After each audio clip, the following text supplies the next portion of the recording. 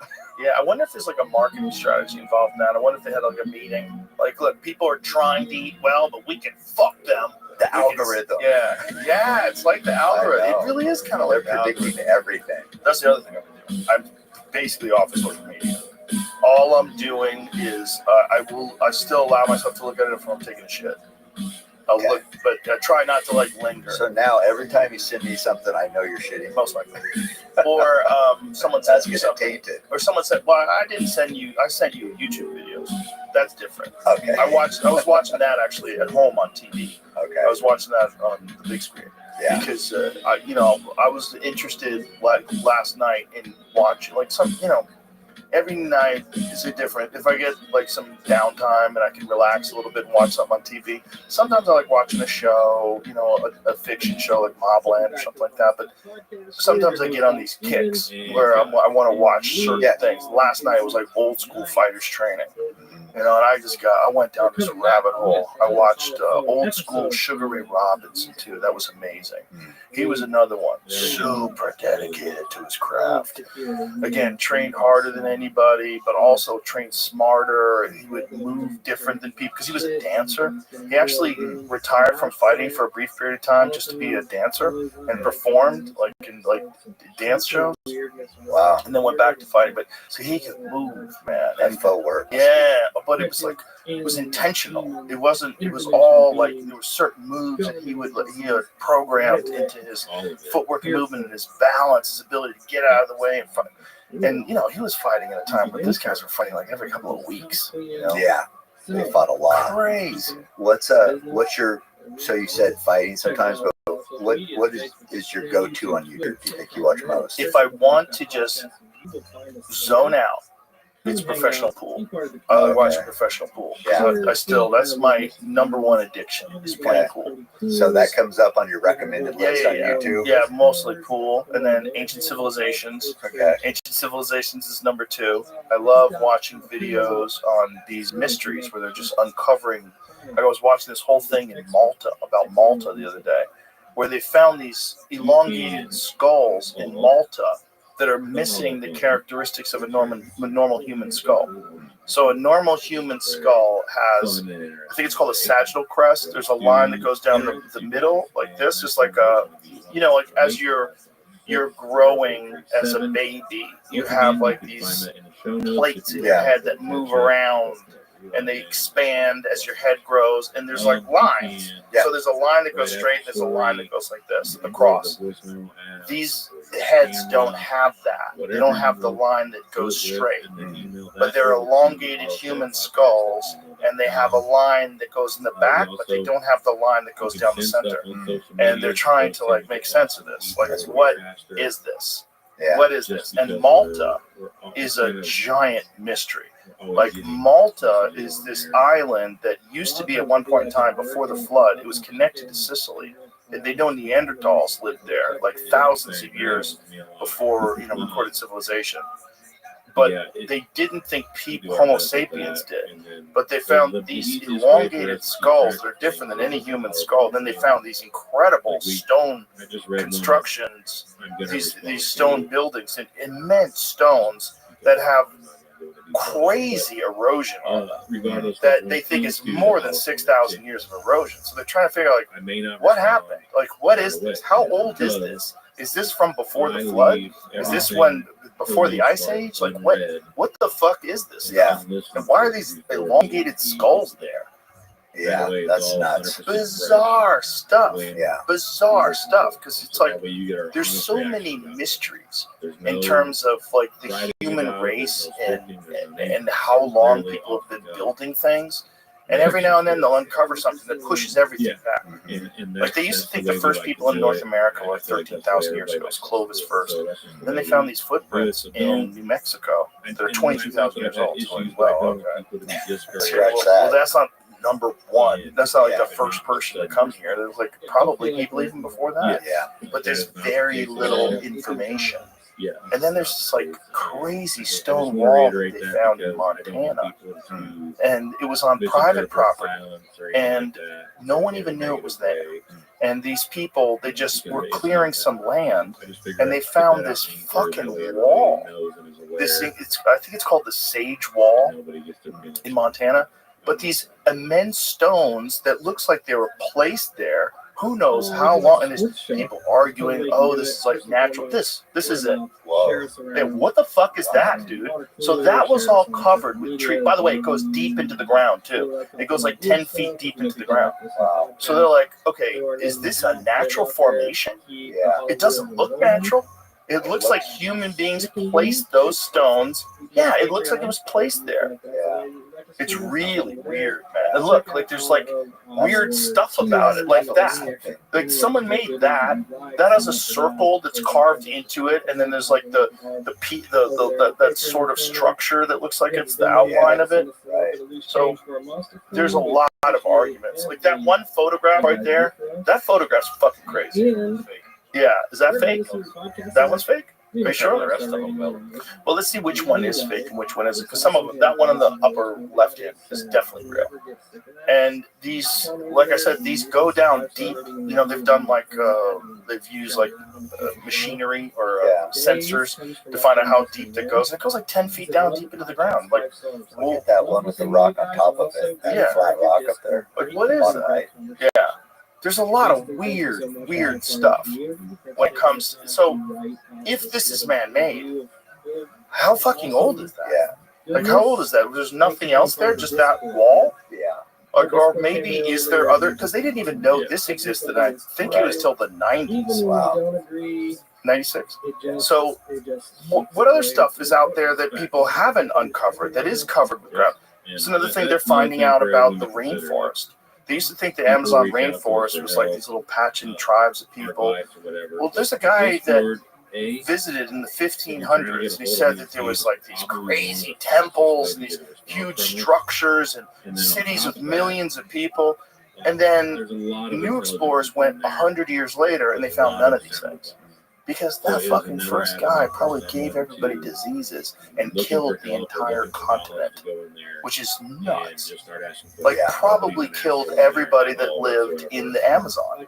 Like, the Amazon, I was watching another documentary on this the other night. They found these LiDAR. So this LiDAR, they fly over it, and they use these sensors to detect these structures that are deep in the rainforest that are covered with trees. And they're finding all of these corridors and squares and things that seem to indicate irrigation and structures. Like, this is nuts. Wow. So there was like millions of people living in the Amazon, and some dirty Europeans came over in the 1500s and gave them their cooties, and they all died out. Yeah. Just like what happened with most of the Native Americans. Like, most people think, like, most people don't know, but the Native Americans, like 90% of the Native Americans were killed by disease. That 90% of the population died off by disease, which is crazy. Yeah. Millions of people living this nomadic life in North America while the Renaissance is going on over in Europe. Right. These people are using flint arrowheads and nuts. They didn't even have horses. They didn't even have horses. The Europeans came over and brought them. The whole thing's crazy. Yeah, it is. That's what I'm watching a lot of. That's your go-to. Yeah, I'm just absolutely fascinated by ancient civilizations, and then these mysteries, like the pyramids and these structures they found under the pyramid. Have you seen that? Yeah, that's crazy. Like, what is that? I've heard talk about it basically. I don't know if it's right. I don't know if it's wrong. I mean, I know some people think it's nonsense, but the researchers seem to think that they've done multiple scans and gotten the same results over and over again. And they're like, whatever these things are, there's pillars and there's spirals around the pillars, and it goes deep into the ground, and the whole structure is 2 kilometers deep. Yeah, I think I heard you talk about that. I heard that I thought it was fake. Some people think that it can't be real because there's a water table underneath the Great Pyramid. But the question is it real and there's a water table? Is this shit in the water? Yeah. Like, is it were these people so advanced they built these insane structures 2 kilometers deep through the water? Because look, it's nuts that they can make the pyramid. Yeah, I know. That still pyramid doesn't make sense. Itself is nuts. All the structures, the Temple of Luxor, all that stuff is crazy. So if they can make that, why are we assuming that that's the pinnacle of crazy? Like, there might be crazier below the surface. Yeah, that is like found yet. Right. Imagine if everybody thought that the most advanced buildings that were ever created were like buildings they built in Chicago in the 1800s. You go, wow, look at this. This is what craftsmanship. Boy, people had reached an incredible level of ability. And then someone stumbles upon the pyramid. The pyramid. They go, okay, wait. Yeah. What the fuck is this? Yeah. There's 2,300,000 stones in this, and they weigh between 2 and 80 tons. And they're cut from a quarry hundreds of miles away. Some of them moved through the mountains. Like how? So that's crazy. And imagine we think, well, this is the height of crazy. When you go under the surface of it, below the ground, you go, what is this 2-kilometer deep structure? Yeah. That's even crazy. That makes that look simple, right? It's well, then these people are just moving stones. How the fuck did they get it through the water? What I think of when I hear that is, can you imagine the hunting back then? Oh my God, epic. Probably, but you have shitty bows. You didn't have a nice bow. You Yeah. didn't have a Could bow. you imagine? Yeah. If you had a sick bow. Oh my God, you had a modern bow back then. Yeah, there's two things that I thought of. But you know, when bears get old, they get a crease in their skull. Yeah. So it's like when you're talking about that skull, I was wondering if it was age related. I don't see how the lines would disappear. But No, I know, the lines wouldn't disappear. That was the argument in this video that I was watching. See if you can find any of those elongated skulls of Malta. There was Apparently, I've seen Urban Legend. They talked about 10 years ago. They were on display. They weren't on display. Yeah, but they're definitely not an urban legend because this was I was watching an actual archaeologist discussing these things, and then there was an alternative guy that was discussing it, saying that the issue is with these lines in the skull don't exist in these skulls, but they were all admit that these skulls. Well, there's different ones. This is ancient aliens. I just googled multi-skulls. Just go with all that's what I'm saying is there's different stuff that comes up all the way from Malta websites that talk about it. This is something that people want to go see. Right, let's click on that one. See if they have any images on display, because like this is accepted by actual archaeologists that there's because human beings have been doing weird stuff with skulls. So that's it right there. So you see how that skull has that line through the top? Most skulls have a line straight down the middle too. That's how human skulls are. So this is weird. These are now also. Here's the thing. It could totally be a human that has genetic anomalies. Like there's these people in Africa that have, they call them ostrich feet people. Yeah. There's this weird genetic anomaly that this whole village has where their feet, instead of having 5, like a big toe and 4 little toes, they have like branched off like an ostrich. Like it looks really strange. And that's real? Yeah. It's totally real. And it's real today. But it's a genetic anomaly, and it's been passed on through, these people in this one tribe, in this one area. So it's like someone had it, they gave it. So it could be that, right? It could be that skull looks weird because these people were just born weird. Right, yeah. Some people are born with giant noses. Some people have huge heads. Some people are like 7 feet tall for no reason. Big like, dicks. Giant hogs. It's like we vary. Afflicted with that. Humans vary quite a bit. So it could be that's why that skull looks that way, but it is absolutely fascinating.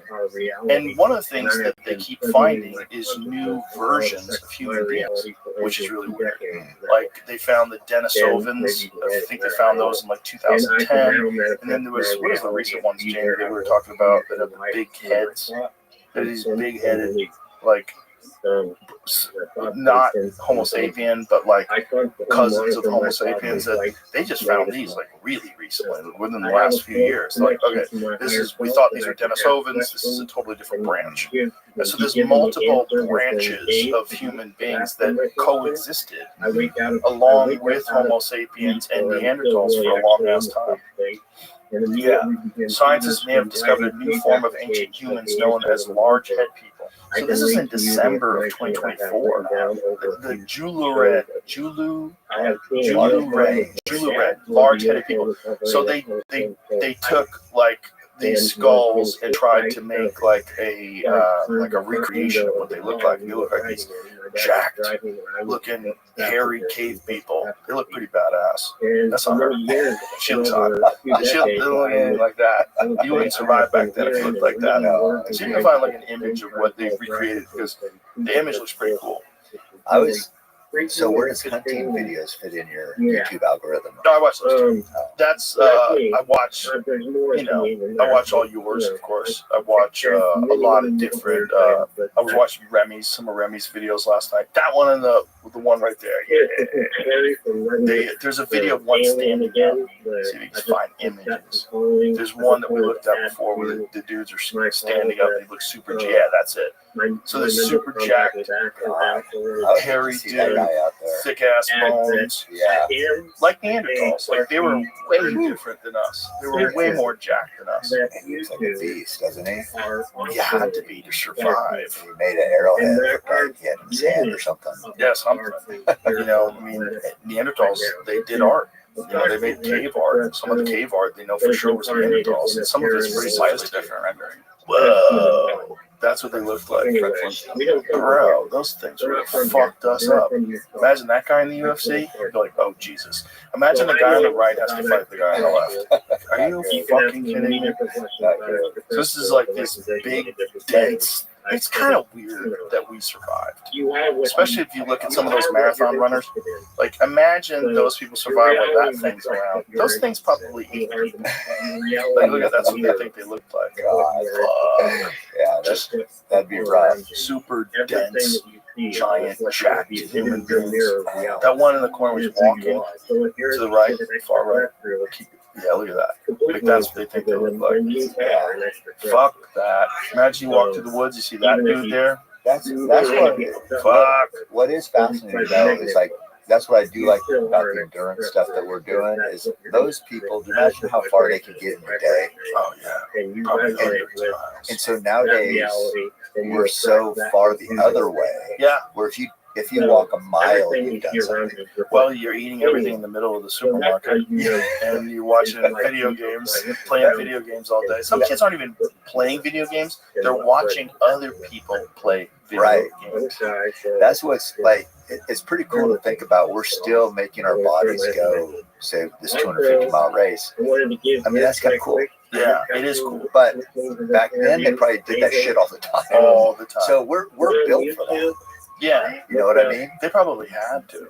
Oh, of course they had to, but like humans as a species are built for endurance. So that's what I like about those events. Right. It's like this is what we're supposed to be doing. Well, persistence hunting. Yeah, that's pretty crazy. Yeah. Where you just chase an animal down because animals don't sweat and people do. Right. So you can't outrun them in a sprint. But if you just keep chasing them, eventually they die. Yeah, it's down. And then you just stab them when they're out of breath. And you eat them. You got to be either in an open country where you keep eyes on them, or you got to track them as well. Isn't that crazy that was a strategy that humans employ? Just chase them until they run out of. They can't. They still run it. Yeah, I think they still do it. Yeah, I bet that's where some of the best marathon runners come out of too. Yeah, for sure. You know. Yeah, they're so good at tracking in Africa because of that. It's just like they can stay on those tracks with no blood or anything because that's the name of the game. Keep your eyes on them. Yeah, and wear them out. That's what's always fascinating to me, how guys can just look at the ground and see footprints where I don't see shit. Yeah. And some guys that are just really good at it, man. Yeah, I mean, they can follow tracks like across just solid rock. And it's just looking at little scuffs. They can see little scuffs from the hoods. That's crazy. I've been over there, hunting quite a bit, just as you just said, like, what are you seeing? And so I would ask them. It's hard. They speak Swahili, so it's hard figuring it out. But I was there for 3 weeks one time, so I kind of got dialed in. But so I would ask, what are we looking at? What are you seeing? Or it's just how grass will go a certain way, and then it's not that certain way is because something made it. Something pushed it out of the way. Even if it's just a little bit of grass. Yeah. You just like look for these moments. Just small little tells. Wow.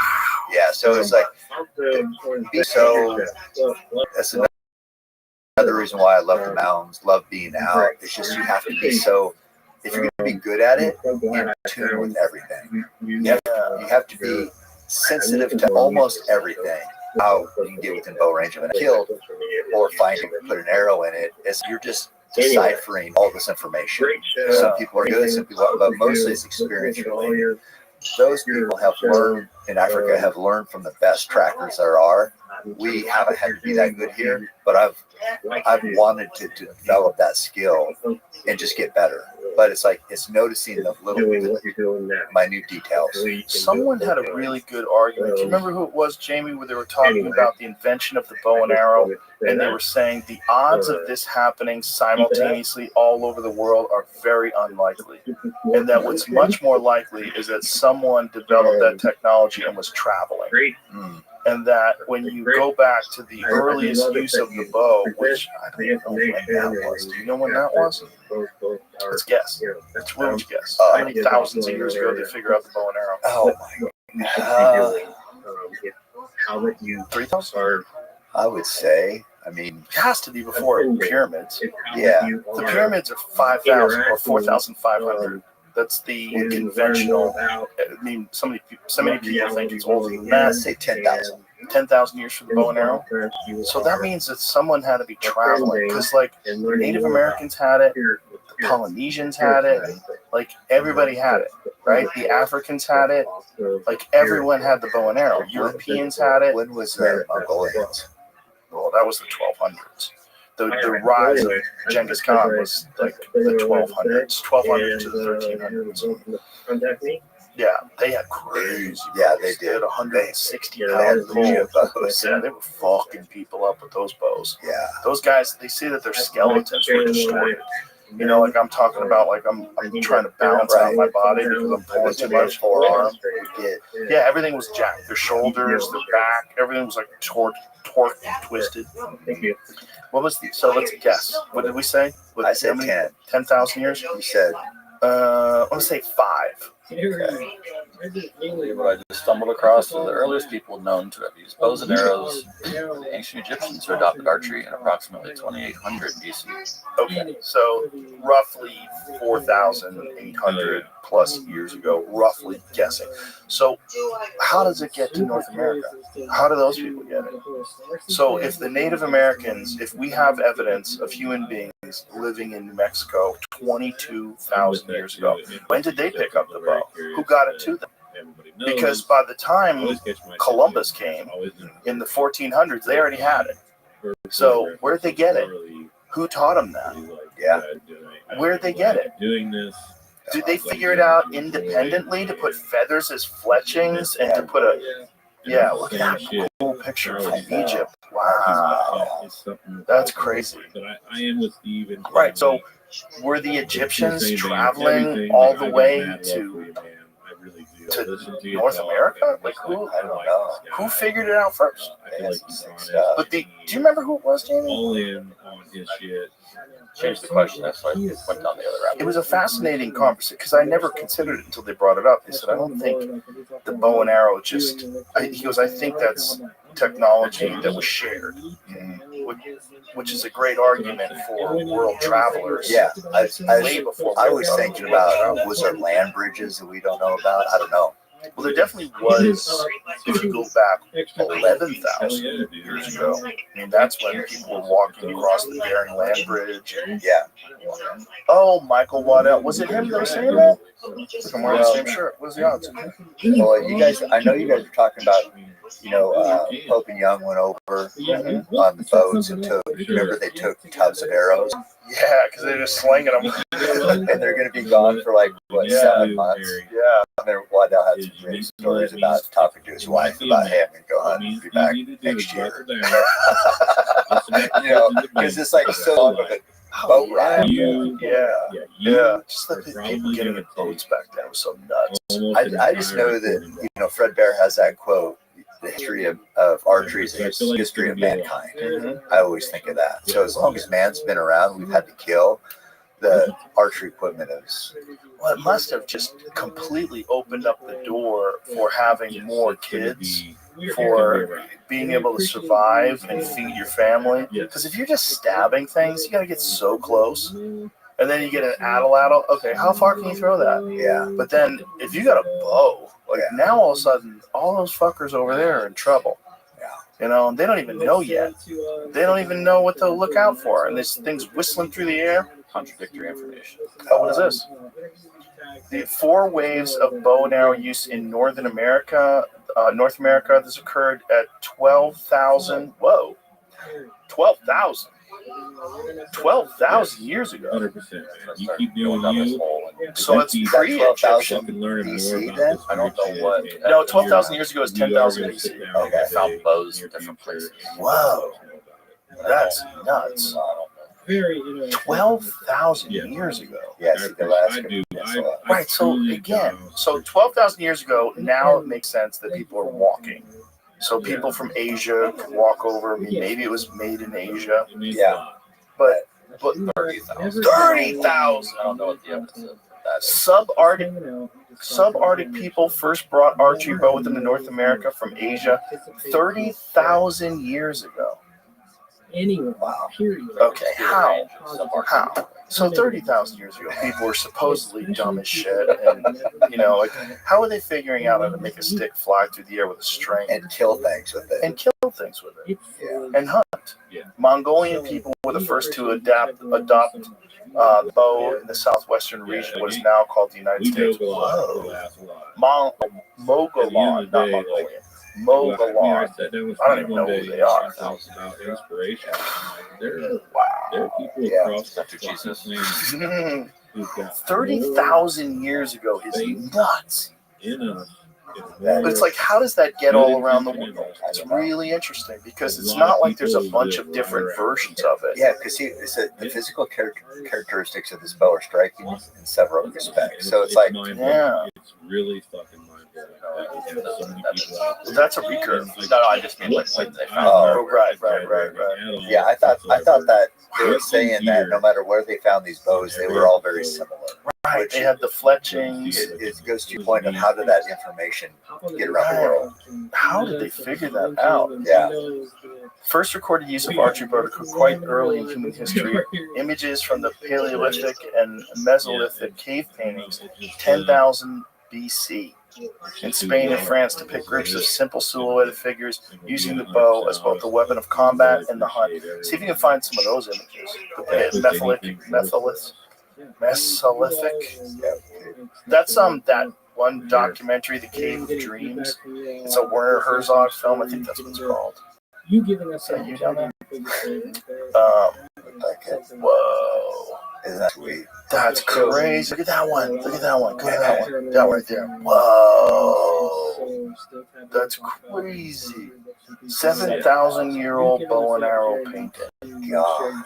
Wow. That's what, anytime I get those people in there for lift, run, shoot, Wayne starts talking to him at the bow rack, he's just like showing them how to shoot a bow, and people are like, they get it. He's like, it feels familiar, right? He goes, because that's what man's always done. That's why it feels familiar. So it's like people who have never done it, all of a sudden they're like, they're like, oh, this stirs something up in them. It does resonate. Yeah, it does resonate with your DNA. It's just you can tell. You know what I tell people? It's like when you catch a fish, like even when kids catch a fish. I remember when my daughter caught her first fish. The excitement is genetic. Oh, you got one! Because how do you know you're supposed to be excited? Right. Why are they excited? Yeah. Why is it exciting to catch a fish? But because it's programmed into your DNA from the time we were figuring out how to catch fish, that if you caught a fish, you get to live. You get to eat it. So you get a reward. Your body gets excited about catching that. That's that same feeling. That's why people like when they shoot something and it hits the spot. Yeah. It's not like throwing a basketball through a hoop. That's kind of fun, but it doesn't have the same feeling. No. There's a feeling of archery when you hit something. It's like, oh. Yeah, you see an animal, you're like, I want to hit that with my arrow. Yeah. You just want to shoot it stuff. Yeah. Well, I was over the other day. I was sending you pictures. Yeah. Exactly. That's just what. I mean, I'm driving and I see horses, cows, whatever, and I'm like, I see cows, legs forward. I'm like, oh god, I can get an arrow right now, right in the lungs there. Perfect. It's just that's just what you kind of program your brain to see. Right, but it's also like the same drive that leads you to run all these miles, to be at your best, and that also makes you concentrate on being accurate at archery all the time, thinking about archery all the time. If you don't, you won't be as good as you can be. If you want to be as good as you possibly can be, you have to kind of think about it now. All encompassing. Yeah, that's All encompassing. take over your fucking brain. Yeah. Imagine if you get those people from back then. They're like, let me show you some shit. I would love This is called a hog father. I've wanted to go over, like, there's these people that have, God, what tribe is that have an Instagram page? I think they wear the red stuff. I think in Africa. I think I sent you that. I want to go hunt with them so fucking bad. Yes, Maasai. Yeah. I want to go over there so bad and just hang out. They'd probably freak out when they saw your bow. Like, what are you doing? I know when I went to Tanzania, I would just shoot it like they put up like a buffalo quarter. The Hadza too. Yeah, there you go. Yeah. That's the people that David Cho went over and hung out with, right? 3 million followers. Whoa! Yeah, that's not the one I was thinking. Interesting. Influencing. Yeah, there's an influencer. What's that lady doing there? The upper left lady. What's she doing with the Hadza? Well, yeah. Let's wrap this up, Cam. Your book, perfect title, undeniable. It is a perfect title. It really is. I mean, that's one of the things that we always talk about. Like, you got to be undeniable. Yeah, it's perfect name. I just think it captures what we're trying to do in life. Yeah, what everybody's trying to do in life. If you're really trying to do something well, you know, you're gonna have some haters. What's the best way to silence haters? Win. Be undeniable. Be undeniable. So if you're talking shit, you just look like an idiot. You just look like a fool. Here's what I've learned. This is probably gonna hit pretty hard. I don't know if you ever heard this before, but it pays to be a winner. No, undeniable to me, it's like the people I've had on. I've learned so much from. You're featured in the book, but it's like what makes people undeniable. What allows people, regardless of what they do, to rise to the top. And there's certain characteristics of each person, and what it is, it's like they have this overwhelming passion for whatever they're doing. It's like that's all they care about. It's all they think about. Rocky Marciano, Goggins, whoever you know of, you think of like a person's name doing something, they're obsessed with whatever they're doing. Speaking of obsessed, I'm obsessed with getting something right. I think the sagittal crest is actually the peak of the skull that gorillas have. I think I fucked that up. I think there's a different word. I was looking for a different word for those cracks in the skull. It's not sagittal crest. I think the sagittal crest is that thing that separates like what a gorilla skull looks like versus a chimpanzee skull. There it is. Yeah, that's the sagittal crest. That's that ridge bone. Yeah. So what are those lines called? It's a suture. That's right. That's what they call it. So there's a coronal suture, and then there's the other one. That's fucking heads are weird. Imagine that's a person. I know. How fucking weird that is. See that weird? So that's what a normal person looks like. They got that weird line. Oh, that's what. So it's peridial foramen. So that's the sagittal suture. And then there's this other suture. What's that other suture called? Yeah, lambdoid on the left there. Yeah, lambdoid suture and a sagittal suture. So that's what the sagittal is, the line that they're missing, the one that goes up the neck. That's look at that gorilla head in the lower right hand corner. Oh, fucking cool. Gorillas almost have like a mohawk in their skull because they have this giant muscles for chomping on fucking roots and shit. And you'd never, if you hit that fucker in the head, it would do. I'd laugh at you. Have you ever seen? There's a 3D image. We could end with this because people always say, how many fucking people do you think it would take to beat a gorilla? Yeah. Well, guess what? It literally doesn't matter. So somebody made like a they do like recreations. Like, let's find out. So they showed what would happen. I just said it to you, Jay. They showed what would happen if 100 dudes tried to fight a gorilla. Spoiler alert: 100 dudes get fucked up. Look at this. This is what it would look like. Oh my God.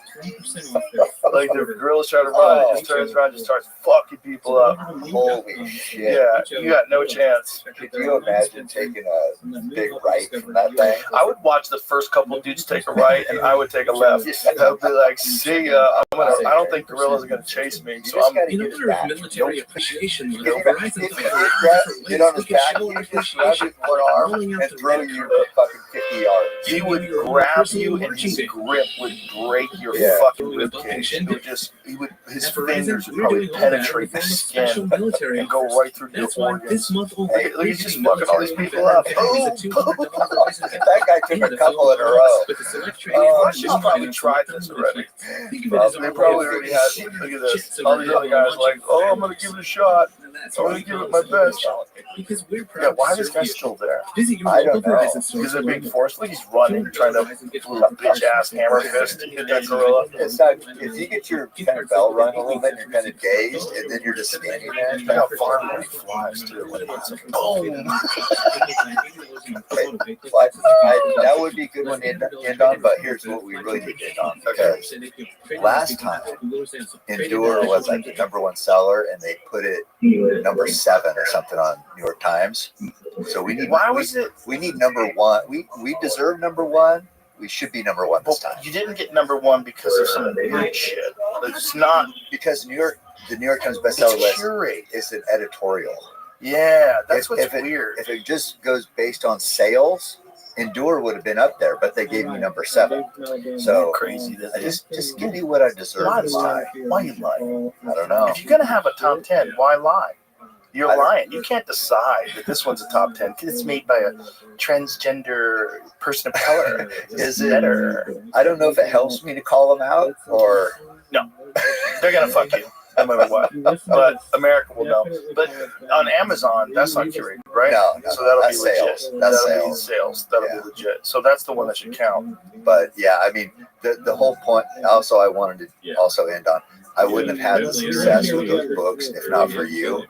You wrote the foreword to Endure. It made the New York Times bestseller list. You know as well as anybody. The next book, if you can say from the New York Times bestselling author of Endure, that just makes the next one go crazy. So without you, this wouldn't have happened. Well, without you, I would have never been bow hunting. So. And we wouldn't own archery. Yeah, we wouldn't own archery. All right, let's bring it home. Endure, it's out now? It's out May 6th. May 6th. No, Endure's out. Oh, excuse me. Undeniable is out May 6th. Today's April 29th. So wait a week. Tuesday. Did you do the audio version of it? I did. Yeah, I did. Yes. It's tough, but people love it. Yeah, they do. They want it in your voice. It has to be. It has to be in your voice. Well, Joe, thank you. My pleasure, brother. I love you to death. You're the best. All right. Goodbye, everybody.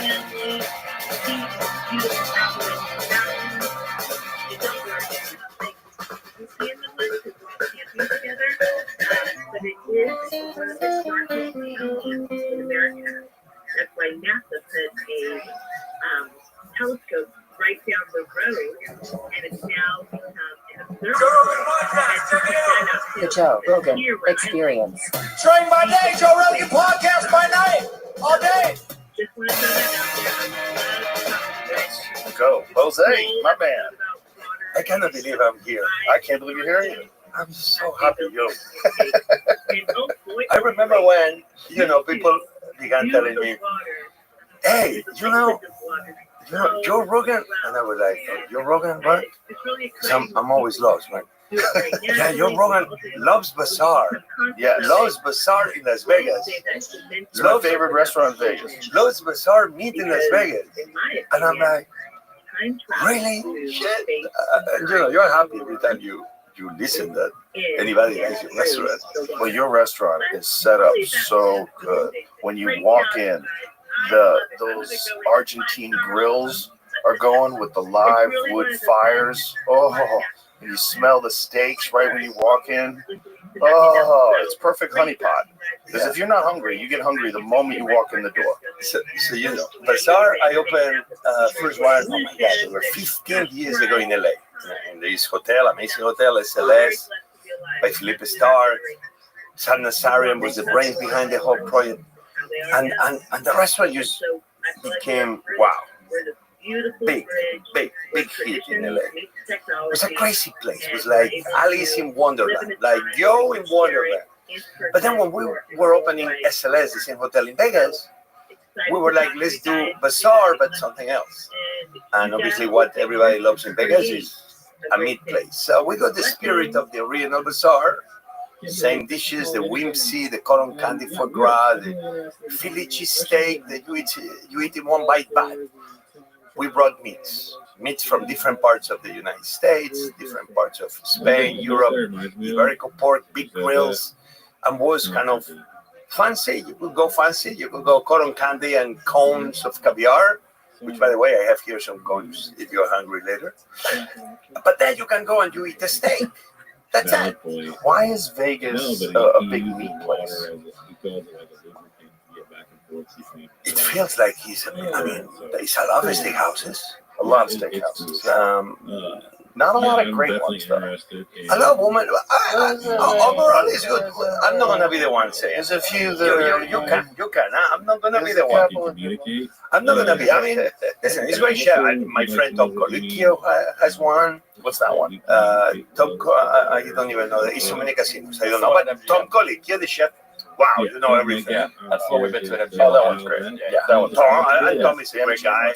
What's it called? Craft steak? Is it Craft? Yeah, Craft one. I think Wolfenbach has another one. Anyway, it's many other ones with names, with chefs behind, with no chefs. Yeah. Big name chefs. I like name. Cleaver's great. Yeah, I love it. I should go. Very good. Yeah, people. This is good you mentioned that because when we go Vegas, we stay in the casinos. And we go to the casinos, hotels, and that's it. Yeah. And me, I've always been a big fan of saying, it's okay, but make the effort to leave the casino, Yes. leave the strip, and also visit some of the other restaurants. Yeah. You gotta travel a little bit. Because they deserve that we visit them too. Vegas is the casinos, but Vegas, like every other city in America, every other city in the world, is so much more. Right. We all go to the Wizard of Oz. Yeah, here we go. That's it. Nothing else. No. Go beyond the obvious. Yeah. And you're going to discover great things. But Bazaar, I'm moving Bazaar. Where? To the Venetian. Oh. Well, that other casino's going to starve then. It's going to fall apart. No, It's the only reason why I went it's a there. good casino. It's a good casino. And they do a good job. The Sahara and the owner is a good guy. And we need to. I'm sure. And they're going to put a great concept there too. And I will replace I don't know yet. They didn't announce. If I can, I will help them. I've been helping them. But I'm moving to the Venetian. Bazaar meat to the Venetian. And when is that going to happen? At the end of this year. Okay. You'll be there. I'll be prepared. You'll be invited. I'm going to come. You'll For be sure. invited. That's my favorite place to go in Vegas.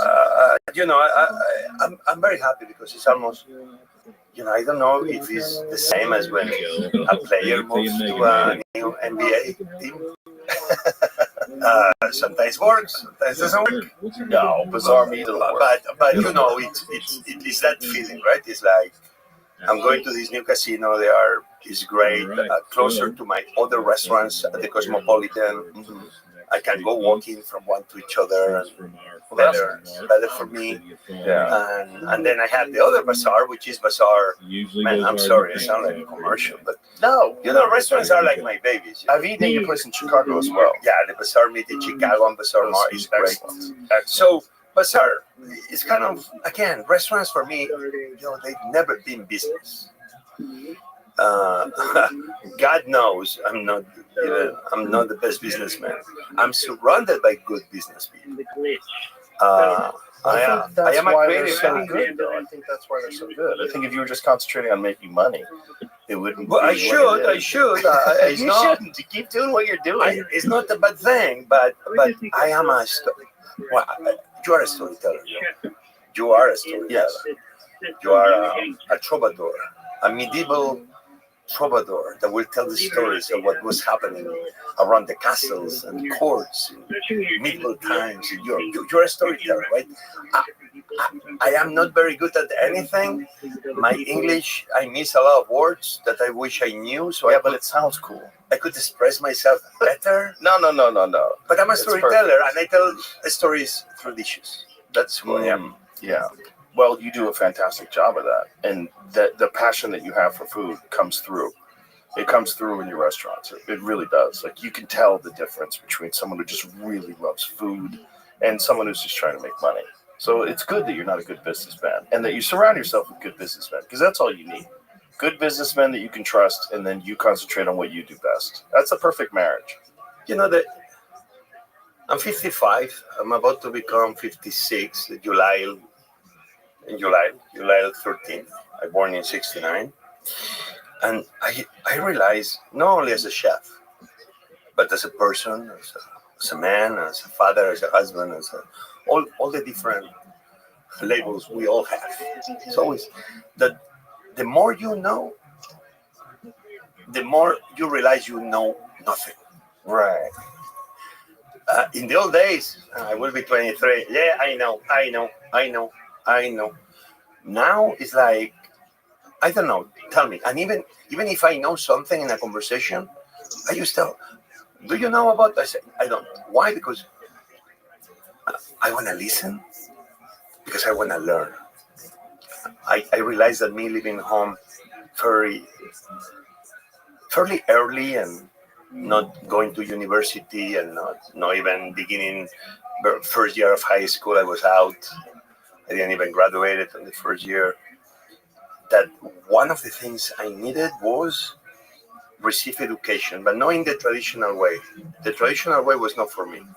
Just being there 8 hours a day listening to all the 100 kings we have in Spain growing up, like, why I need to know? And listen, and I respect kings, and I love the king of Spain. I think he's a great man, a great human being. It has nothing to do with that.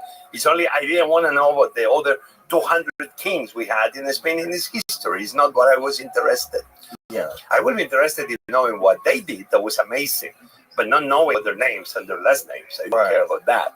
So I needed to find ways for me to just to learn. So that's why for me, I realized the more I know nothing. And I'm in this moment, I'm 55, that I'm just eager to learn. I want to know more. I want to learn more. I'm talking now, but I want to listen more. I only want to be just a better person by learning. Yeah.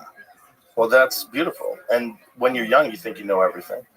And as you get older, there's a quote by, I think it's Dennis McKenna said this, that as the bonfire of enlightenment grows, the surface area of ignorance is exposed. So the more you learn, the more you realize there's so much you don't know. Whereas as you're young, you think, I figured it all out. And then as you get older, you're like, there's so much I don't know. Not only that, there's no way I can know everything. It's not possible.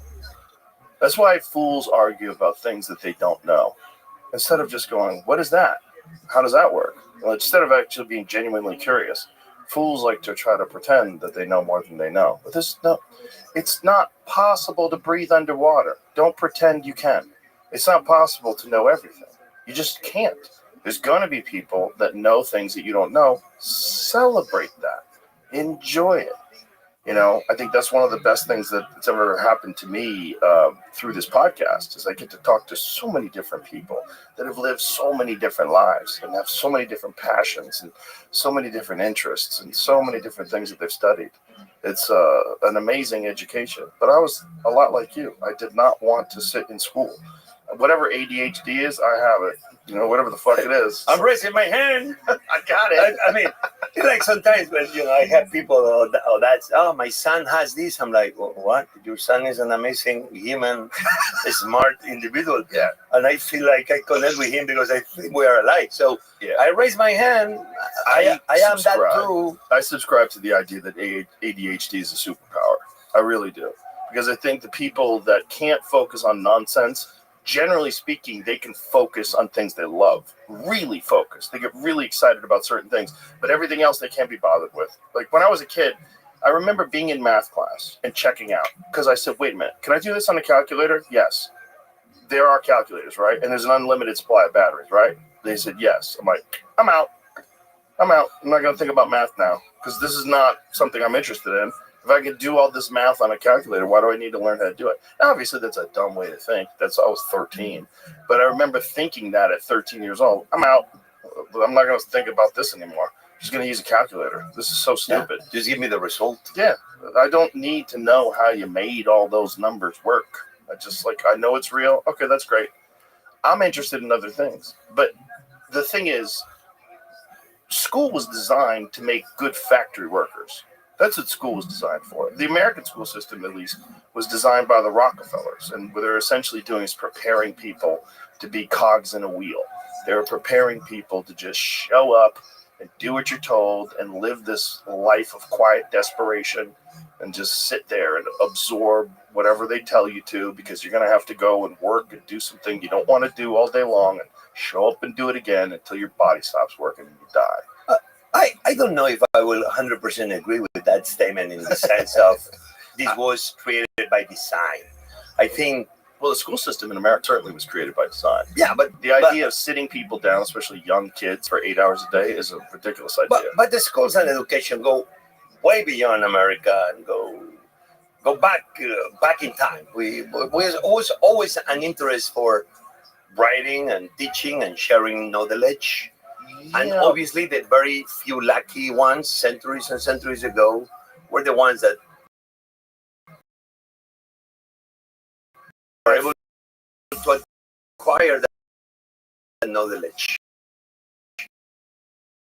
Yes, but I think starting people off at 5 years old and sitting them in classes all day, that's relatively new in human history.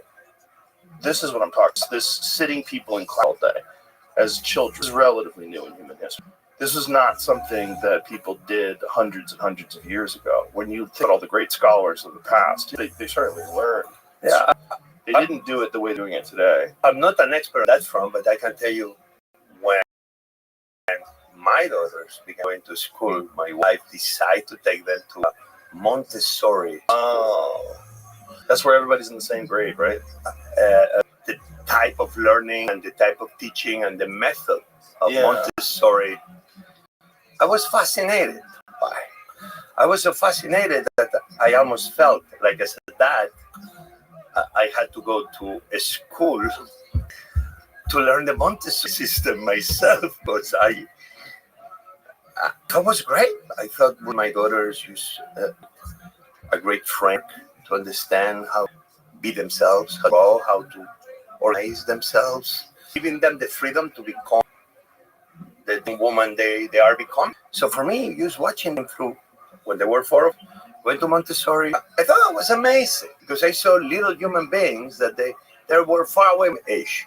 Was not a system of education that was used guiding them like cows or like horses when they put, how do you call this thing? Blinders. The blinders? Yeah. No, it was the contrary. It was opening the world, not only 360, but almost three-dimensionally.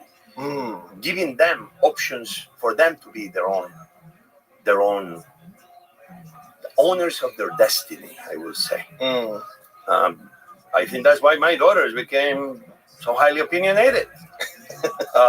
And so, Daddy, thank you for your opinion, but let me tell you, it's something else here. Okay, all right. And I love it. So, yeah, I'm not expert on education, or I see your point. But still, I'm not going to lie to you, Joe. I wish that in the same time, the same way I told you, I didn't go through proper education. In many ways, I wish I received a slightly more proper education. Like, I learned business hitting the wall every time. You know, Winston Churchill, they claim he said that success is going from failure to failure without losing enthusiasm.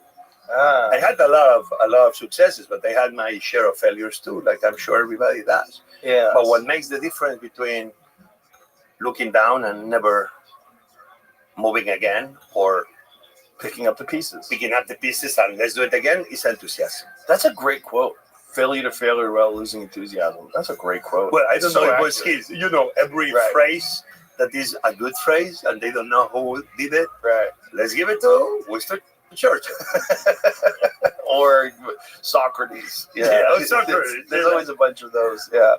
But whatever it is, it's accurate. It's definitely accurate.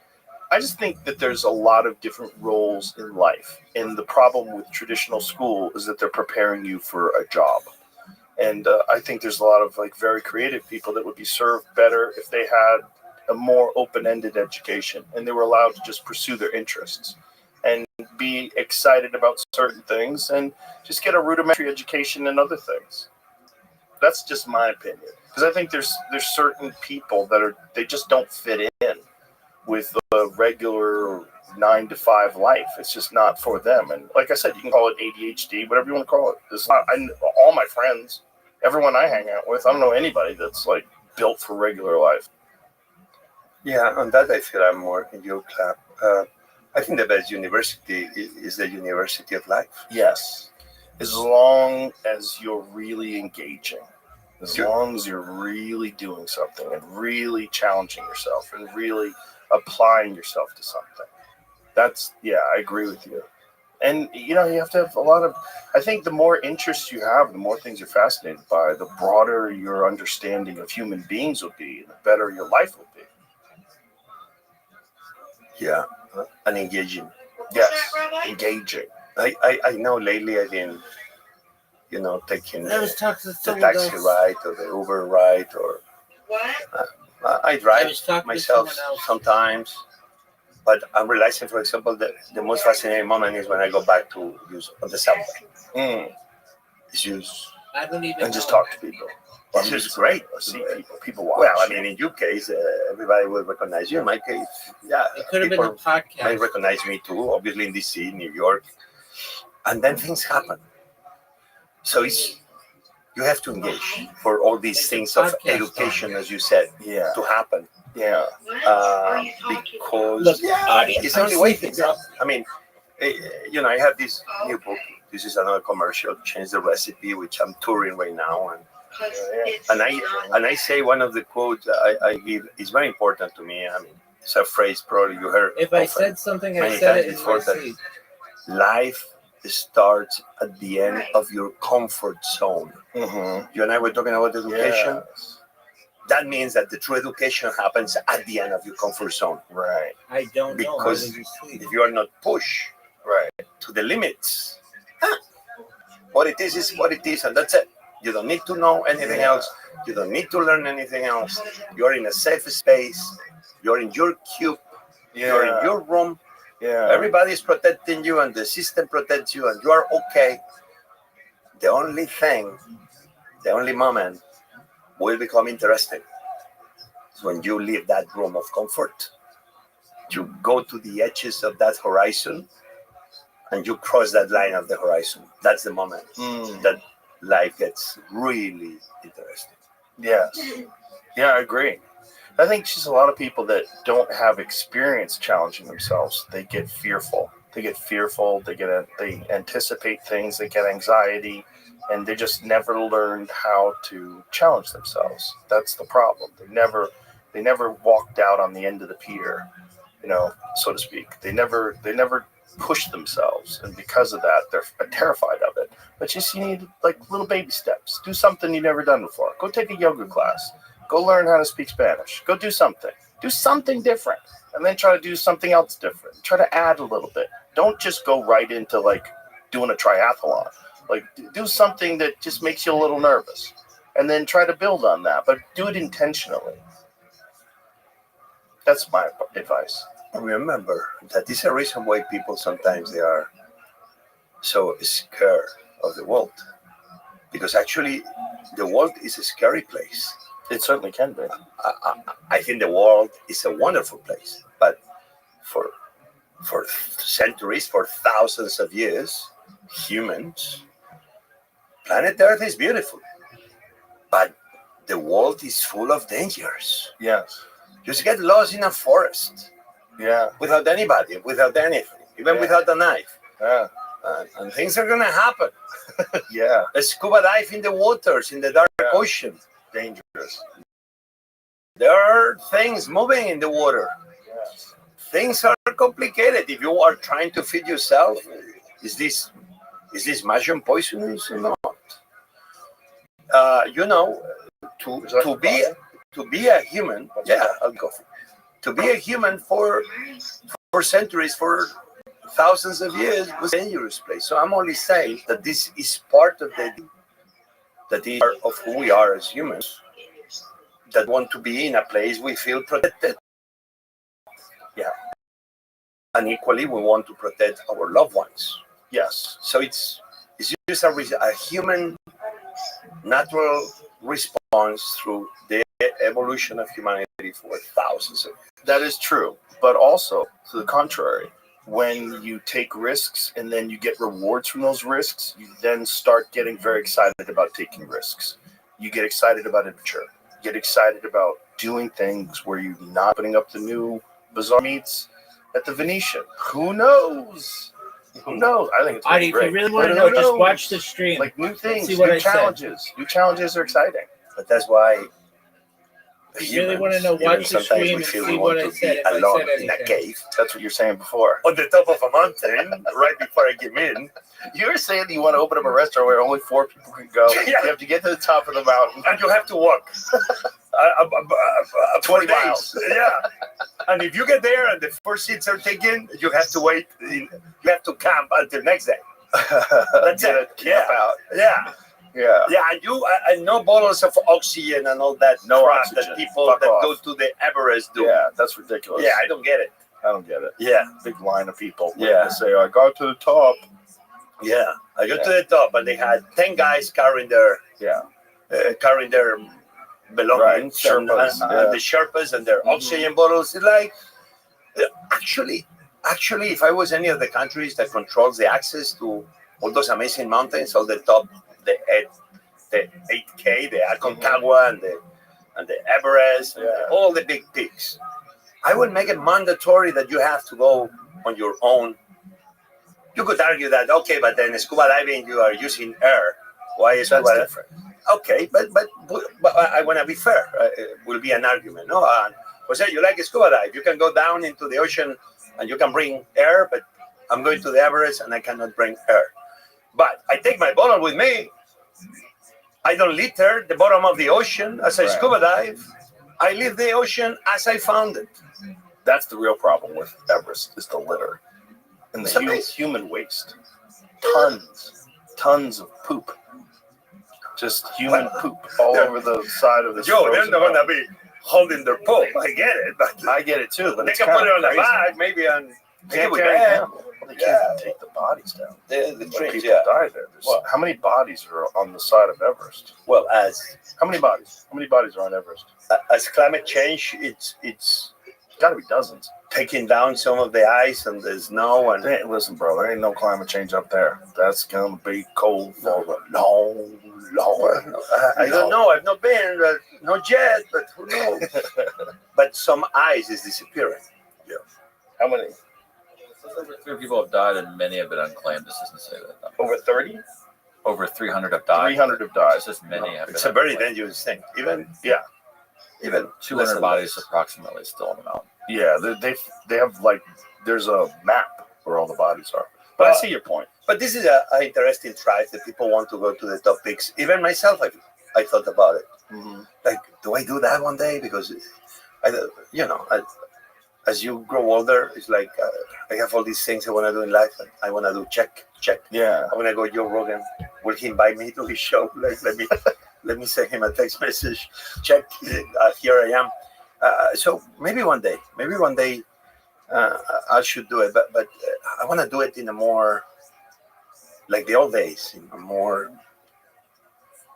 I need to get probably in better shape to do. Well, I think the first guy that did it died. What was the something like that? His body's still up there, I believe. The first guy, they think he made it up to the top. And it still is not proven. His body's on the way down. So they don't know if he actually made it and died on the way down or if he died on the way up, and then the second guy made it all the way up. But, yeah, not good. Without oxygen in particular, very difficult to do. So you mentioned about the tribes, right? The tribesmen. And the Sherpas? And before that, we were having the conversation about the world is a dangerous place. That's why we like tribes. Because because the world is a dangerous place, so we feel unprotected by things, by life. Right. But everything that surrounds us. And that's why then humans, we had to be part of a family, part of a little tribe that then became bigger. because we cannot all be good at everything. Like you like your friends, me like my friends. I I I know the things I'm good at, which are not many, but I know the things I'm not good at in life, at work, whatever. Surround yourself with those people that cover your blind spots. Surround yourself with friends that cover your blind spots, that make you better. In the same way you are going to be making them better. Yes. Where everybody covers each other's weaknesses. Yes. Well, you have to do that in the kitchen, right? It's not the way. Yeah. And everybody has to work hard. I mean, that is one of the most underappreciated, grueling jobs, is to be a cook in a kitchen with 15 other guys and women, and everyone's running around. Everyone's got a job. You got 100 people out there waiting to be served. You're running around making this and that, and orders are coming in, and this is medium rare, and this is that, and that is this. Well, I think this is the ultimate power. The ultimate power is that power of being able to feed somebody. That's why, for me, we are all cooks in a way, directly, indirectly. But the power of feeding somebody that's all the power I have. To feed humanity. Not physically, but even in a way, what you do. The people that listen to you, you're feeding them. You're feeding their soul. You're serving. Yeah. But serving feeding people. is yeah. But you're feeding, I'm feeding food, information. but we are all feeding each other. We're feeding each other with hope. We're feeding each other with respect, with dignity, with love. Right. With food. Yes. But it's about feeding. Yeah. I'm gonna feed you. Yes. And I know you're gonna feed me back. Yes. So in a way, restaurants for me, I love that my culinary profession. I agree with you, it's a hard one. Has come a long way. I'm talking about, 30, 40 years ago, even in Spain, it depends where you live. If you told your family you wanted to be a cook, oh my God, it was looking like was not a profession that was seen as wow. Right. Why? You're not going to be a doctor? You're not going to be an architect? They're like, what? I have no family member that went to university. Well, I have uncles that went, but my father, my mother didn't. They were nurses, but now my profession, this profession, has become a profession that has become very dignified, and it's more than being a chef and a cook. It's the restaurant business, but offshore is a very difficult business. When do you think that changed, and why did it change? Well, nothing happens overnight. Listen, I just had this documentary on the last season of Chef Table on Netflix, where I am one of the 4 chefs that on this season, they've done a documentary. And they've done a documentary of my teams and myself, culinary life. You're going to see Minibar, my top restaurant, 2-star Michelin, Bazaar, everything else. But you're going to see me telling stories about me cooking with my mom and my dad. And sorry. My God, and I didn't have a cigar yet. But my profession, slowly but surely, because everybody cooks, right? I always talk about longer tables, but this goes almost to the beginning. A moment that was very important in my life, talking about cooks and chefs and restaurants and food people and feeding, is that the first time I became a dad, my daughter, who is 26 years old now, Carlota, an amazing young human being. In the moment she came out onto the world as a father, that I began having tears. That's another moment you realize that there's always so much pressure on everybody. I feel as a young man, I always had a lot of pressure to be the man everybody was expecting you to be. And sometimes you felt like nothing ever came with instructions. You had to, I have to be a boyfriend. Well, okay, what does that entail? Or what do I do? Is it a manual? What is the right? Then you get married, and okay, I'm a husband. I'm gonna fall short of what being a husband is. You need to be obviously a friend and a provider. But my wife was working too, and actually I was without a job, and she was the one bringing the money in. They fired me from my same restaurant like 3 times, a restaurant I've always been part of. But technically, I was even fired. You got fired 3 times? Well, 2 technically, and the third almost I fired myself. What was going on? Because they were right. I was too young to be a chef of a restaurant, and I'm a creative guy. The guy that needs to run numbers and do food costs and inventory. And I was concentrated in, can we make the best food we can and new dishes? And the restaurant needed more numbers and food costs and labor and scheduling. Like, what? I'm a cook. I'm not a chef. I'm a cook. I want to cook. I don't want to be running numbers. So that's why. But anyway, life comes without instructions, and you always are looking around. It's like, so my daughter borns, and it's like, okay, where are the instructions? I'm barely aware of how to become a young boy and be part of. Now I'm a husband. Now I'm a father. I'm still learning about everything, and nothing comes with instructions. But one thing I realized was the lessons of life. That moment that I had these amazing tears of joy, of happiness, of wow, I'm a father. I was part, or at least I did my little tiny part. I don't know if I did 1%, and my wife did 99 for obvious reasons. They carry it for 9 months, and they take the burden of. They actually make it. They actually make it, but we do our little thing, right? Yeah. Our little thing that we put in there, the spermatozoid. But just for the record, we contribute the ingredients. Correct. But that young girl comes to the world, and the moment I realize the power of food is when my wife gets the baby and brings her to her. First time she's feeding her. And I realized there the amazing power of food. Because the first gift we receive in the form of a tangible that sends a message of, I'm gonna take care of you. I'm gonna love you. It's through mother's milk. And if our mother cannot feed us, that's mother. It'll be our dad with baby formula, or it'll be the nurse, or it'll be the grandma. But that moment that we are brought in somebody's arms, we are fed. That moment seals our connection with food forever. That's the moment that we are all connected. Yes. To food in ways we cannot escape. For obvious reasons. We need food to be alive. But that only tells a little part of the entire deep, profound story of the connection that humans we have with food.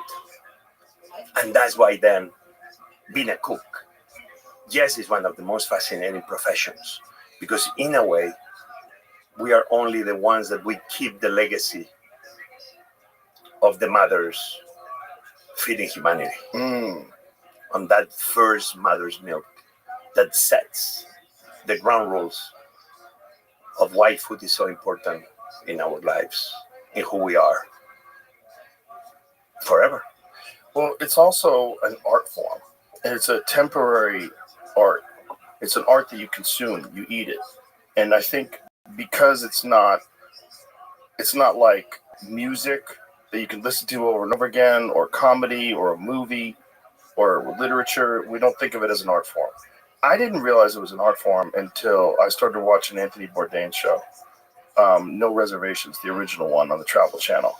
And then from being like really a big fan of that show, I realized like, oh, this is art.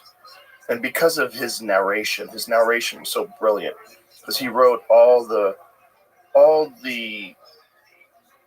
descriptions of the cultures that he would visit and the people and the descriptions of the show. You could tell it was all in his language. It was in his mind, and he wrote it all out. He didn't have writers and script writers. He wrote all the narratives.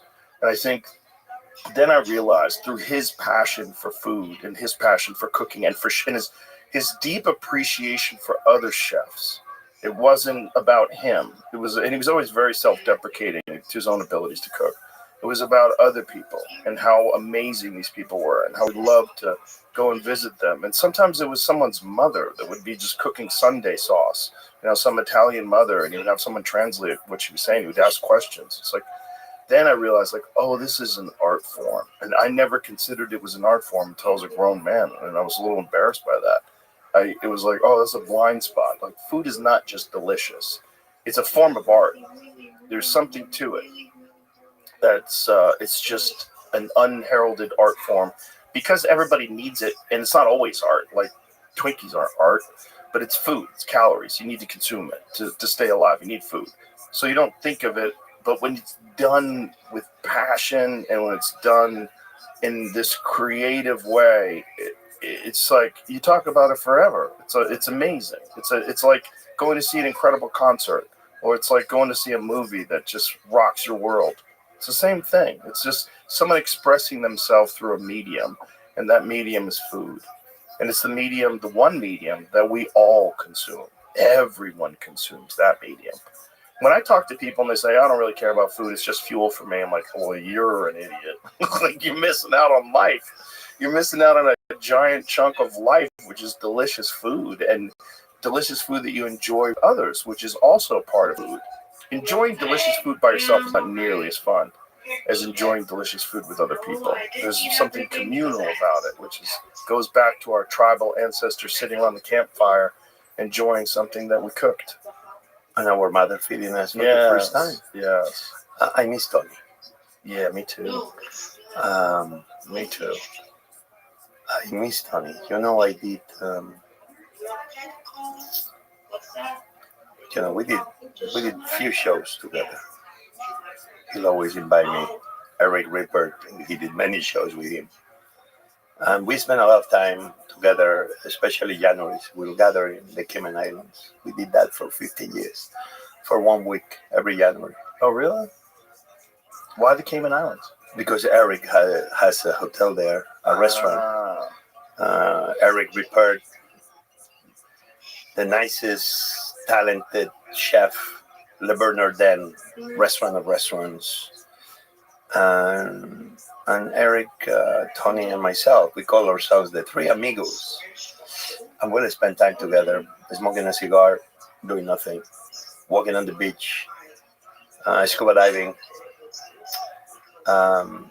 So when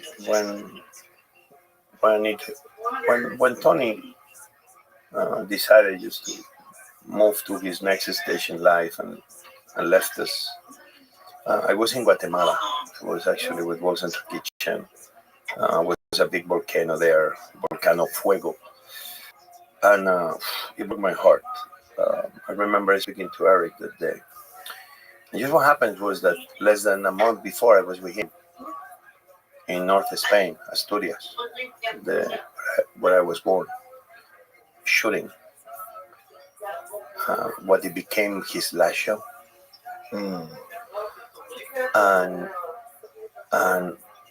And for me, obviously, that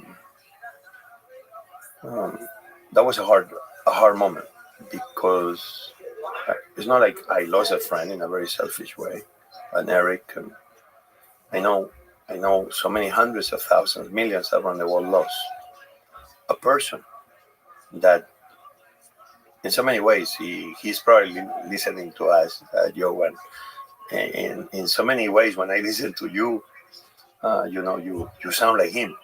But Tony speaks like Tony, and Joe speaks like Joe. But in a way, you are like soulmates. And Tony always had those words of wisdom. He always will be the voice of the voiceless. He didn't mind to speak his mind. He He was a very straightforward shooter. He didn't try to piss anybody off. Only he wanted to be Tony. Right. Respectful, but Tony. And because that forever we will miss Tony.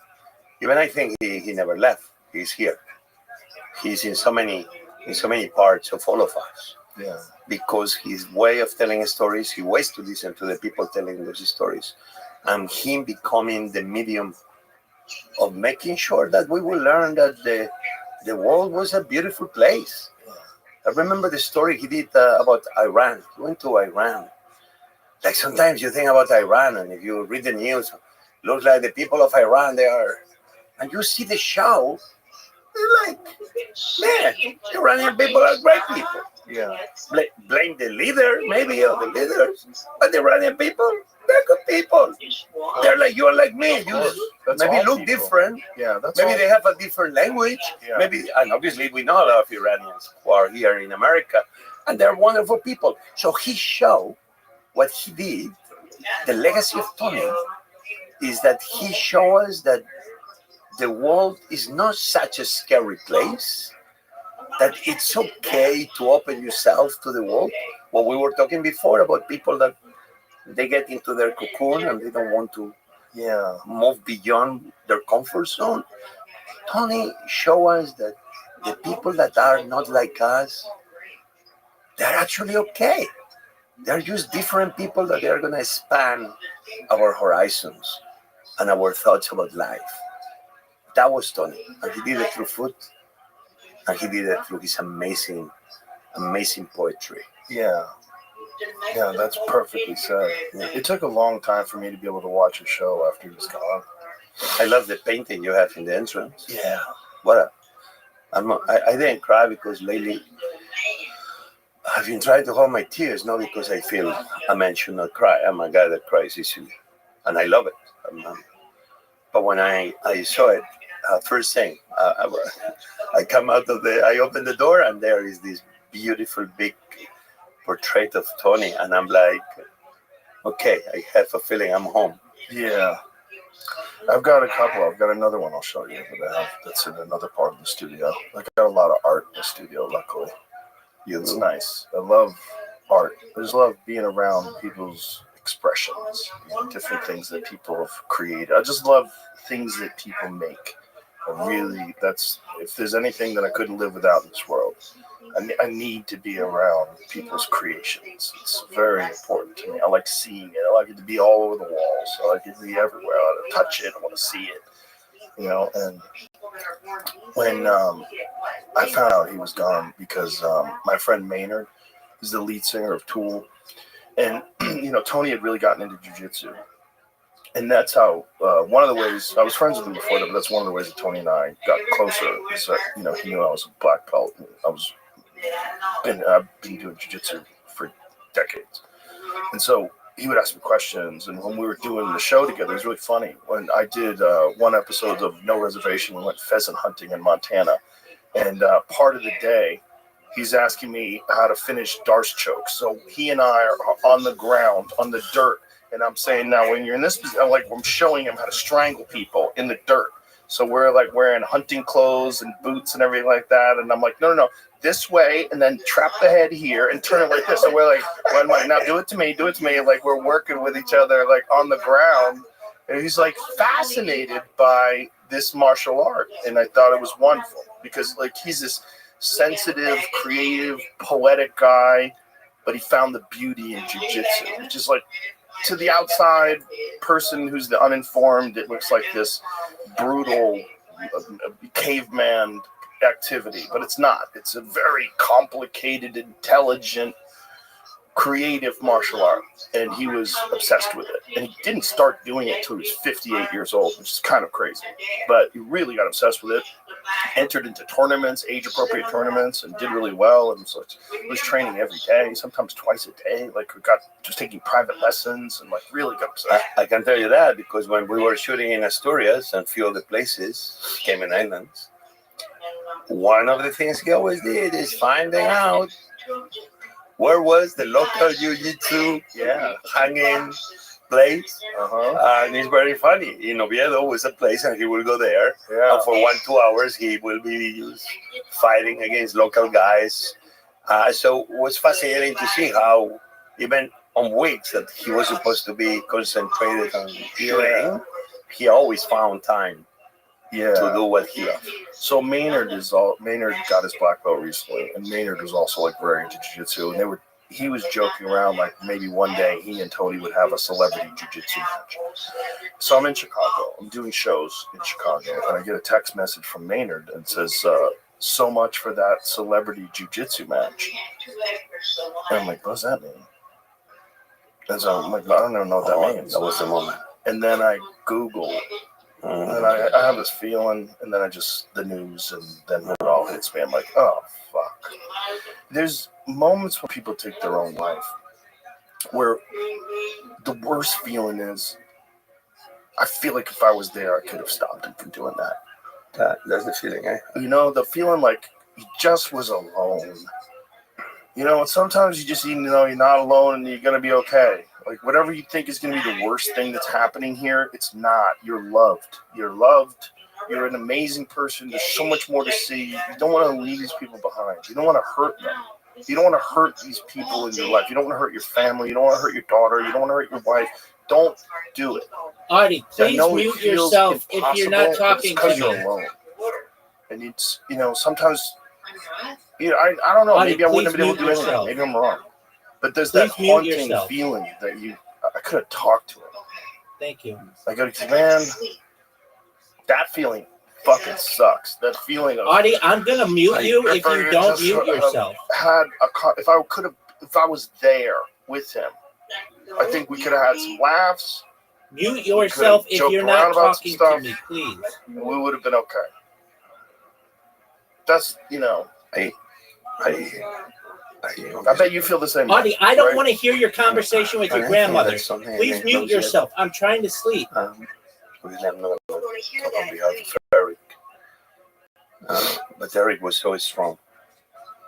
And Eric obviously was shooting with him in France when that happened. And actually, he's the one that found him in his room. And I understand that feeling because I'm still going through it. And it's okay to feel responsible. Because that means you care for those people. But the message here is that we all need to be checking always on each other. Yeah. That's what friends are for. Obviously for the celebration of your team winning the NBA or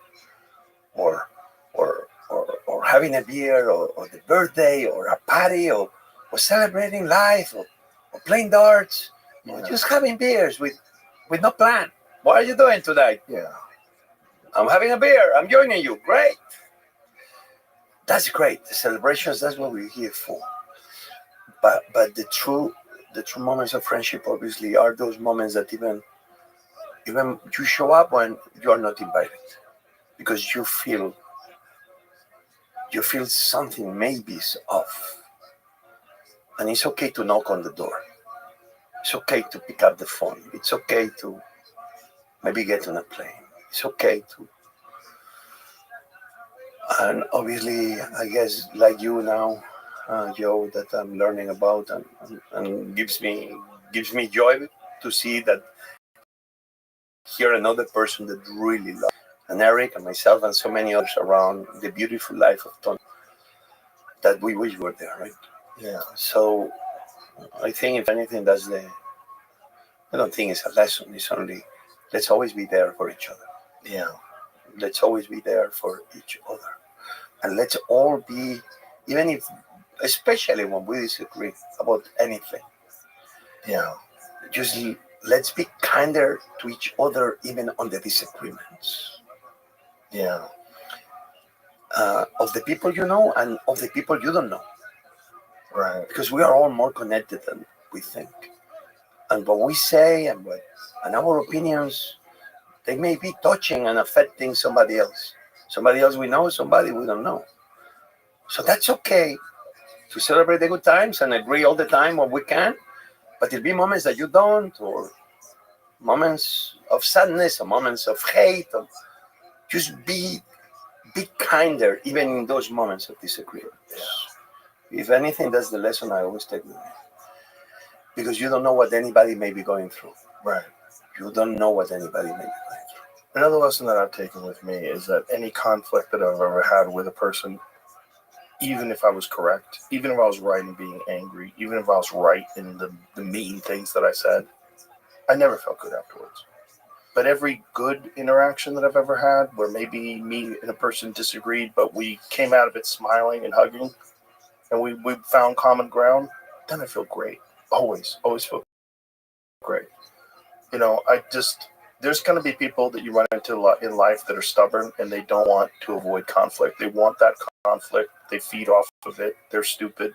Whatever. No, they're not even stupid. They have programming. They have bad, whatever the patterns of behavior that are ingrained in their consciousness. They're unforgiving, and they have this way of living their life, and it's not a good way.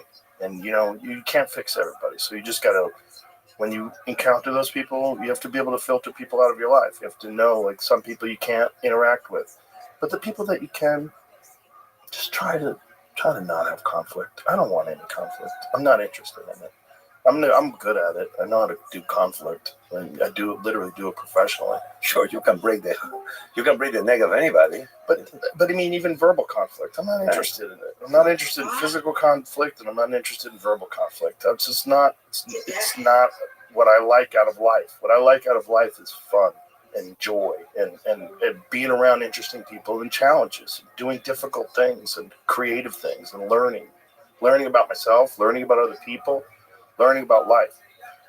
Conflict is just a distraction from your own personal demons, for the most part. It's a lot of what it is. When you're angry at other people, a lot of times you're really distracting yourself from the things you don't like about yourself. It's a flaw. And I try to filter it out as much as possible in my life. I'm not interested in it. Yeah, I'm trying to become the best version of myself on that. It's the second most important word we can always use in our vocabulary. The second most important is thank you. But the most important one is sorry. Yeah. Because thank you is, people have a hard time saying thank you. Me, I try to use the word thank you often, as much as I can. But because God knows I'm an imperfect man, the word sorry is the one I also try to use as quick as I can. Yeah. And mean it.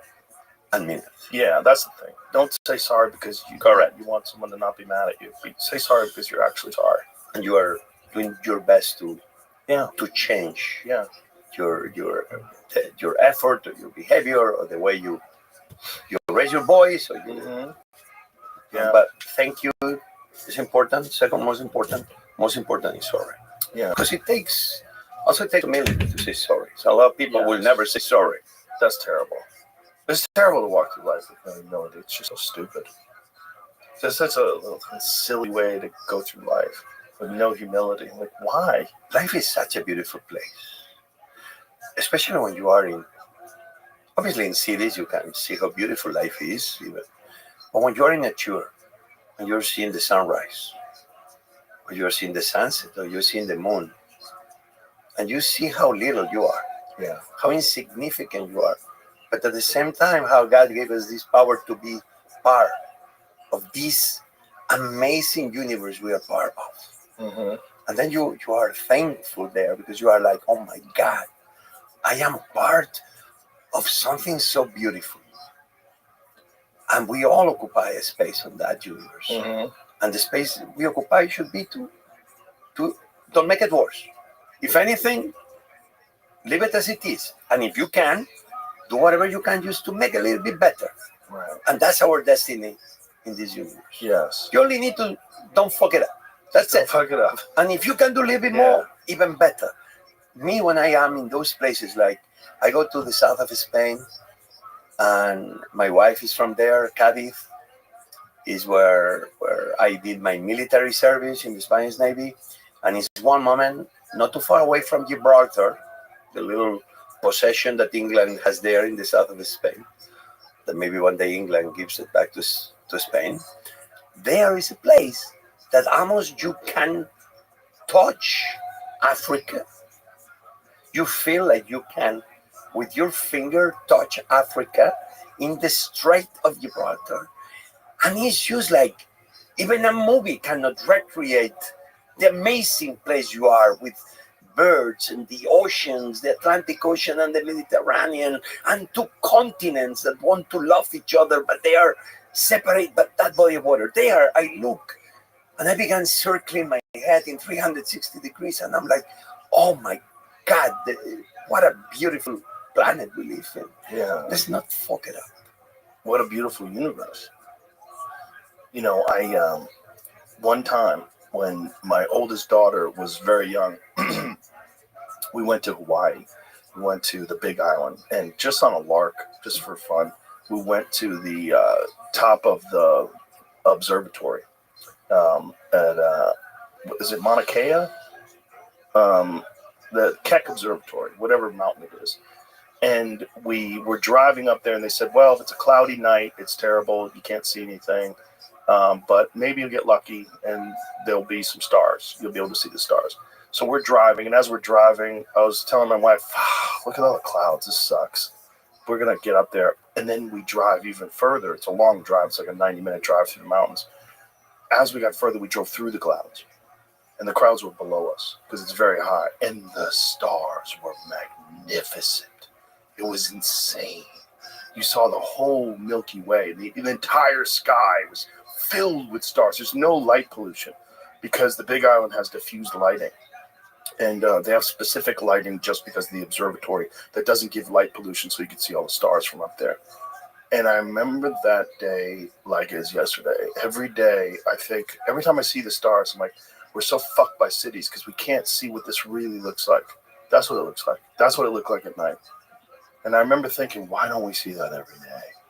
Like, the universe is so fascinating. Put you in your place. Oh my God. Like, you are in a convertible spaceship and you're hurling through the galaxy, and the only thing that's protecting you from everything else is a layer of gas. A layer of gas that surrounds this beautiful planet. Of course, it's life in one of those star systems. Oh, 100%. It's more than in one. Oh, yeah. I think we're just little babies, and they're not ready to let us know yet. Well, that's what I think. I'm sure they're trying. Some of them, I think. They're trying to contact others like we are. I think some of them have been here. I had a guy on yesterday. His name's Hal Putoff. He's a physicist that's been working with the government with this stuff forever. He said they have 10 retrieved crafts that are of non-human intelligence. 10. That the United States is in possession of. And he said during the Bush administration, during George Bush's administration, they were contemplating disclosure to the American people. And they wanted to get all these physicists and scientists and psychologists to make a list of things that would be negatively impacted by disclosure and things that would be positively impacted by disclosure, and give them a numerical value, like a 0 to 10 value. And when they calculated it all up at the end of the day, the cons outweighed the pros, and they decided not to disclose. So during the Bush administration, during George Bush's administration, during 9/11, during that time period, they were contemplating, this is 2004, they were contemplating having disclosure and releasing to people the fact that we are in possession of non-human intelligent crafts. They have recovered biological entities, meaning beings from another planet that are preserved that we have, and that non-human crafts are visiting this planet, or might not even be visiting. They might actually be here. They might have bases in the ocean. They might have bases somewhere in the mountains, but that this is a real thing. So he started working on this in 2004, and he's 100% convinced that we're not alone. There's been movies about it. This is For Close Encounters? Zone 51. Area 51. Area 51. Listen, nothing will give me more joy. As a young boy, I always thought, man, could I be the guy that finds E.T.? It wouldn't be cool. Yeah. And especially if scenes is a good alien species that is an alien species of goodness. Hopefully. Imagine it's a science fiction movie and planets like us is part of, let's say they're here, and let's say that all the, junk food and extra calories and the obesity pandemic is actually something like this alien civilization has orchestrated. And so as we become fatter, they're going to be able to recollect more protein to take back to their planets. Okay, that can be a great next big movie, and then we'll eat seeds, and they'll take it with us, and they'll put us in the planet, and at our stomachs, we'll have potatoes in their fields. I don't know. But I only will say that if that already happened, and the government, the US government, number one, since everything only happens in America, all the great movies of the world, everything happens in America, all the science fiction movies. And me, as a young boy, that's why I wanted to come to America, because, man, the aliens never visit Spain. It's always America. Everything cool always happens in America. And that's, I guess, why I wanted to come. But I will say that if already something like that happened, and we've not invaded again, means that they're good aliens, let's hope. Mm-hmm. But I will say that at this moment, our government will be already sharing with all of us something that will forever change the present and the future of humanity. You think they would already share it? Why not? No, I'll tell you why not. Because he explained it to me yesterday. There's a bunch of problems. One of the problems is they've been studying this stuff for decades. Studying this stuff, back engineering crafts, all that stuff takes money. And the way they get that money is by lying. They lie to Congress. So they misappropriate funds. So they lie about where money is going, which puts people in jail. So in order for them to tell the truth, they have to open themselves up to serious criminal prosecution. Like you're in deep trouble. You've misappropriated funds. You've lied to Congress. And there's probably some fraud involved in that too. As soon as you get a bunch of people that can lie to Congress, who knows where all the money went? Money's moving around. And then there's also the fact that the way you work on these crafts, you have to use defense contractors because they're the ones who make jets. They're the ones who make spaceships. Like, you can't do it on your own. You have to bring in these scientists. So you have to bring in private industry. So when you bring in private industry, now you have the United States government, the intelligence agencies embedded in private industry, and then their competitors suffer. So if the competitors go under, then the competitors could sue. Hey, you gave, Raytheon. You gave Raytheon this special generator that you back engineered from some flying saucer. Why didn't you give it to General Electric? Why didn't you give it to this company or that company? It's like, it's all Lockheed Martin. There's too many problems in terms of legal ramifications, prosecutions. People are going to lose their careers. They're going to be brought in front of Congress. They're going to have to testify. The only way that you're going to really have disclosure at this point is amnesty. The government is going to have to say, listen, let's let the past be the past. No one's going to get in trouble. But for the greater good of humanity, we need to know what the fuck is going on. So tell us what's going on. And that's a tough So thing you as mentioned well. about aliens living in the ocean. That's Atlantis.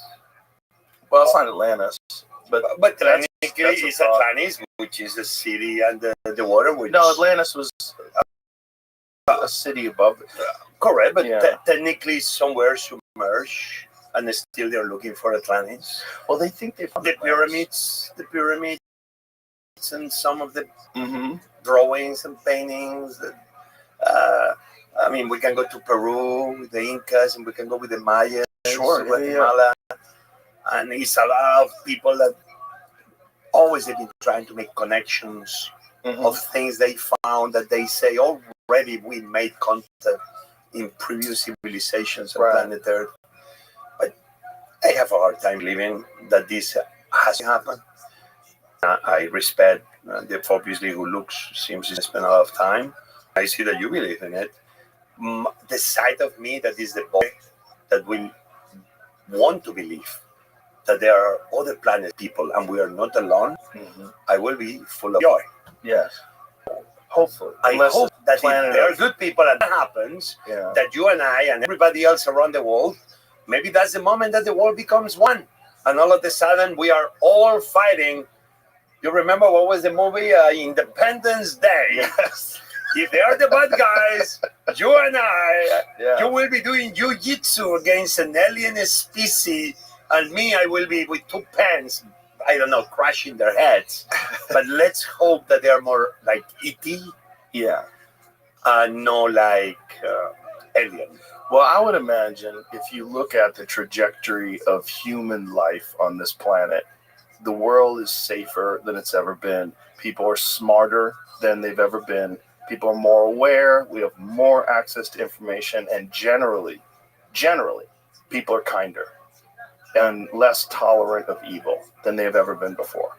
There's still problems with just the tribal nature of human beings. We're territorial apes, and that's what we are.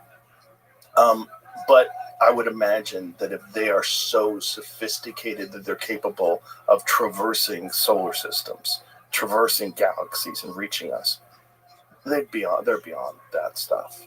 If they weren't, and they have reached us, they could have destroyed us 1,000 times over by now. We could destroy ourselves 1,000 times over. We, with our inability to go to other galaxies, we could destroy ourselves. So for sure, they could destroy us.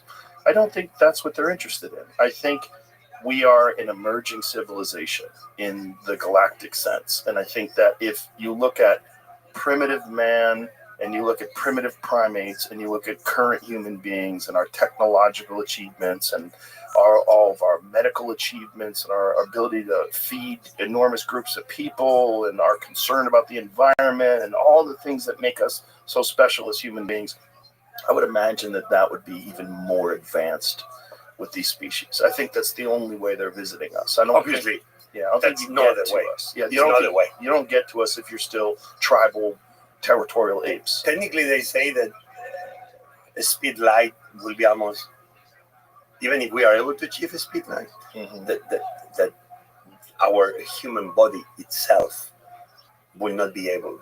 Right. Whatever that means. But now we see that we can be sending our conscience in other ways without our physical body. This could be happening one day. Me, what I know, the thing I'm interested in is I wish I will be alive when we put the first restaurant in the moon or the first restaurant in Mars, and I will be there just cooking for the first people arriving. I done my little part. Many chefs, they've done, thanks to NASA, their work, and they put their mark on food that has been sent to the space station. Yeah. I did it in 2016, 2017.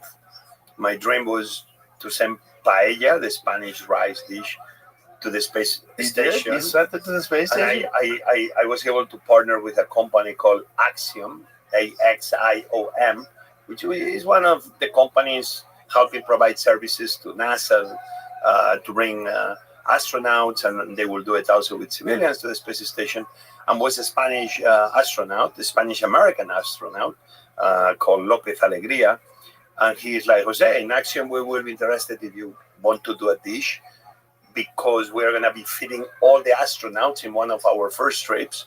And if you are up to it, and I say, yeah, what do I have to say? And we send Iberico ham, we send paella valenciana, we send a pork dish with pisto, which is like a ratatouille, a Spanish ratatouille. And I did it. That's amazing. But you know the thing I did, which is the coolest? What? Because all of that brings new things and new opportunities.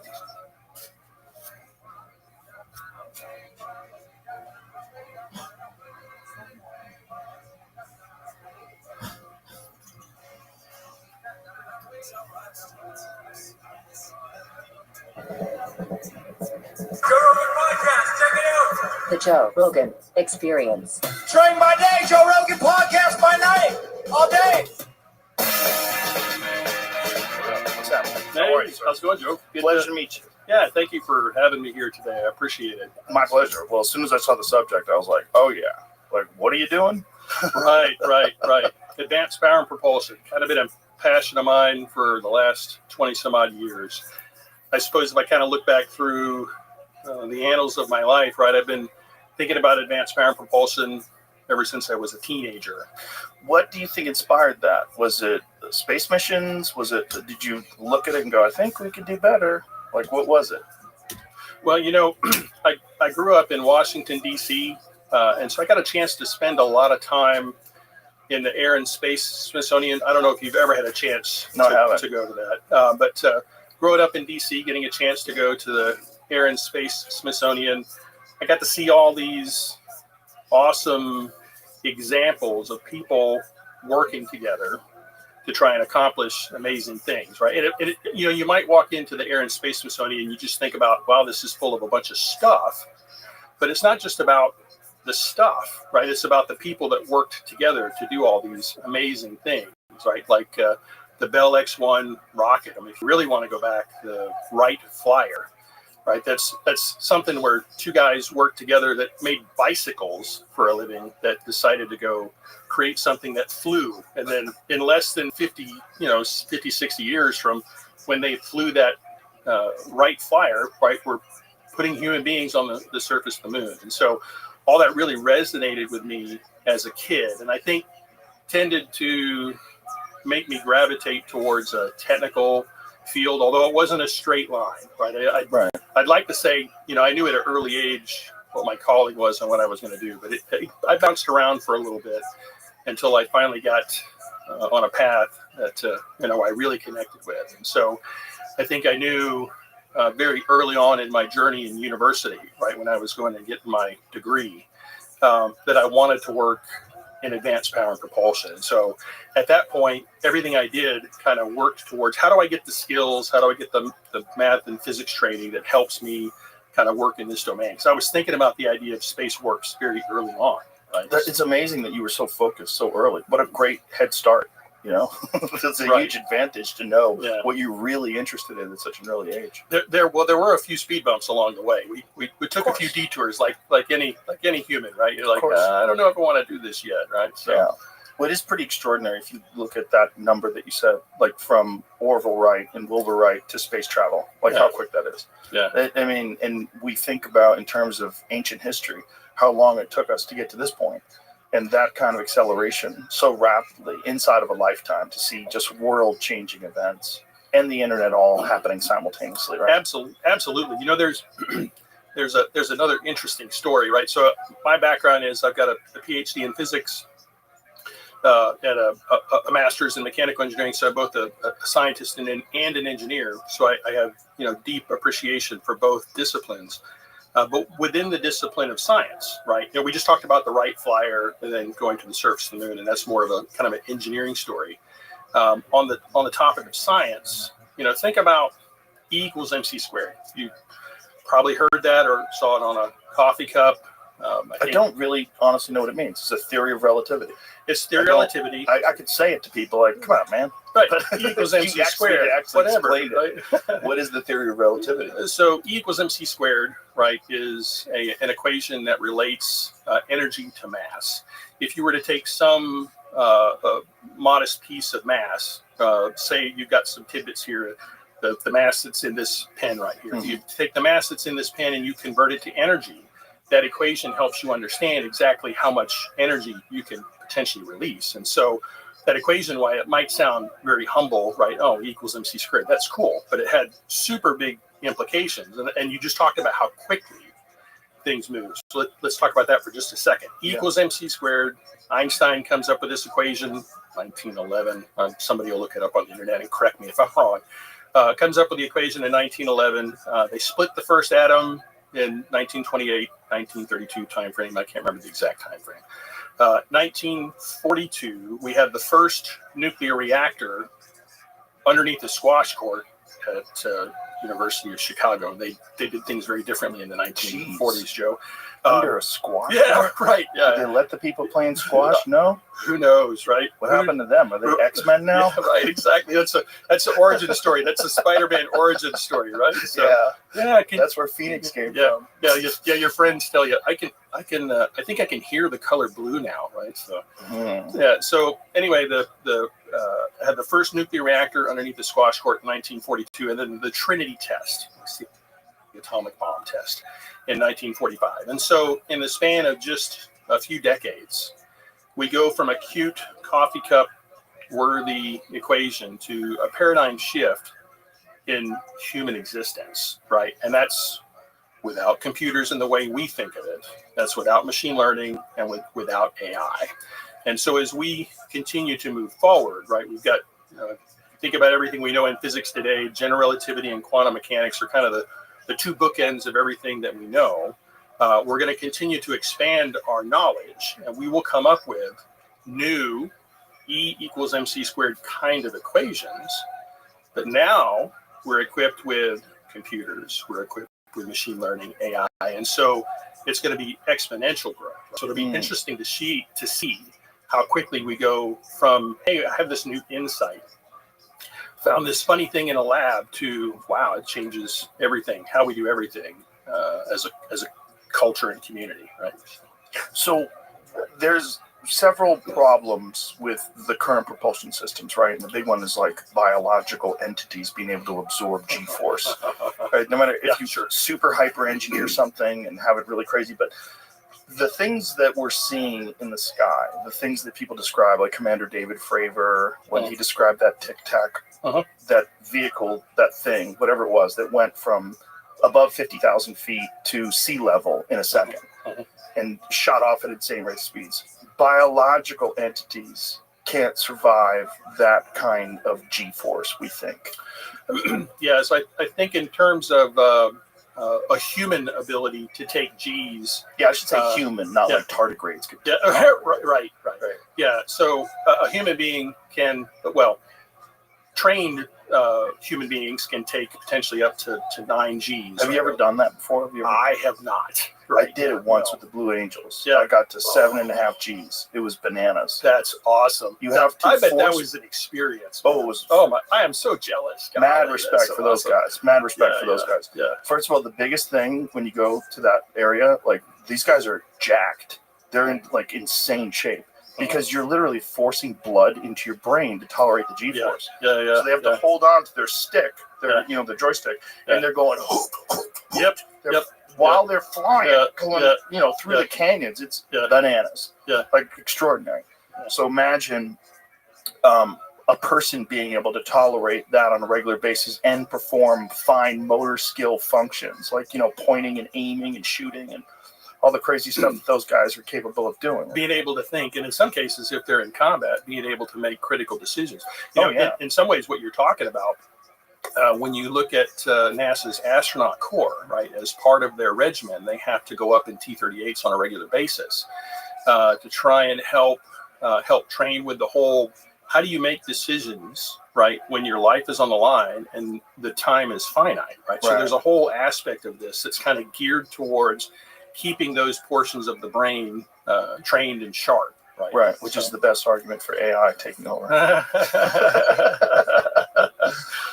When you hear about stories about these fighter pilots finding these objects in the sky that exhibit extraordinary capabilities and don't have all the signatures of traditional propulsion systems, what is your thoughts? Generally, I tend to be agnostic to the topic. I have a lot of friends that are extremely interested in a lot of things that are out and about in the media and in the literature. But generally, I tend to be agnostic, and here's why.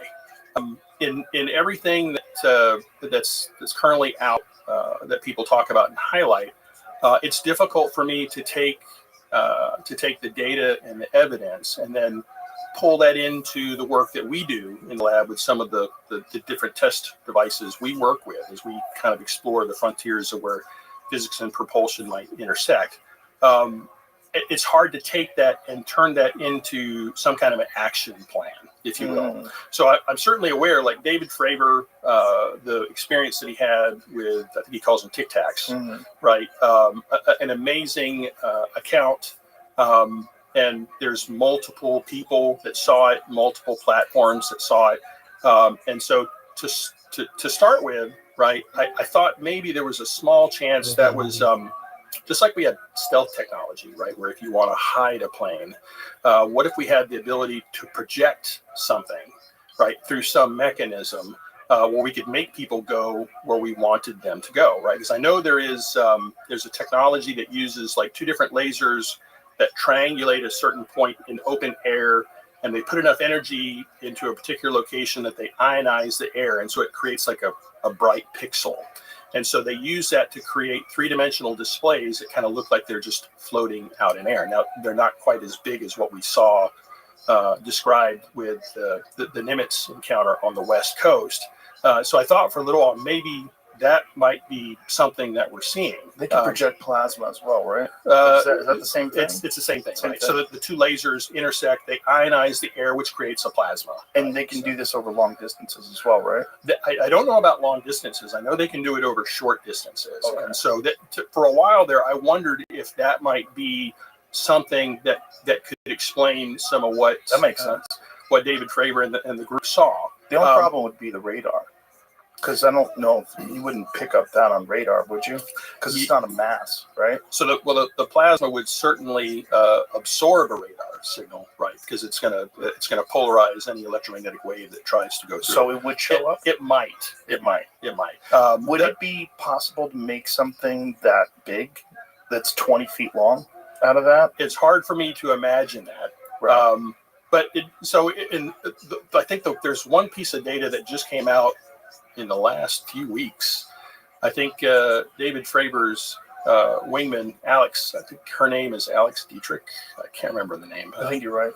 So she came out, and so in all the things associated with that particular encounter, right, one of the things I've been trying to figure out is how do they describe the specular surface of the Tic Tac, right? Because if it's these plasma pixels that I'm talking about that kind of creates a volumetric display, I would speculate it might be kind of a glowy looking thing.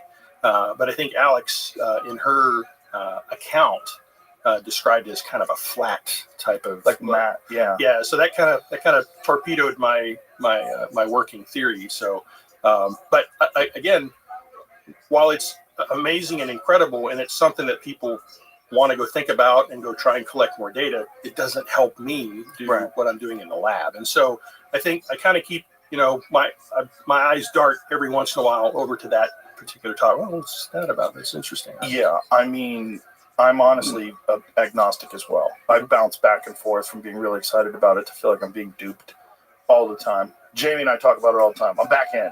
And then when Jamie's back in, and Jamie will find something. He's like, I think I'm back in. How are you right now? I'm looking through the article about the Navy laser that can do this and kind of figure out how big the objects are that they can make move. But they're designed to trick heat-seeking missiles, so they got to be big enough for that. So they want to. Okay, so they make a heat signature. So they trick the heat signature, which makes sense, right? Because they're plasma. Yeah, from tens to hundreds of meters away. Where are you at right now with UFOs? You in or you're out? I'm still in on something, but I don't know what the object is or what is. But we've both been in and out. Consciousness of thing. I'm on that this week or month. Oh, the one where they think they can call them in? Not just that you need consciousness to use it or talk to it. Yeah, or see it. maybe. Maybe. There was some talk of gravity propulsion systems in the 1950s, I believe. There was some work that was being done, and there was some discussion about whether or not it'd be possible to use nuclear energy to create some sort of a gravity drive. Mm-hmm. What is your thoughts on that stuff? Well, I think in order to do so, I'm gonna use a different parlance, right? Instead of obviously, I don't know what I'm talking about. No, that's okay. That's okay. Right. So in terms of some of the language that we use in the literature when we talk about something that would, I think, trace to what you mean when you say a gravity drive, right? We might use the parlance space drive, right? And so conceptually, it would be a form of propulsion that instead of using some form of onboard propellant in a tank, right, it's found some way to couple to some external field, whatever it might be, and can generate some kind of a propulsive force. And so in my mind, in order for us to ever be able to go down a path where we're trying to create something like that might look like that or smell like that or what have you, we need to have a deeper understanding of gravity, right? And so, we just talked about E equals MC squared, and so I'm going to back up just a minute. If you think about everything we know today as of in physics as a Venn diagram. There are two circles on this Venn diagram, and they touch at a little tangent point. One of those circles is quantum mechanics that helps us understand how atoms behave, how light moves. And in the other circle, we have the words general relativity. So that helps us understand how the cosmos evolves, how stars move and galaxies move. And so those two circles touch at a single tangent point. They don't overlap. So what that says is gravity, we don't know how to connect gravity to quantum mechanics. We don't understand that. But in terms of all of our daily life, just that level of physics helps us every single day, right? This cell phone is only possible because of quantum mechanics, and GPS is only as accurate as it is because we use general relativity to correct the atomic clocks on the GPS satellites. But until we develop a better understanding of how gravity might connect to quantum mechanics, or alternately how quantum mechanics might connect to gravity, I don't know that we'll be able to make meaningful progress, right? And so we need more circles on the Venn diagram. Just those two aren't enough. There are a number of people that would speculate that quantum mechanics is incomplete, general relativity is incomplete, perhaps it's even emergent.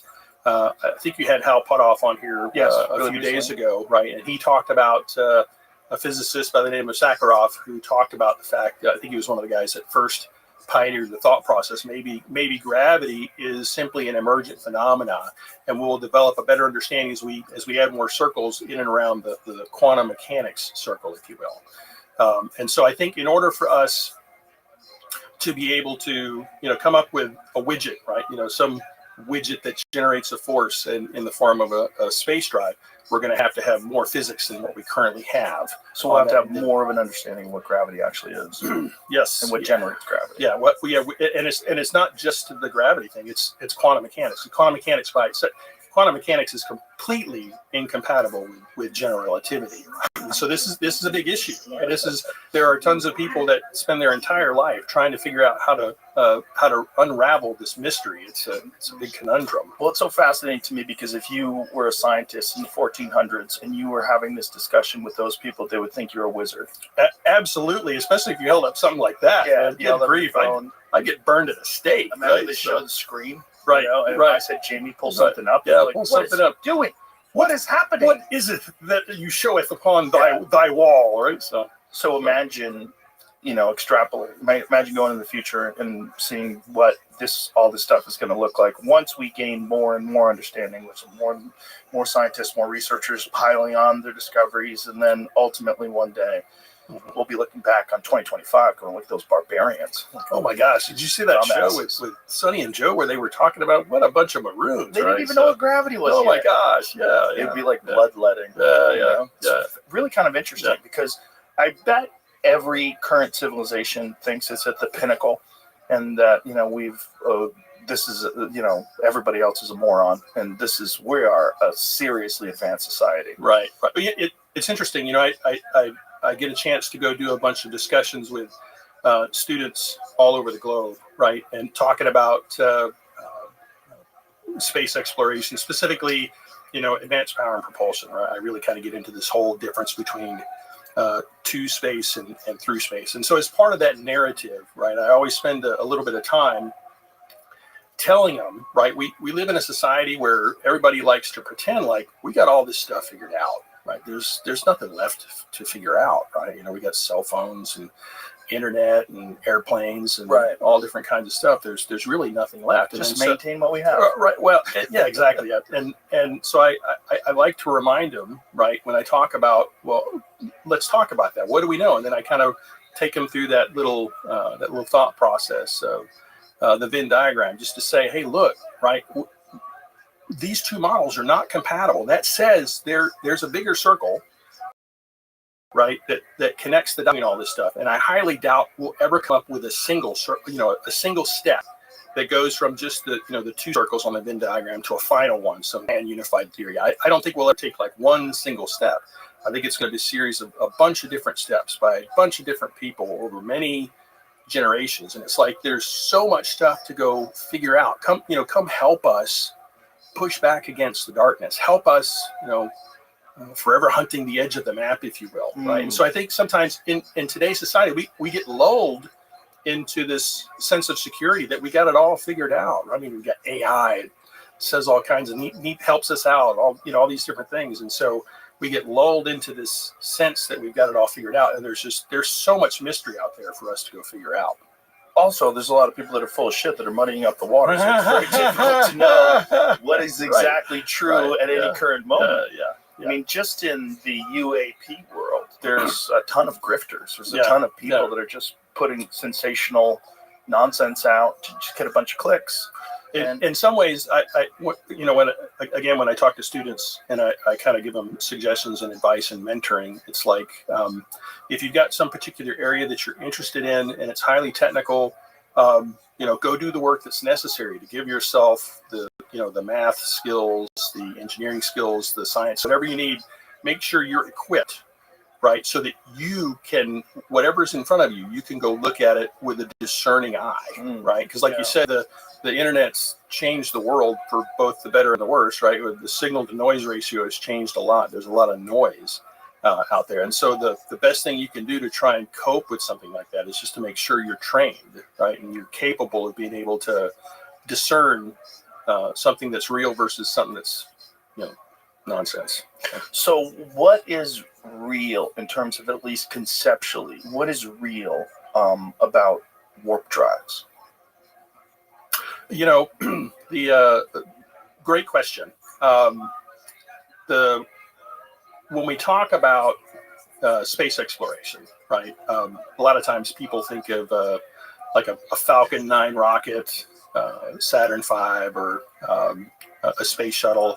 And these are all wonderful examples that should come to mind. But this is what we need to get to space, right? You got to climb against the gravitational well, if you will, and get into space. But when you get into space and you want to try and move through space, right? The things that you might use to solve that problem in an optimal sense might look very differently from the idea of rockets to get you to space. And so through space, there's a lot of things that we can bring to bear. But this gets into I think a larger framework I'd like to unpack with you today to talk about this through space type of thought process. But since you specifically asked about warp, I'm going to kind of jump forward. Okay, sure. I'm going to jump forward on the discussion thread.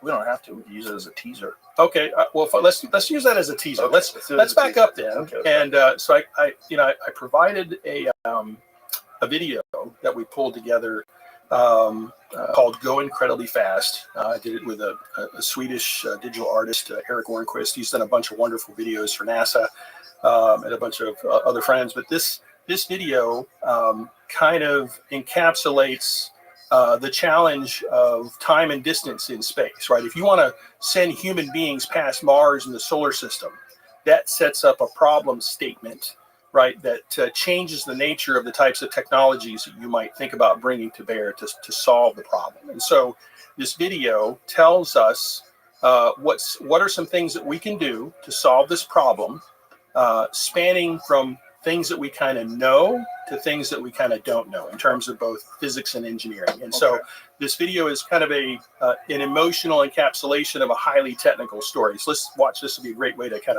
of tee off this discussion.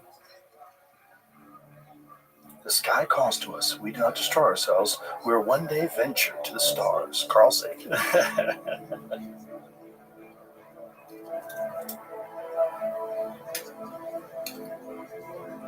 As incredible as it may seem, there will be a time, and it may be closer than you think, when we live on other worlds.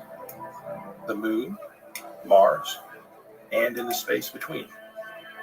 And when that day comes, just as always, our children will look with curiosity across these new horizons, with a desire to go further and to explore what lies beyond.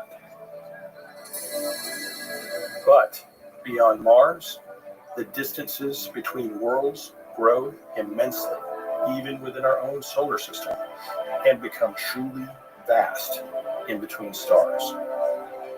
If we ever want to reach out across these distances, we need to learn how to go fast. Nuclear electric propulsion. Here we go. Yeah, so this is what we know. Using our current knowledge of physics and engineering, we could build nuclear locomotives to take humans to all the worlds in our solar system. But a starship powered with a nuclear heart aimed for even our closest star, Proxima Centauri, would have to harbor hundreds of generations of people, all living their entire lives aboard before reaching its destination 4.25 light years away. It would take 2 years just to reach the orbit of Saturn, and another 2,000 years to reach Proxima Centauri. We need to be able to go faster. Fusion propulsion. We should re-record this with you doing that for each of the vignettes. Knowledge of physics. But with engineering we have yet to develop, we can imagine a propulsion system with the sun for a heart. A fusion engine that could accelerate a starship up to 5% of the speed of light. This ship could cross the orbit of Saturn in 6 months and reach Proxima Centauri in just over a century. But if we want to traverse interstellar distances in less than a human lifetime, we have to go incredibly fast.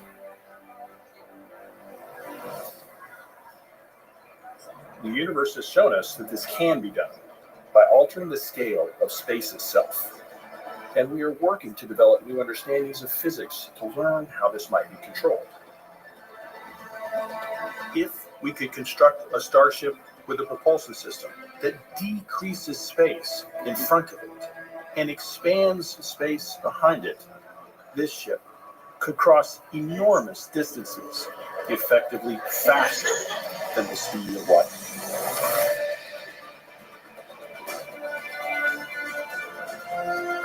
Such a ship would reach from Mars to Saturn in just a matter of minutes and be able to reach Proxima Centauri in less than 6 months. Whoa.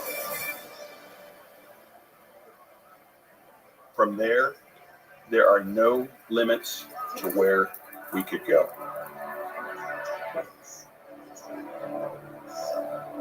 Perhaps one day, humanity will look up at an alien night sky and strain to find the pale yellow dot that is our sun, our home, and know for the first time, as we look back on ourselves, that we are not alone in the universe. This journey starts today. Whoa. First of all, whoever did the graphics. Thanks, for Jamie. that. Yeah, Eric Ormquist was the Swedish digital artist that we used to develop that video, and so that guy nailed it. Oh my gosh, didn't That's he? pretty Yeah, cool. yeah. We had a 3 swim lane chart, if you will. That's a very technical version of this. We have a copy of it. We don't need to bring it up, Jamie. I can just verbally here. No, I'm not. What video games do I play aside from the mini golf and bowling and things? I like Madden, which like sports games and Grand Theft Auto.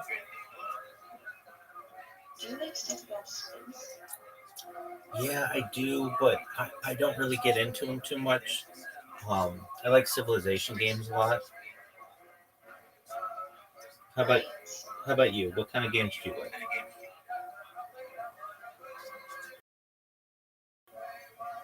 Same kinds, but I just What's that? Alright, we're good.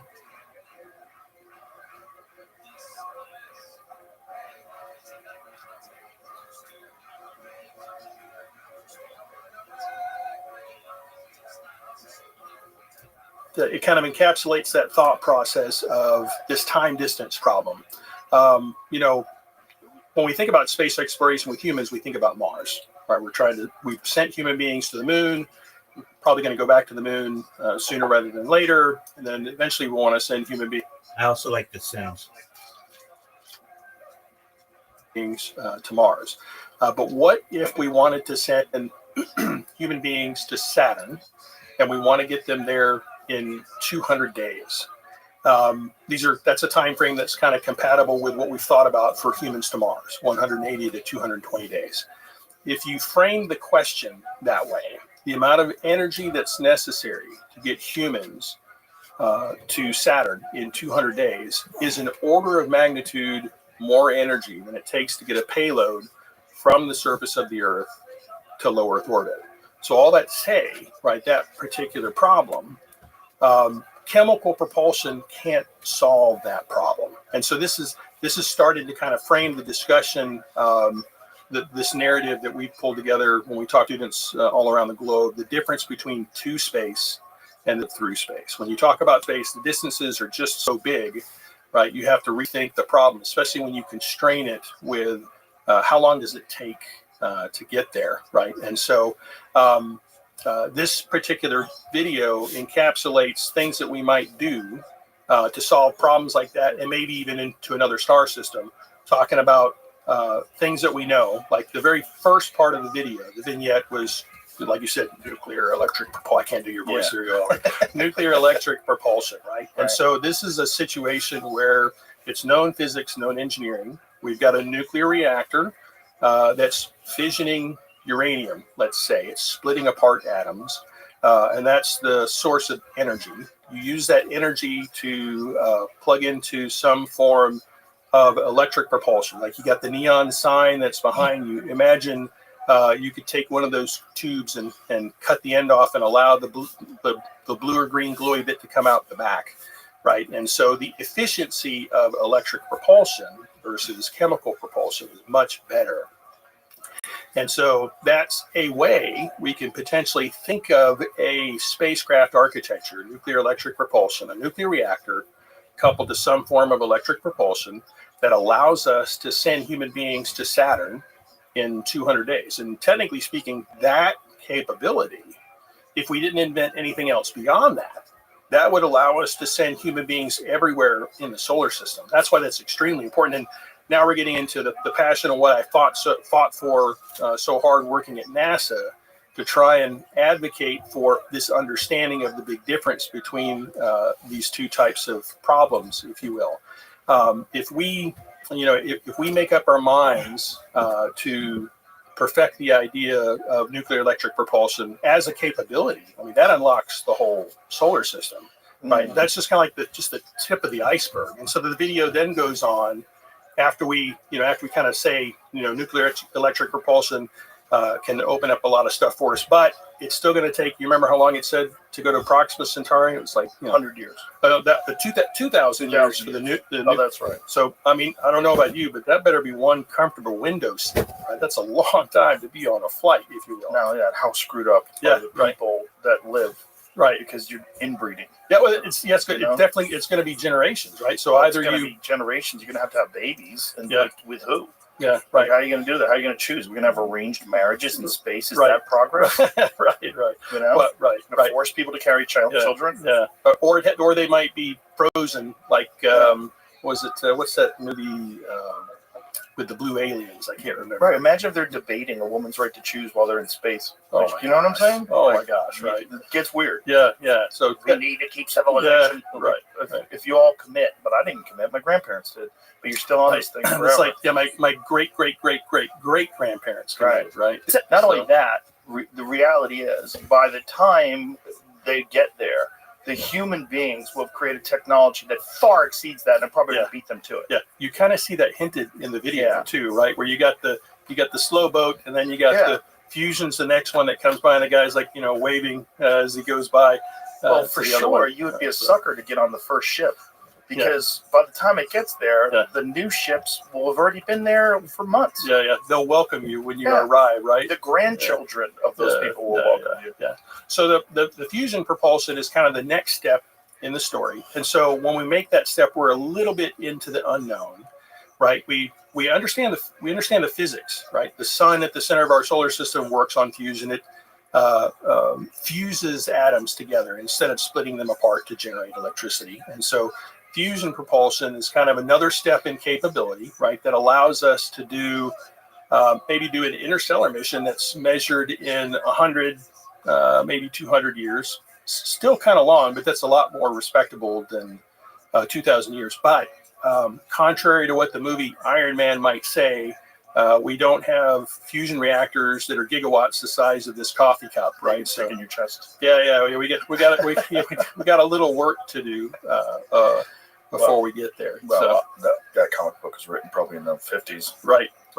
So when you think about this kind of progress, this ability to generate that amount of power and to bend gravity, and to bend space, what kind of a timeline do you think we're on for something like that? That's actually one of the most popular questions I get when I go talk to students, right? Whenever you talk about that last swim lane in the video, the idea of a space warp, you can expand and contract space, and that allows us to potentially go somewhere in months, whereas we were just previously talking about millennia and centuries, right? And so just to remind folks, we just talked about everything that we know of physics today, quantum mechanics, general relativity, right? We got to add some more stuff to the Venn diagram to develop an understanding. And so my crystal ball is no better than yours, Joe. I couldn't say specifically when something like that might happen, but I can say I actually do know what we need to be working on right now, right? And so in that context, right, I'm certainly doing the things that I think might help make meaningful progress towards that type of operative goal at some point in time.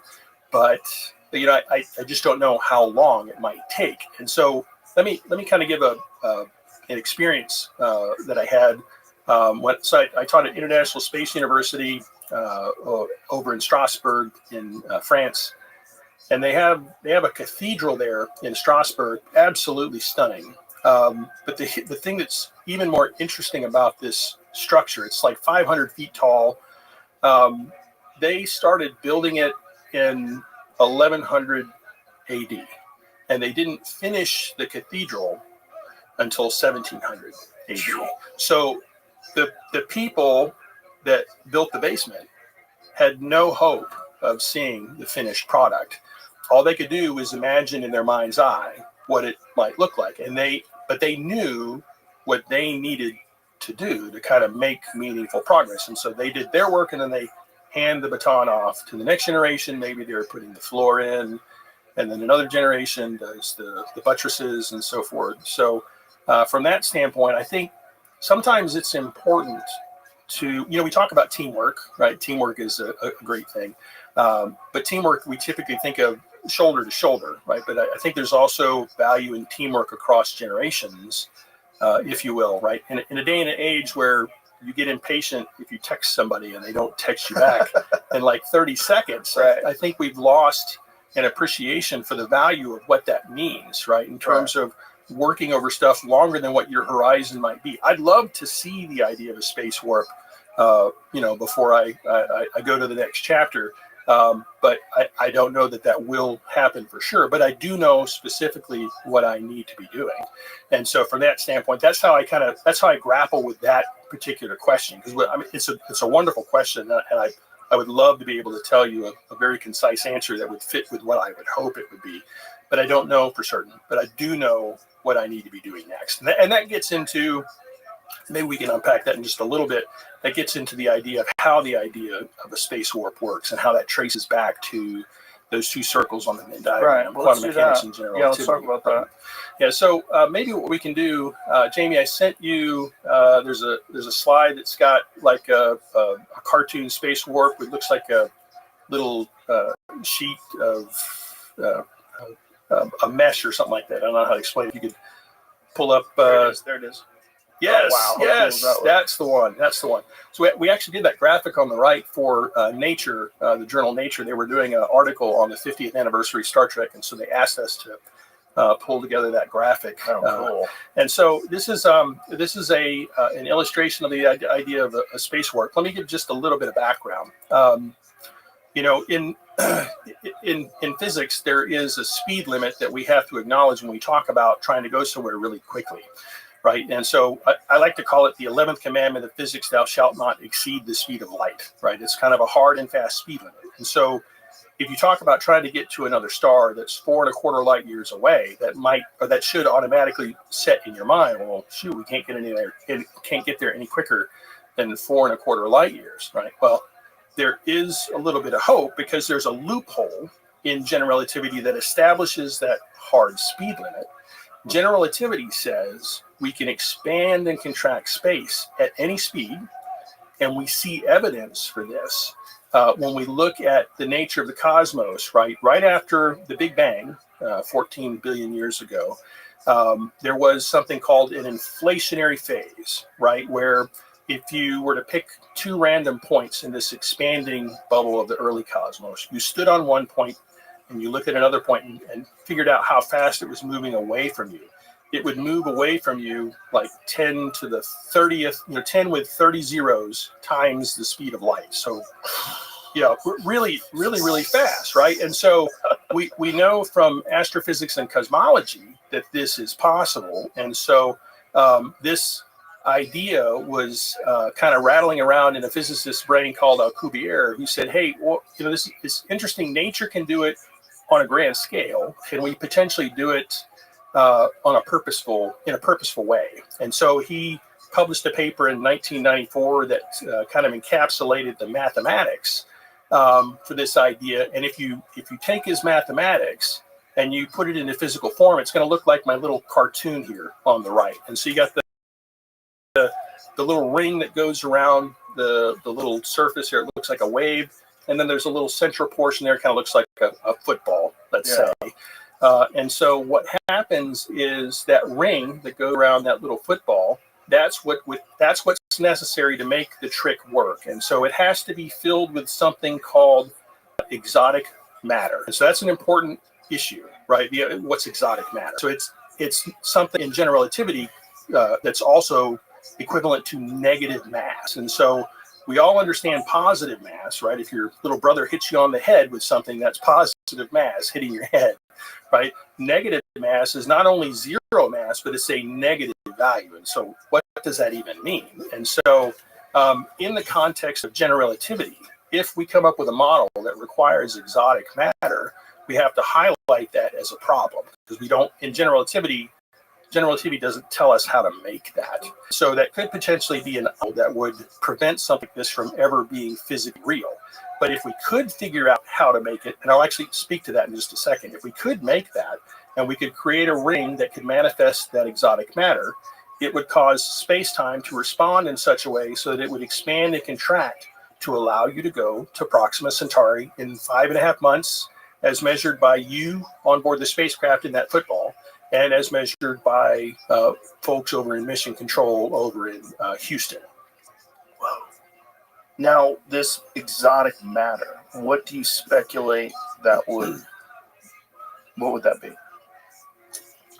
So exotic matter, and the cool thing is, these are the equations. So there'll be a test later, Joe. So I'm ready. So in Alcubierre's paper in 1994, right, he rightly highlights the fact that, hey, there's a problem. Danger, Will Robinson. This stuff requires exotic matter. That may mean it's non-physical. However, he highlights the fact, hey, we have this other circle over here called quantum mechanics. And there's something in the context of quantum mechanics called negative vacuum energy density.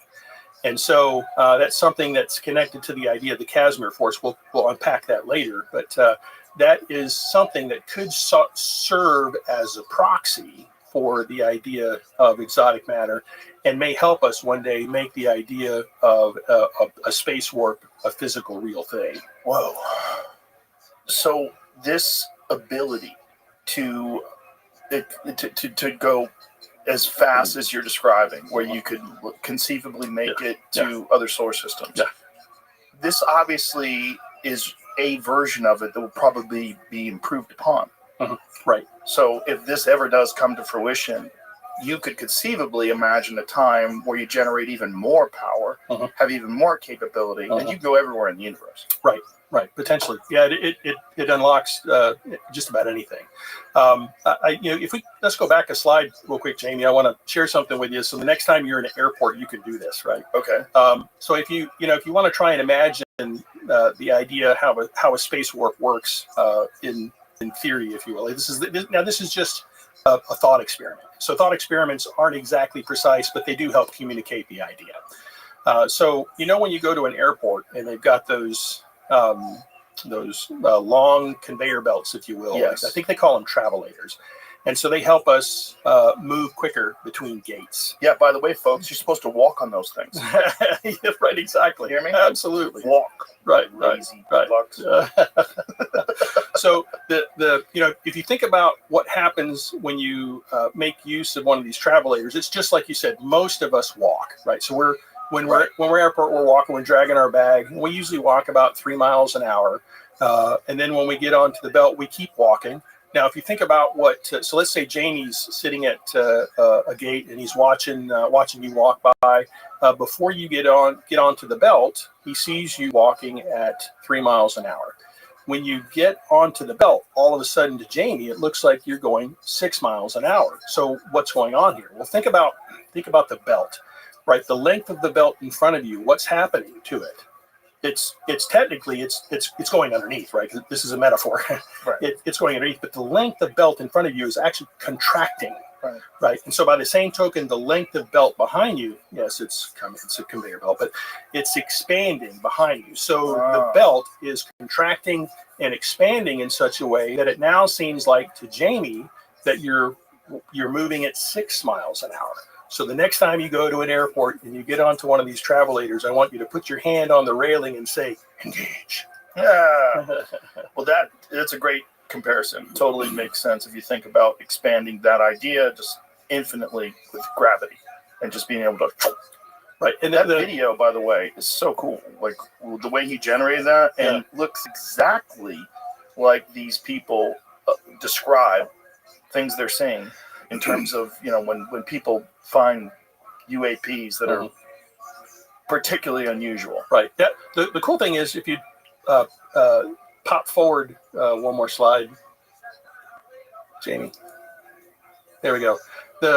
When you look at the math and physics associated with this, right, the proper acceleration alpha on board the spacecraft is formally 0. So what that means when they turn the warp on and off, it doesn't splatter the crew against the bulkhead. You talked about in the beginning of the show, we talked about G forces, right? And so I don't know if Alcubierre specifically was hoping to land on that kind of observation, but the little toy model that he came up with has got a lot of appealing characteristics, and that's one of them, right? When you turn the warp on and off, the proper acceleration alpha is formally 0, so it's actually 0G. So he stumbled into a really nice solution, if you will. If you don't mind, while we're here, I'd love to maybe spend just a second to talk about life imitating art. There's some interesting things that I think it's the next slide or two. I keep going. We'll come back to this one another time. So this is it's a modern rendering done by Mark Rademacher, a digital artist from the Netherlands I've worked with over the years. This is a Star Trek ship concept that was developed by Matthew Jeffries in the 60s for the TV show Star Trek. And so you might notice there are some qualitative similarities here to this little structure, to the little gray cartoon that I just showed you. It's got the rings on it, right? It's got this little central structure. But there are actually a couple of fatal flaws with this concept. But the thing that's fascinating to me before we talk about the things we're going to fix is Matthew Jeffries is not a physicist, number one. Number two, the math and physics associated with the idea of a space warp hadn't been published in the 60s when he came up with this artwork. But look how close he got right? For somebody just following his gut instinct in terms of pulling something together. What was his background? Did he have some sort of a background in science?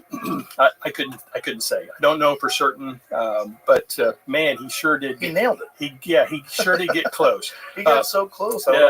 Yeah.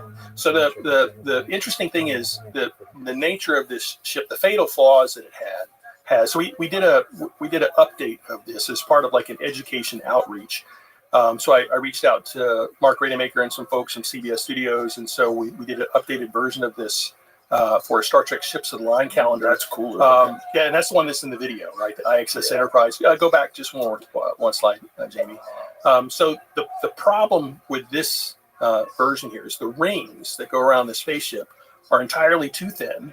So when you calculate how much of the exotic matter I just talked about that you might need to make this thing do something useful, it's going to be a very large number that might be impossible to ever make.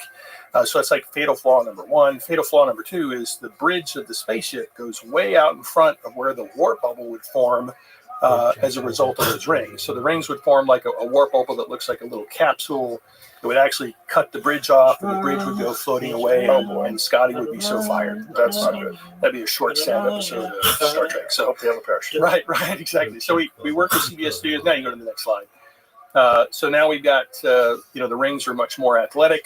They have more heft to them. They're thicker, so that reduces the energy requirements. And then the spaceship itself is kind of properly nestled into the warp bubble. It just looks cooler. Right. Yeah. Like all things from the past, they can make a better version today. Right. So this exotic material, do you imagine that this is an undiscovered element? What's the theory? Right. Yeah. And this is the reason for some of the lamentation, right, about general relativity and quantum mechanics. General relativity just doesn't tell us how to address it, right? It just simply says you have to highlight it in your paper before you submit it for peer review and say this may cause problems.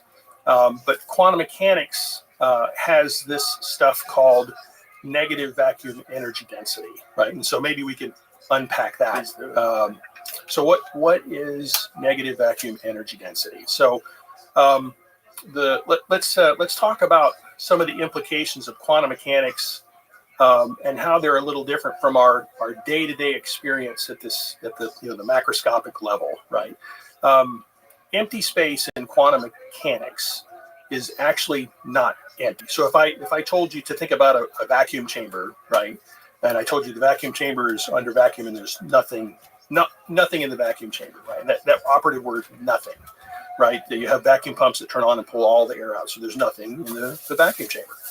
Quantum mechanics says, wait a minute, hold on. The idea of empty space, even though there's this classical vacuum, right, that we might think about, it's not actually empty. There's these fluctuating fields and forces that are always going on all the time. So even though like this is Plumbrook, NASA's large vacuum chamber up in Ohio, and so if you imagine you took that vacuum chamber and pumped on it so there was no air on there, and then you might say there's nothing in that vacuum chamber. Well, quantum mechanics says that at the microscopic level, there are fluctuating fields and particles all the time. And so this sounds very, very, very, counterintuitive to what we experience in our day-to-day life, right? You pick up a coffee cup and you push against a door, right? That's how we think of the world, if you will. But quantum mechanics deals with the microscopic realm, and things are a little bit different. And so that's kind of background. So you can, this peculiar nature that I'm explaining to you, you can actually do an experiment that provides you a observational consequence of this peculiar nature. And it's called the Casimir force. I think I have a slide in there, Jamie. So the Casimir force can be thought of in the following way. Imagine that you've got two metal plates, like you see here in the graphic. You put them very, very close to one another. That separation distance is maybe 100 nanometers. So certainly much smaller than a human hair, very, very small distance. And then you imagine you have a vacuum chamber that you put these two small plates in. And then you turn on the vacuum pumps and you pull all of the air out. So there's nothing in there, right? At least that's the way we would think about it. So now we're going to conduct a little thought experiment. We're going to imagine that Jamie has superhero powers, and he can shrink himself down to being a wee tiny little atomic person. And we're going to ask him to go into the vacuum chamber, and we're going to ask him to measure the pressure on the outside of the plates, and we're going to ask him to measure the pressure in between the two plates. And so we're going to expect, based on the normal way we exist, he's going to say 0, 0 on the outside, and he's going to say 0 in between the two plates.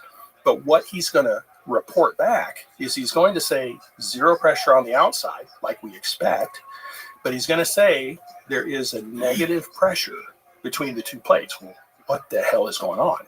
Well, the quantum field is full of fluctuating fields and forces. Matter is both a particle and a wave. You may have heard that statement at some point in your life. And so all these little bits of energy, right, they have wavelengths associated with them. And so any wavelength that is bigger than the physical gap of the cavity, it won't be able to manifest between the cavities. So when we add up all the bits of energy on the outside, that's our 0 reference. When we add up all the bits of energy on the outside, and then we add up all the bits of energy in between the two plates, there are less bits of energy because all the bigger wavelengths are excluded. And so there is a deficiency of vacuum energy that manifests between the two plates, and that results in that negative pressure that wants to pull those two plates together. That's called the Casimir force. A guy by the name of Casimir was the guy that derived that back in 1948, but it took us until the late 90s to actually measure this in the lab to the physics community's satisfaction. And so it's been studied hundreds of times since, measuring forces at different regimes, if you will. And there's also something called the transverse Casimir force. So when you try and slide those two plates relative to one another, the vacuum wants to resist you sliding those two plates. And so this is a very real phenomenon, and it's a wonderful illustration of the peculiar nature of reality at the microscopic level, right? So, the theory was worked out in the late 40s. The experimental stuff was started in the 90s, and then there's been a bunch of work since then. And I think they're even looking at trying to use the Casimir force in MEMS devices. But all that to... What is a MEMS device? Micro electromechanical machines, some small gears that you can't see with your eyes, but they serve different purposes that people are trying to come up with for sensors, maybe some things in your car, some future chips that might be in your phone or something like that. Things that where they make micromechanical systems that they make them with light because you can't even see those kinds of things. So the quantum vacuum, this fluctuating field of particles and forces and so forth, is a very real phenomenon. And so this stuff I just described to you is the negative vacuum energy density that Alcubierre highlighted in his paper when he said, we don't know how to make exotic matter in general relativity, so that circle on the Venn diagram doesn't tell us where to go, but quantum mechanics tells us how to make negative vacuum energy density in the context of what we see in a Casimir cavity. And so maybe we can, some future generation of scientists will figure out how to do something in some way to, like if you ask what's in those rings around the IXS Enterprise, right? Maybe it's some deeper understanding of the nature of the quantum vacuum. And I talked to you about, you asked me when must happen, and I can't tell you I know what I need to be doing next. Right. And so in my mind, I think some of the next big chapters in physics are going to be centered around understanding the nature of the quantum vacuum and the quantum field. I think there's going to be a lot of fruit there, and that may provide us the opportunity to add more circles to the Venn diagram or maybe expand one or what have you and so forth. So what kind of experiments have to be conducted in order to expand this? Like, are you talking about things that are going to be achieved in particle colliders? Like, how are they? Like, what do you anticipate? That's a good question. And I'm there. So there's a lot of different approaches people have taken to try and explore the nature of the quantum vacuum, and you could even start to look at cosmological observations. When we talk about dark energy, right? That's equated to the quantum vacuum at scale, and the cosmological scale, if you will. I think there's even some recent stuff that's come out in the peer-reviewed literature that the cosmological constant may not be constant. It may actually be changing over time. And so there's some experimentation. It has nothing to do with the idea of the space work. The people that do work on that could care less about space works, but they're trying to understand the nature of the cosmological constant of the quantum vacuum at scale. So there's a domain where some interesting work might be done. I know universities all over the globe still do work today with studying the Casimir force. They make different types of things, different materials and so forth, just to try and understand how materials respond when they make these small things, and trying to understand how the quantum vacuum works with it. But I think there's also some other things that we can try, right? And so that goes, I think you've seen some of our work that we've been doing, right, with some nanostructured devices that we've been doing some work for DARPA for a number of years. Where we're actually trying to work on some systems that generate power. Welcome. And so in the process of doing that, we've actually found that our nanotechnology may actually have some intersection with the idea of a space warp. So I think it's when you're saying that, like, our nanotechnology might be used to create some sort of a space warp. In what way? Right. Jamie, can you pull up one of those slides close to the, not that one, go back, keep going back a little bit more. Keep going up. Right there, right there. So there's this, on the left-hand side of this image, there is a scanning electron microscope image of a nanostructure that in this case, we 3D printed. And then we metallized it. And so the work that we were doing for DARPA associated with that structure is focused on trying to harvest energy from the quantum field. And so we've been working towards trying to generate a voltage potential on that little structure where the pillars in the middle are at a different voltage from the walls that are in the picture there. And in the process of doing the analysis to help us understand how thin do we need to make those rod-like structures you see inside the cavity gap. When we study how the quantum field responds to those structures, we noticed a kind of an unanticipated intersection with the idea of a space warp. If you look at, there's like in the picture, there's like a little blue surface overlaid on top of the center pillar there, and you've got those two little regions that are like yellow. I think Jamie just moved his mouse over those, right? So that's the pillar, and if you move up, that blue surface shows the quantum field's response. So that negative vacuum energy density distribution you hear me talking about, that is like a section cut in terms of what that looks like. And so we're trying to make sure that the nature of that distribution allows us to see a voltage difference, right? Which we do see, but that now we can go to the middle pane here. The top picture there is that image on the bottom left. And so you see those little yellow, kind of looks like a lenticular shape. And then if you look at the picture beneath that, that is a section cut of a space warp, that ring that goes around the spaceship. So if you look at the distribution of the exotic matter on the bottom pane versus the distribution of negative vacuum energy density in the top, they're qualitatively very similar to one another. So we, as part of an extra credit, right, we're still, DARPA doesn't care about the idea of a space warp, to be clear. They don't care about that. But this, as scientists, we were interested in, wow, we didn't expect to see this. This is interesting.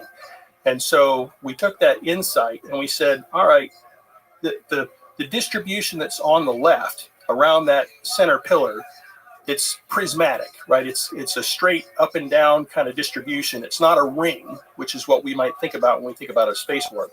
So we said, all right, well, let's do a slightly different model. Let's make a sphere inside a cylinder, and then let's study how the quantum field responds to that structure. And so the energy density distribution to that, the little green items there in the cartoon, the energy density distribution for that properly matches the requirements for the idea of a space warp. And so we published a paper. Yeah, this is significant, right?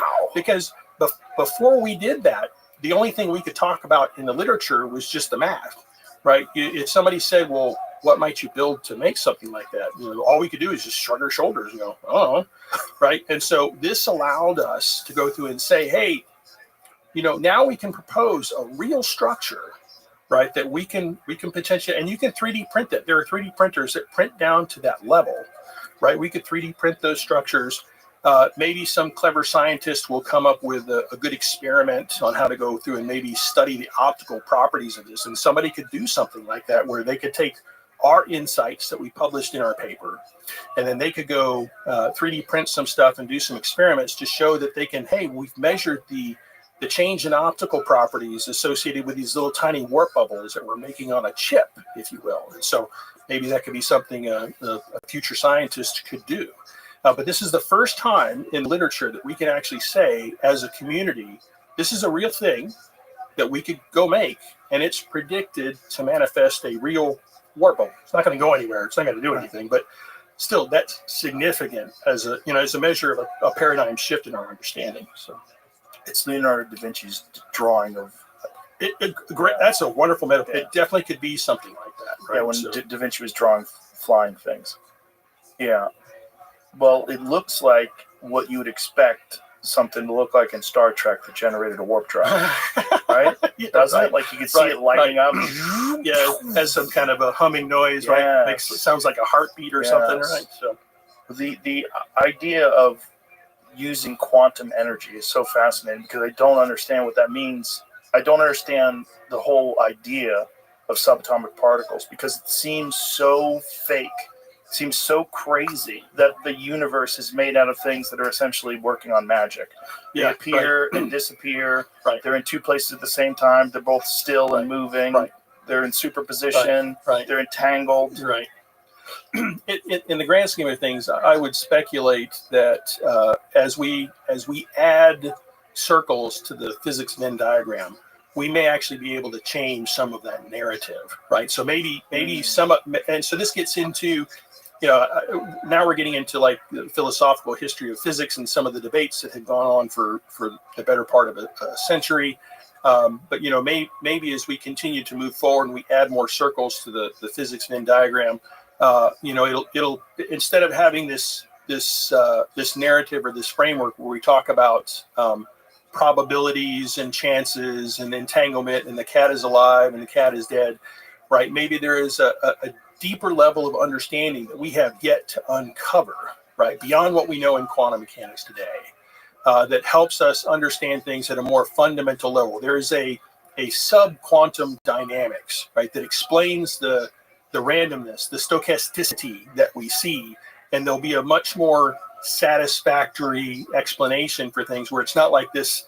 I would almost play back some of what you just said. If you think about it, it actually has kind of a bit of a metaphysical kind of sound to it, if you will, right? The collapse of the wave function. Well, what does that really even mean, right? So maybe as we continue to move forward, we get deeper understandings. We'll have answers that are much more compelling and logical in some way we don't currently understand yet. Well, when you try to explain to people the double slit experiment, try to explain that to people, the waves and particles, like what are you even saying? Yeah. You have one slit, you get a nice Gaussian distribution around a center point, then you open up two slits and you've got this weird interference pattern, right? It's like and that's the whole matter is both a particle and a wave, right? That's how you kind of see that, if you will. But how do you explain that? And so actually there are thought processes that people have to explain that type of stuff in some of the stuff that's out in the literature today. Bohmian trajectories is specifically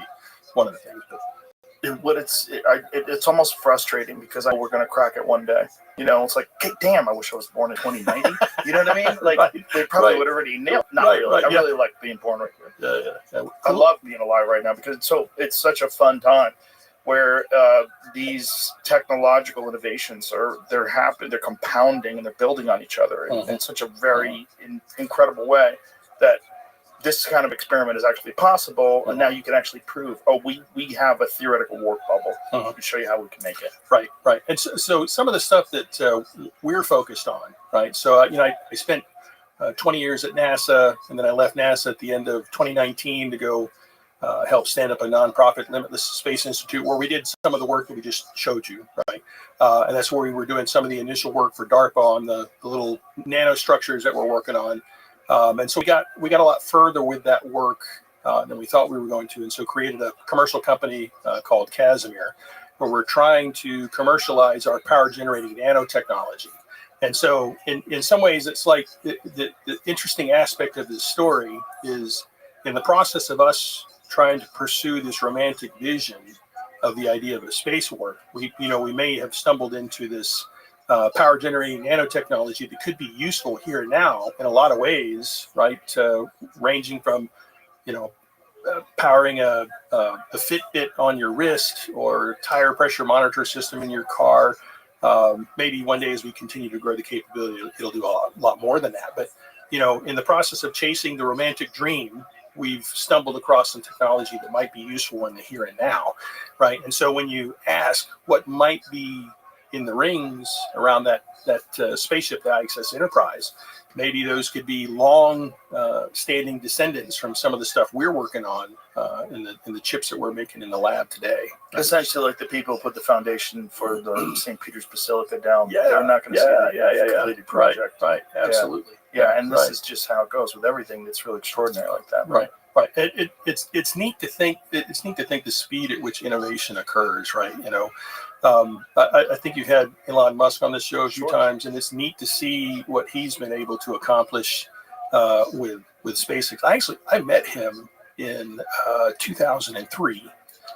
This is the very beginning of his journey, right? I was on a planning committee for a conference, American Astronautical Society, and we were doing a conference in Houston with a focus on a commercial space flight. So this is at the dawn of the idea. At the time, I was working at Lockheed Martin.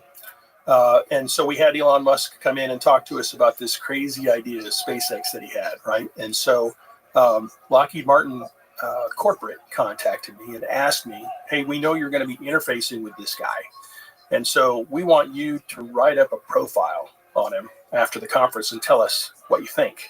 And so I went to the conference and got a chance to watch a number of people come in and talk about great ideas, and Elon came and gave his talk and so forth. And after the conference was over, I wrote up a profile and submitted it to Lockheed Corporate, and I said, this guy is going to do everything he said he's going to do. I think Lockheed Martin should consider buying his company at some point in time. And so fortunately they didn't, right? Because I think if they did, they would have ruined the magic, if you will, right? So yeah, you need it in his control. He's got some pretty bizarre ideas that just watching them catch that rocket, you're like, what? That's nuts. That is so absolutely nuts, right? My brain looks at that and goes, no. Right.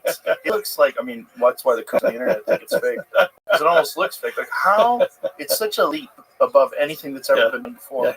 Yeah. Could you imagine the design meeting? Right. And I'm sure it was probably Elon that said this. I want to catch a 20-story building. Yeah.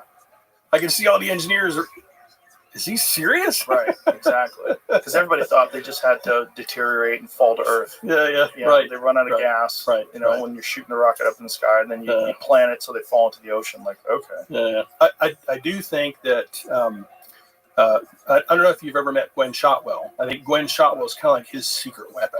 Oh. Right. So Elon Musk strikes me as one of those guys that's like an idea generator. All this great stuff's coming out at the speed of light, if you will, and he's coming up with all these different ideas. But you got to have somebody who can take all that chaos and pull out the important tidbits and then put them into action, if you will. And so I think Gwen is kind of his secret weapon. She helps take all of that chaos and then starts to put it into actionable steps, if you will, to help SpaceX makes that's the case. She rules. Oh yeah. Just imagine as technology increases, if you have someone with that sort of an innovative mind and someone like Gwen who can put it together as all these new ideas come to fruition, you could imagine where we're going to be with this stuff. Right. Absolutely. Yeah. Well, and just to kind of put that in context, right? In my mind, SpaceX is an example of mastering the art of getting to space, right? SpaceX is conquering that climbing against the gravity well, as opposed to moving through space. Therein lies a great opportunity to kind of re-highlight that perennial difference, the challenge between the two, right? So moving through space. Yeah. And then the idea of some sort of a space station somewhere, like not just circling the Earth, but out in the cosmos.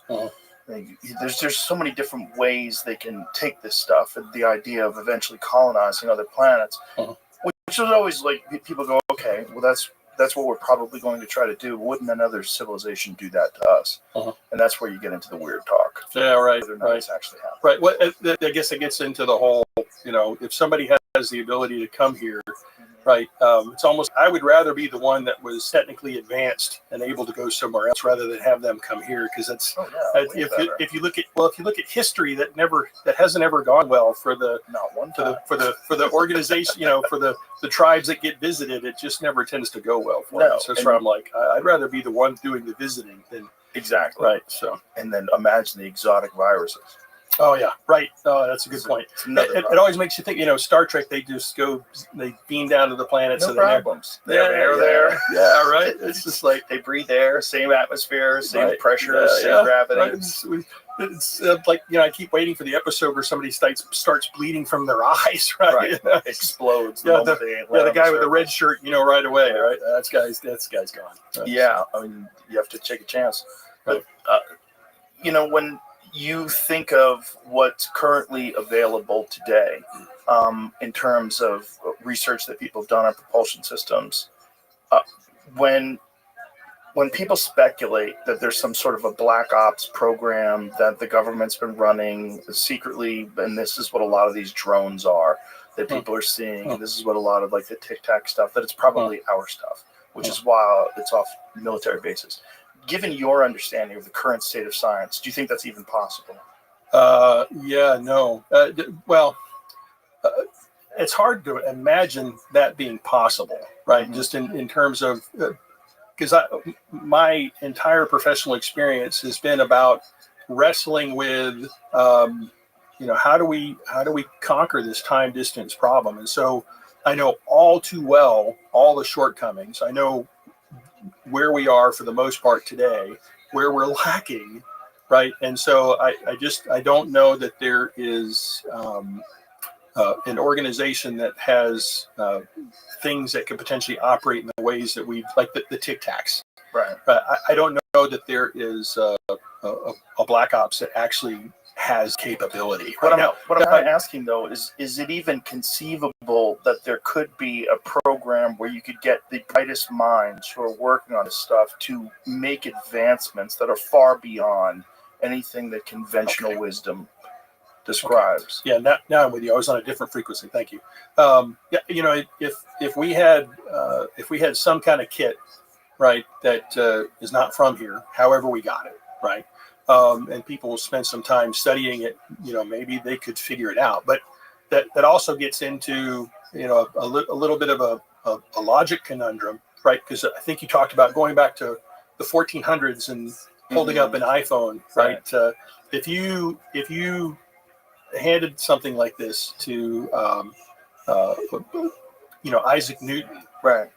He would have no idea what to make of this, right? So he might figure out the interface, right? The Apple's done a good job of making this thing pretty user friendly. But I mean, how could even if he looked at it with like a glass that allowed him to see, maybe start to make out the pixels, right? He doesn't have the benefit of any of the math and physics and so forth. So it's possible, right? But those are the things that in gaming situations in my head, what might that look like? Well, it's like, wow, this might be really hard to figure that out. But it'd be awesome if somebody had figured that out, if that was in the realm of possibility, right? So, speaking for the people that believe that they have recovered these vehicles from somewhere else, one of the ways they describe them that's really kind of bizarre is they describe them as donations.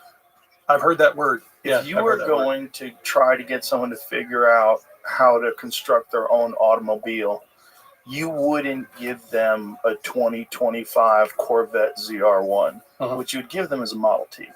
You'd give them some simple combustion engine, a carburetor that you could go, okay, like someone who knows how to make a locomotive, they could look at that and go, okay, I see what they're doing. Oh, wow. All right, so this thing, the combustion, and then the gases spin around, and then it creates energy, and then it spins these wheels. Then this thing has different gears, and that goes to the back wheels. Okay, I think we could do this. But, if you gave them some electric Tesla, like a new Model S Plaid, they'd go, what the fuck is this? Porsche 911. Yeah, exactly. They would go, what is this? Well, especially electric.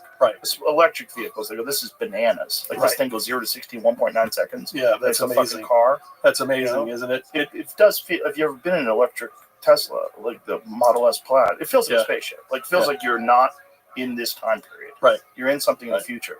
So if they gave us something to back engineer, they would most likely give us a Model T. Yeah. Actually, I had never thought about it that way. Yeah. Right. They wouldn't just start with the best shit we have. Right. You know what I mean? Like, give these dummies a Jeep from the 50s. Right. You know what I mean? Right. A Willys, right? Carburetor. Figure it out. Yeah. Look at all the stuff. You can work on it. Like, if you open up the hood of one of those things, an old Jeep, you go, oh, I see where everything is. Here's the spark plugs. Right. And here's the distributor cap. I get it. Yeah.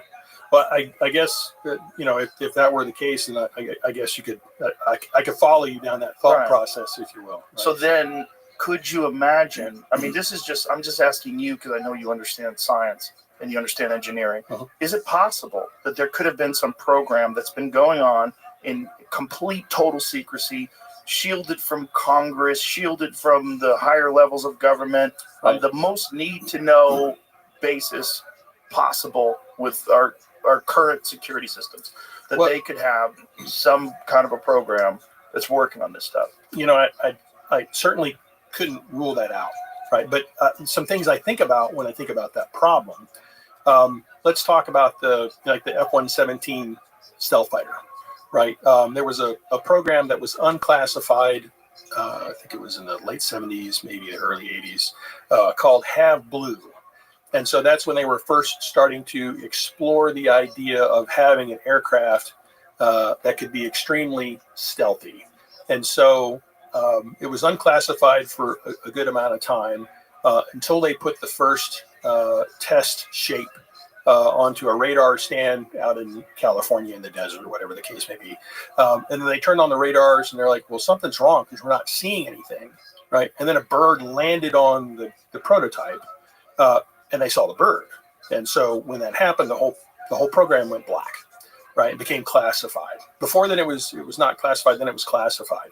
But it of course came out in the 90s with Gulf War I, right? I think we saw some manifestations of this. And so there is a program that's extremely classified for the obvious reasons, but it still came out, right? And then I also think about, I worked at NASA, right? And so you have worked in NASA for 20 years, and you get the full spectrum of people serving different roles in a facility. And so you're always going to have people that, take out the garbage and do other different things like that. And so, if you've got something that has implications like that, I mean, it's hard.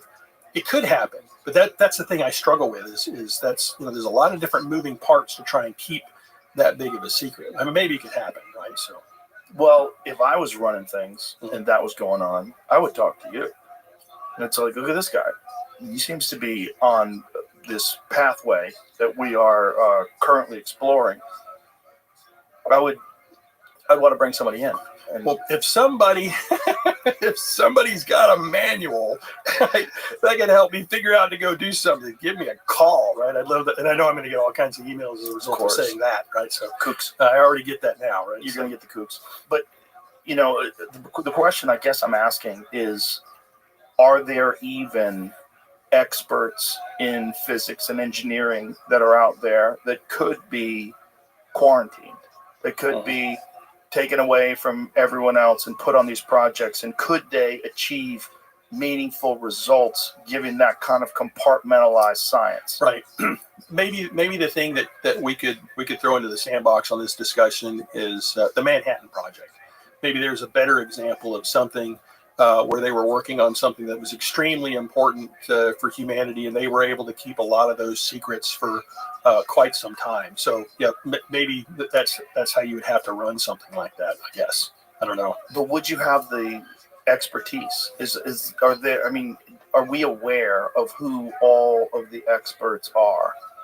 Is it possible that the government could have had access to brilliant minds that are on this sort of path like you are, gotten them, moved them into these projects, and kept it all hush hush? Is that even certainly the government also has an organization called the Jasons, right, where they have a lot of extremely smart folks from academia, and they come in typically, I think it's like a summer assignment, if you will, and so they band together in the summer to go work on a series of problems that folks might have, and so they kind of what you're asking me kind of makes me think about that kind of a mechanism where you have access to the best and the brightest across the entire spectrum of U.S. academia, and you pull them together and make them SEAL Team 6 on whatever particular problem that you've got. But you could run into a problem where they might look at a problem and only look at it in the context of what we know, right? Quantum mechanics and general relativity, and they don't want to think about new things that could potentially be brought to bear. So there could be some flies in the ointment with that thought process. But that in some ways that does kind of exist in what we know as the Jasons, right? So and they do classified work all the time. Interesting.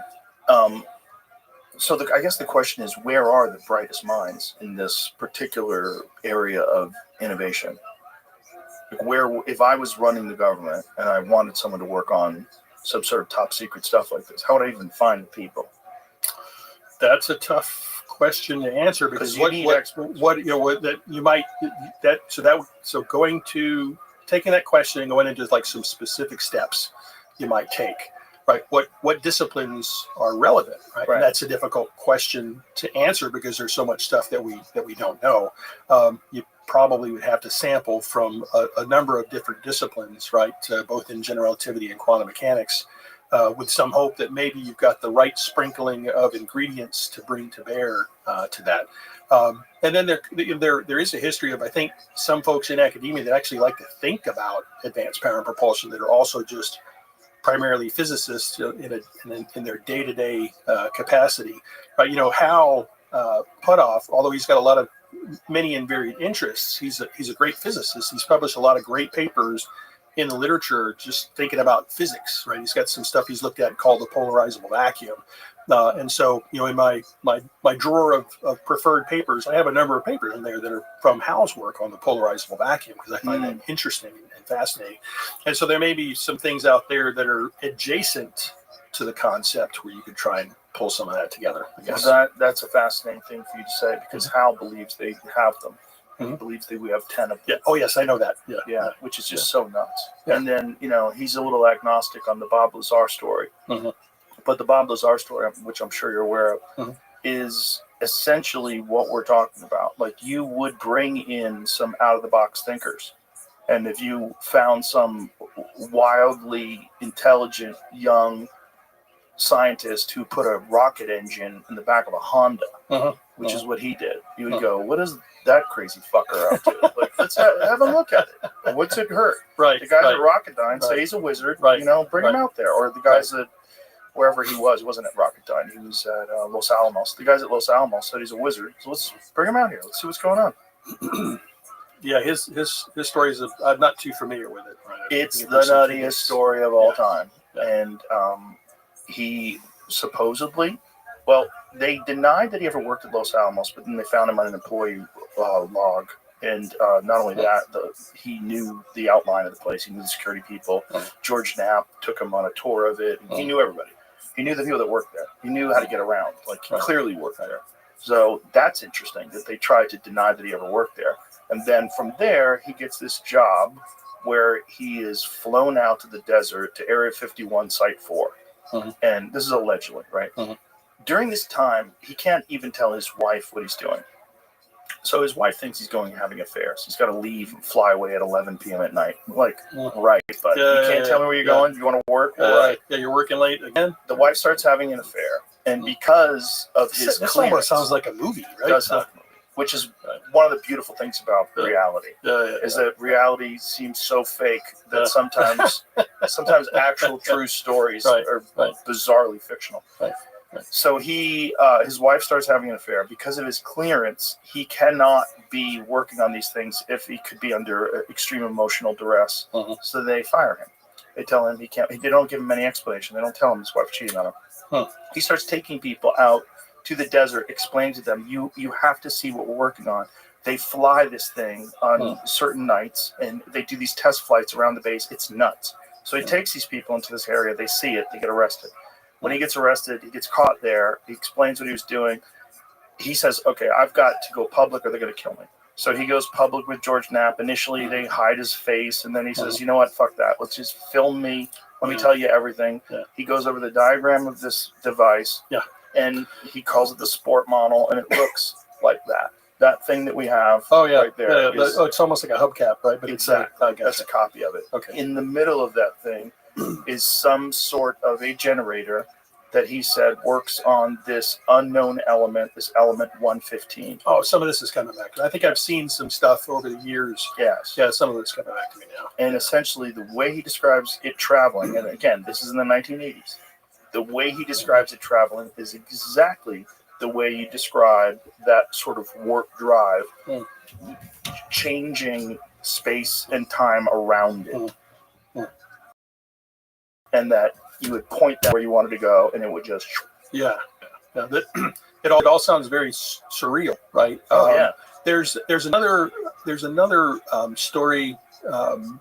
Again, as I said, I have a number of friends that are keenly interested in this, and so I've been exposed to things that to me, the Tic Tac count is interesting. It's got a lot of rigorous data, if you will, that helps you go, well, I can't explain that. I can't explain that. I can't explain that. There is another accounting that I just put in the category. My brain doesn't even know what to make of it. And it's the concept of Rendlesham Forest. I don't know if that rings a bell. There's some over in the UK where there's a base over there, and some airmen came across some very weird. I can't even begin to describe.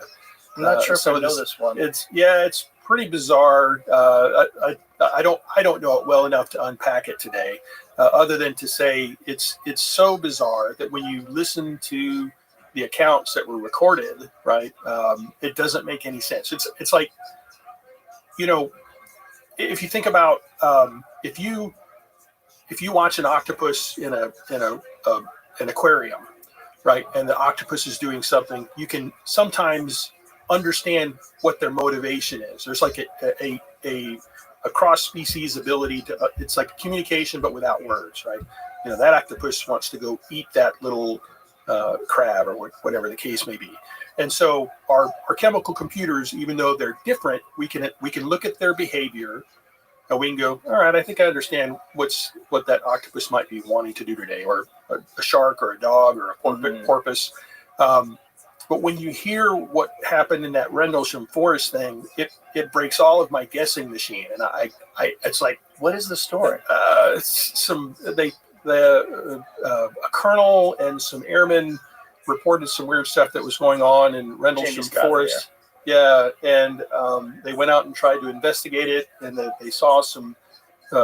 Again, I'm doing such a terrible job of summarizing it because I don't really know the lore very well. But here it is right here. Everything they saw was very bizarre and crazy looking. We can read it. Right? It says, 40 years ago, a remote forest in Suffolk was the scene of one of the most famous purported UFO sightings in history. So just what did happen, and will we ever know for sure? Victor Thurnkettle was out chopping wood one morning in Rendlesham Forest in late December 1980 when a car drew up. Out stepped two men, aged about 30, dressed in suits. Good morning.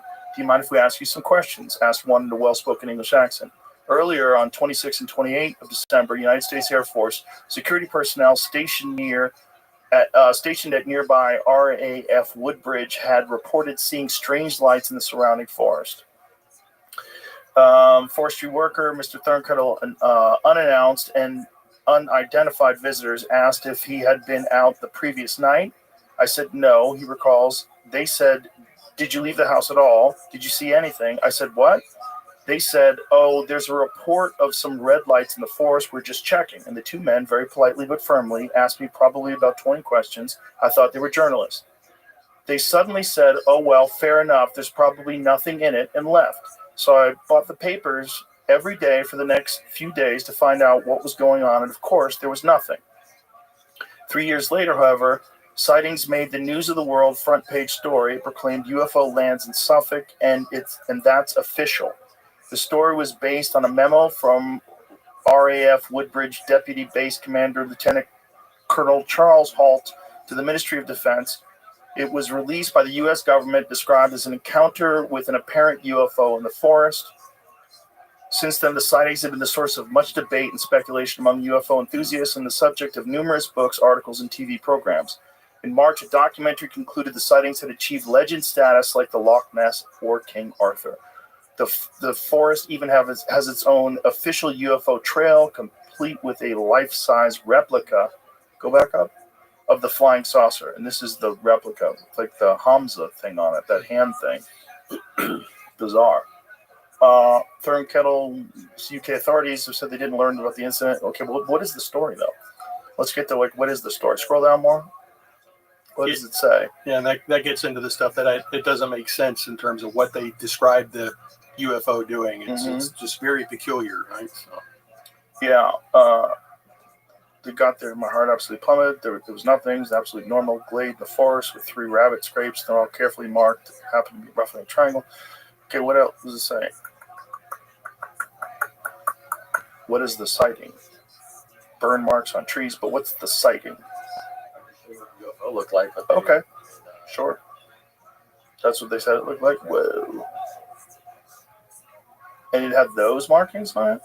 I Googled it. My Google search said that Grush brought it up when he was on here, but I couldn't find even clips about it, so I don't know that we went that deep into it. How bizarre is it that it has that symbol? What is that? That's an ancient Hindu symbol, correct? That Hamza symbol? I don't know. Oh, they're different. That looks very weird. Huh. So what about this one stands out to you? I put this one in the category of I don't understand if it's a real account, right? I mean, I think when you have a lieutenant colonel that's reporting something as factual, I tend not to just immediately dismiss it. Right. But and it's not just him; it's several people around him. What they described, right, doesn't make sense to me, right? You know, in terms of the David Fravor talking about the Tic Tac, I can kind of, that's not totally alien to me. I could, it's trying to maneuver with the aircraft and it's maneuvering to their cap or whatever the case may be. And I can kind of connect the dots with that. But the Rendlesham Forest thing, it doesn't make any sense to me. Well, what about it doesn't make any sense?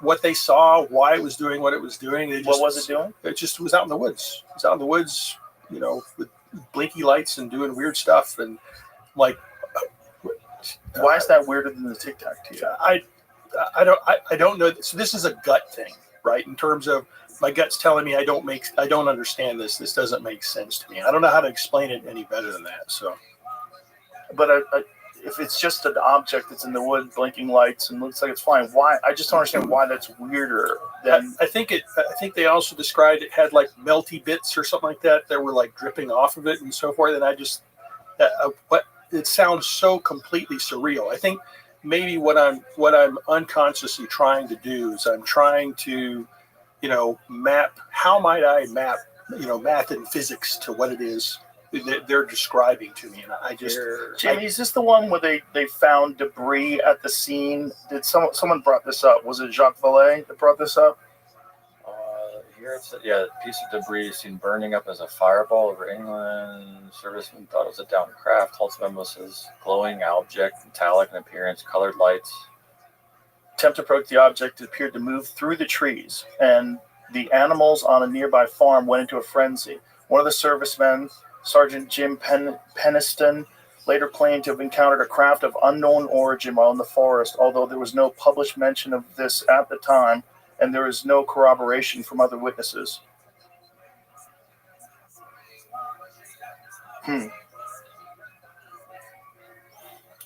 Yeah, so there's no matter how far you dig, there's not going to be very much satisfactory resolution of the mystery, if you will. It's just a bonkers kind of story. This one stand out to you more than, like, say, Roswell? Because Roswell, to me, is one of the most bizarre ones. When you look at the front page of the Roswell Daily Record, I believe, that has this story saying that the government has recovered a flying saucer. And that a crashed flying saucer was found.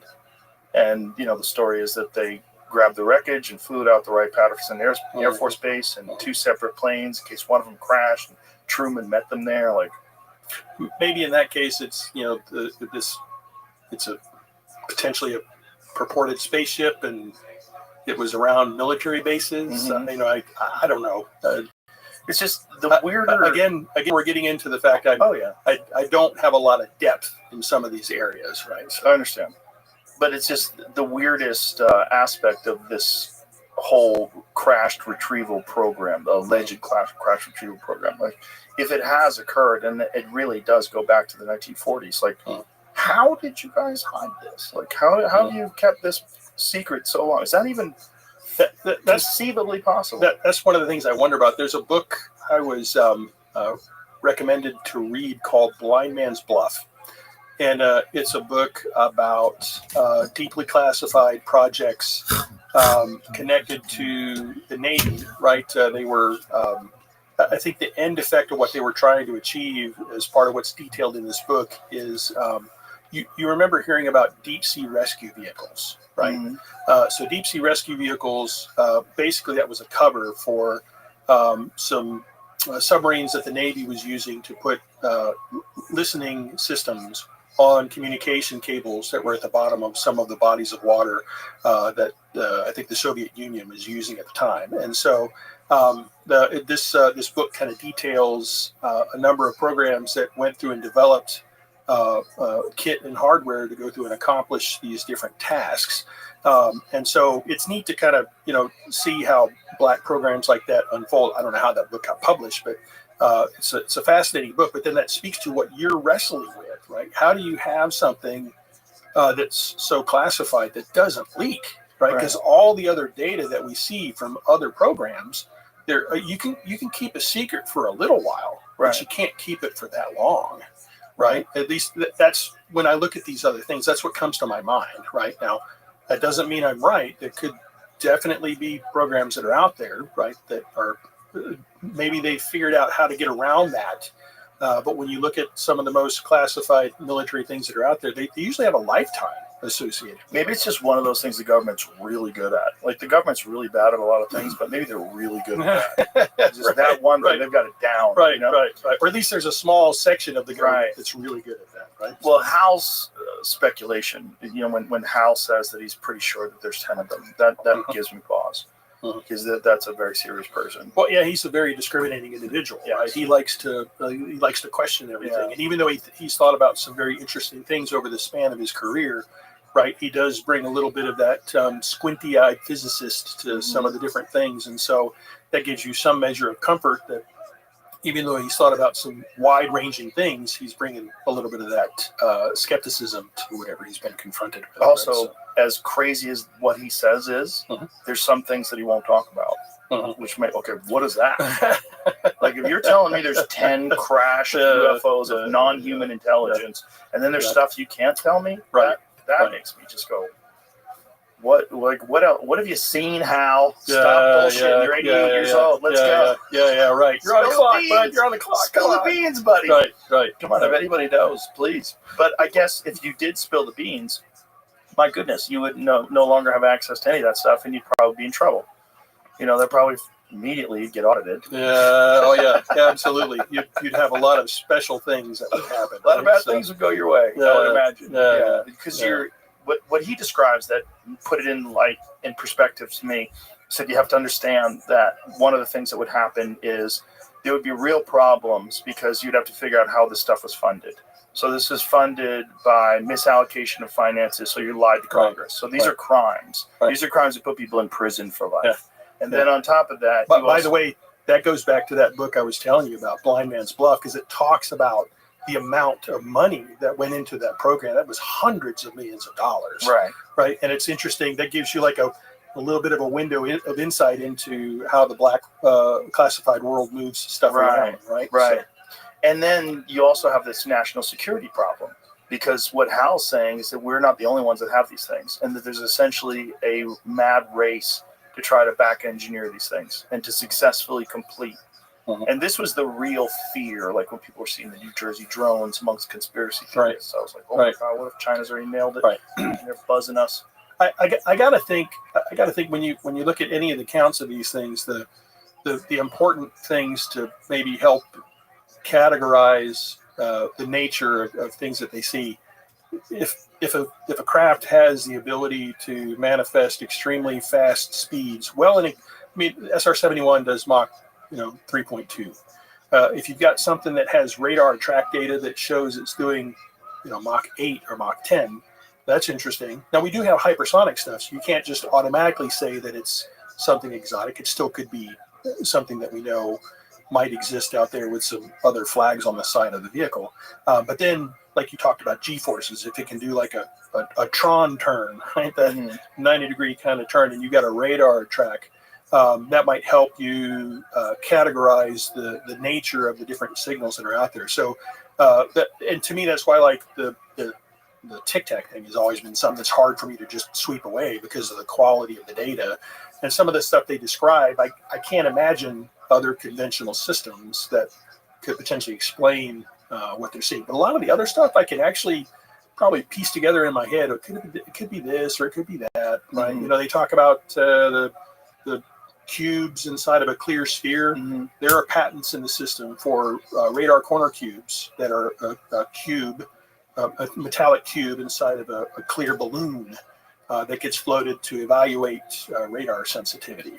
Right. So what do those look like? It just looks like there's a patent in the system. So it's a corner cube, but there's a patent that has a version of that that's light enough to go inside of a some kind of a balloon. Maybe it's filled with helium or something like that. There you go. That's the patent, right?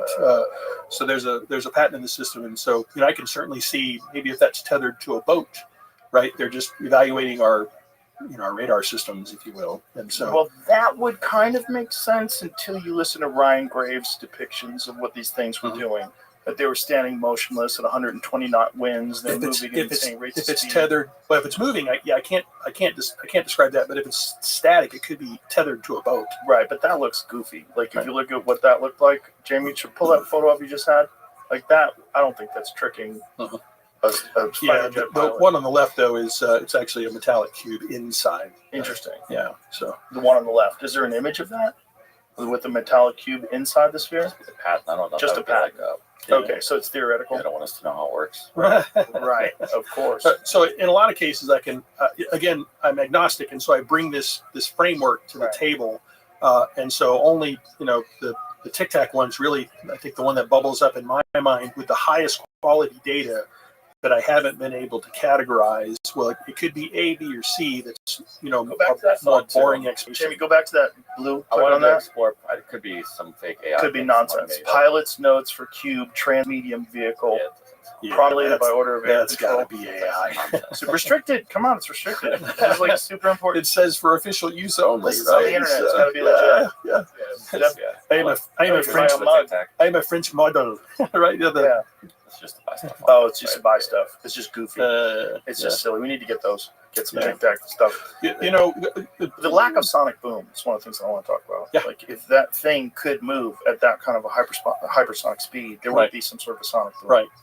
If it's not exactly right, if it's not some kind of laser system that's creating pixels, right, and it's some solid thing, if it's going supersonic, it's based on everything we know with aerodynamics, it should have a sonic boom. And if it doesn't, and it is a physical thing, then that demands an explanation, right? And I wouldn't be able to explain that, right? And so that's exactly why something like the data that comes out of the Tic Tac thing, I haven't been able to just pound flat and make go away, right? It keeps surviving all of my grumpy physicist attacks, right? So, does it frustrate you that you've never seen one of these things, or have you? funny story. And beer is involved. Uh-oh, how much? A little bit. With Shane Gillis? A little bit. Beer? A little bit. So we were down at Kennedy Space Center. And this is a cautionary tale to don't always believe what your eyes see, right? Because you potentially could, lead yourself down the wrong path. So we're down at Kennedy Space Center. We had put some docking cameras on some space station modules and spent a lot of, number of days working long hours wearing those uncomfortable bunny suits and so forth. And so finished all this stuff, wanted to go celebrate. So we went to the beach and had a little bit of unwinding time and drank a few beers, hanging out. And so we're out on the East Coast, down there close to Kennedy. And we're looking up at the sky, and you could see some of the satellites coming over, right? Your eyes adjusted to the light. You could occasionally see some satellites coming over, and you kind of expect them to have a track that goes, west to east, if you will. Generally, I mean, they can come to all different angles. But then we started seeing some satellite tracks that were very different from what we might expect. Being rocket scientists, right? We're watching this stuff, and that looks a little different. That's kind of interesting. And it's a very different angle. Well, maybe it's a Russian spy satellite that's retrograde, and it's, we're trying to figure out what this could be. And then, a couple more beers later, we see 4 or 5 more of these tracks, right? And we're like, well, maybe all these people that talk about these crazy things, right? Maybe there's something to that, right? It's about an hour has gone by as we've gone through this process. And we finally see another one of these little glowy orbs, if you will. And I look at it, and I just realize out of the edge of the glowy orb, wings of a seagull, right? So it's the white belly of a seagull reflecting the light from the nearby city. And so that's what we're seeing, right? And so that's one of those things that's just something to make you think about what you're seeing. It may not be, because it's breaking all my guessing machines. It's breaking all of our guessing machines, and we're wondering and speculating about it. But in the end, it was just a seagull doing their nightly business, right? And look at these silly guys looking at me, right? So that's funny. That is funny. So yeah, that's my only experience. Yeah, well, the mind definitely plays tricks on you, especially when beer's involved. Right. But I can't dismiss all of the different, very serious people that have talked about these things. And that's where I get really perplexed, and my agnosticism gets tested. Right. I tend to try and always keep a squinty eye towards it. And I think that's probably good to do that, because then the stuff that survives that filter, right, is high quality stuff, right? And so the things that keep coming out of the Tic Tac thing, I can't kill that. I keep wanting to try and kill it, but I can't. What about when you look at things like the Go Fast video or the FLIR video, and you look at these crafts that are moving in some very weird way that they don't exhibit traditional propulsion signatures? So, yes, those are interesting videos, and they come from trained professional fighter. Put the one where it rotates, Jamie. Fighter pilots, and so I can't dismiss those accounts. But the integrated quality of that data is not the same as the Tic Tac, right? Where you've got multiple aircraft, multiple radar systems over multiple days. Right, that's one of those. And eyewitnesses. Yes, exactly. Yeah. And not only eyewitnesses. I mean, they're laying eyes on this thing, and it's not just one plane. Where sometimes you can fool yourself. This thing is this is the gimbal video. This thing is very strange. Right. You put the guys talking about it, because They're all going against the wind. The wind's 120 knots from the west. Look at that thing, dude.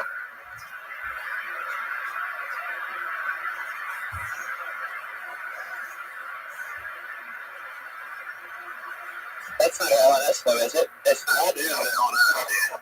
Well, if there's another thing, it's rotating. It's rotating.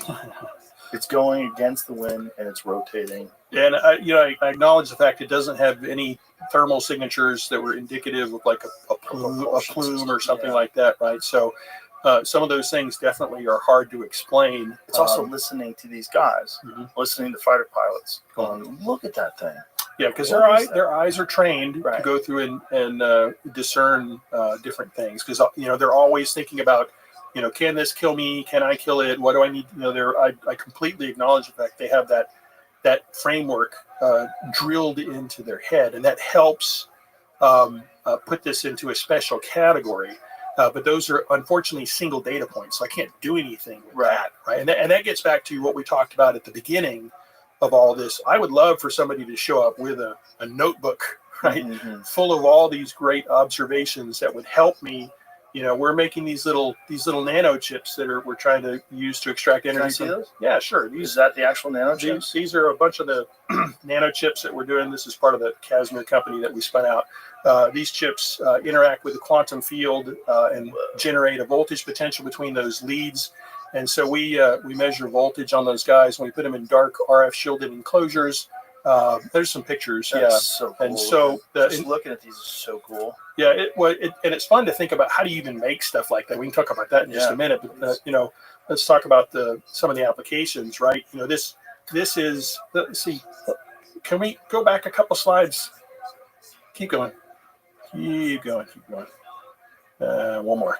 All right. So let's just spend maybe 3 minutes here talking about the Casimir force, at least picking up where we left off. Okay. Right. So we talked about the idea of the Casimir force is a macroscopic observational consequence of something called the quantum vacuum, these fluctuating fields and forces. If you go to the next slide, Jamie. So conceptually, the following is true, independent of anything that we're doing with the nanotechnology we're developing. If you allow the quantum field to interact on these two metal plates that we talked about as part of the Casimir force, it will apply a force over a distance, and it will cause that gap to close and go to zero, right? So that is, by definition, a force over a distance, and so that is a unit of work. So the Casimir force phenomena is a illustration of extracting energy from the quantum field. So independent of anything that we're doing, right, that's part of what's baked into the idea of the Casimir force interacting with the quantum field. Now, you might say, well, maybe we could use that as a power source. The only problem with this textbook illustration of a Casimir cavity is once the plates have collapsed, that there's no more, you can't get any more energy out of it. You have to actually pull the plates apart. You have to wind the watch again, if you will. And so this type of an approach would at best simply be a battery. So you couldn't extract continuous energy from the quantum field from this type of an apparatus. So this leads into an innovation that we came across. So Jamie, if you go forward one more slide. This is a slightly larger version of that scanning electron microscope image. So we changed the standard Casimir cavity concept by adding these pillars along the midplane. So we have these structures that we put inside the middle of the Casimir cavity. And so you see we've got a cavity wall on the left and a cavity wall on the right, and these big three pillars. The walls are fixed to the substrate. They can't move. We don't want them to move. We want them to stay still. And then the pillars are also fixed to the substrate. They cannot move. The walls are electrically connected to one another, and the pillars are electrically connected to one another, but they're isolated. So that's just a physical description of what this is. So now let's talk about how does this custom structure interact with the quantum field? What's the difference with this particular structure? So for that, let me give you a metaphor. Imagine a Pacific atoll island out in the middle of the Pacific Ocean. It's surrounded by the Pacific Ocean with all this random wave energy that's beating the outside of the atoll island.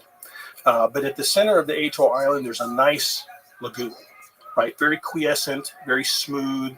The water's connected to the Pacific, but a lot of that wave energy can't manifest on the lagoon. So it's a protected and nice environment. So imagine, Joe, you're sipping, some nice water and having a nice paddleboard day, quiescent, enjoying yourself.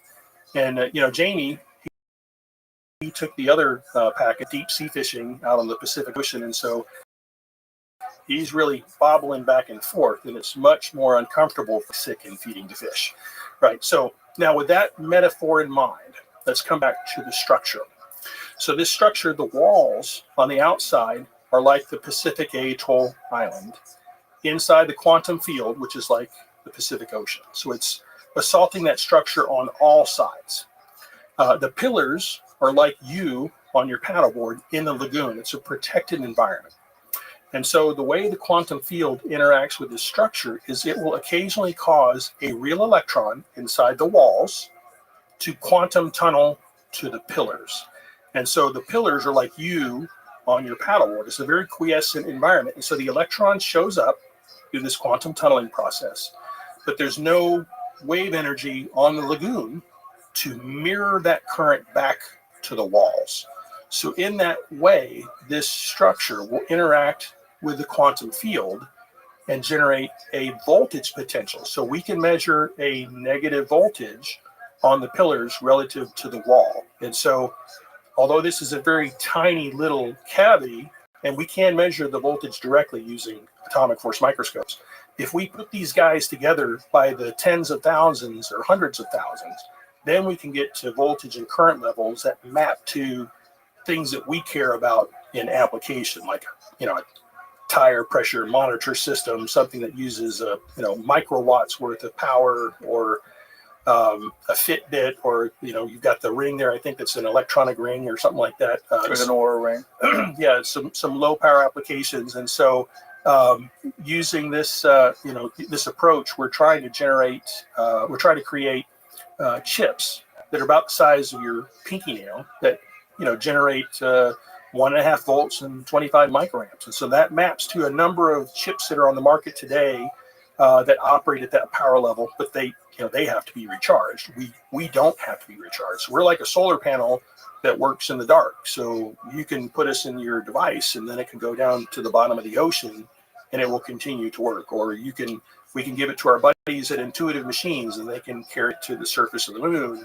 And maybe they want to throw a sensor off to go measure something and to collect data, even though the sun stops shining. So the cool thing is, like I said at the beginning of this interview, we were going down this whole path of trying to understand the nature of the quantum field because we were motivated by where we might envision it could lead one day. Maybe we could add a deeper understanding of that physics Venn diagram and get to a point where we can figure out what do we need to put into the rings that go around that IXS Enterprise concept shift, if you will.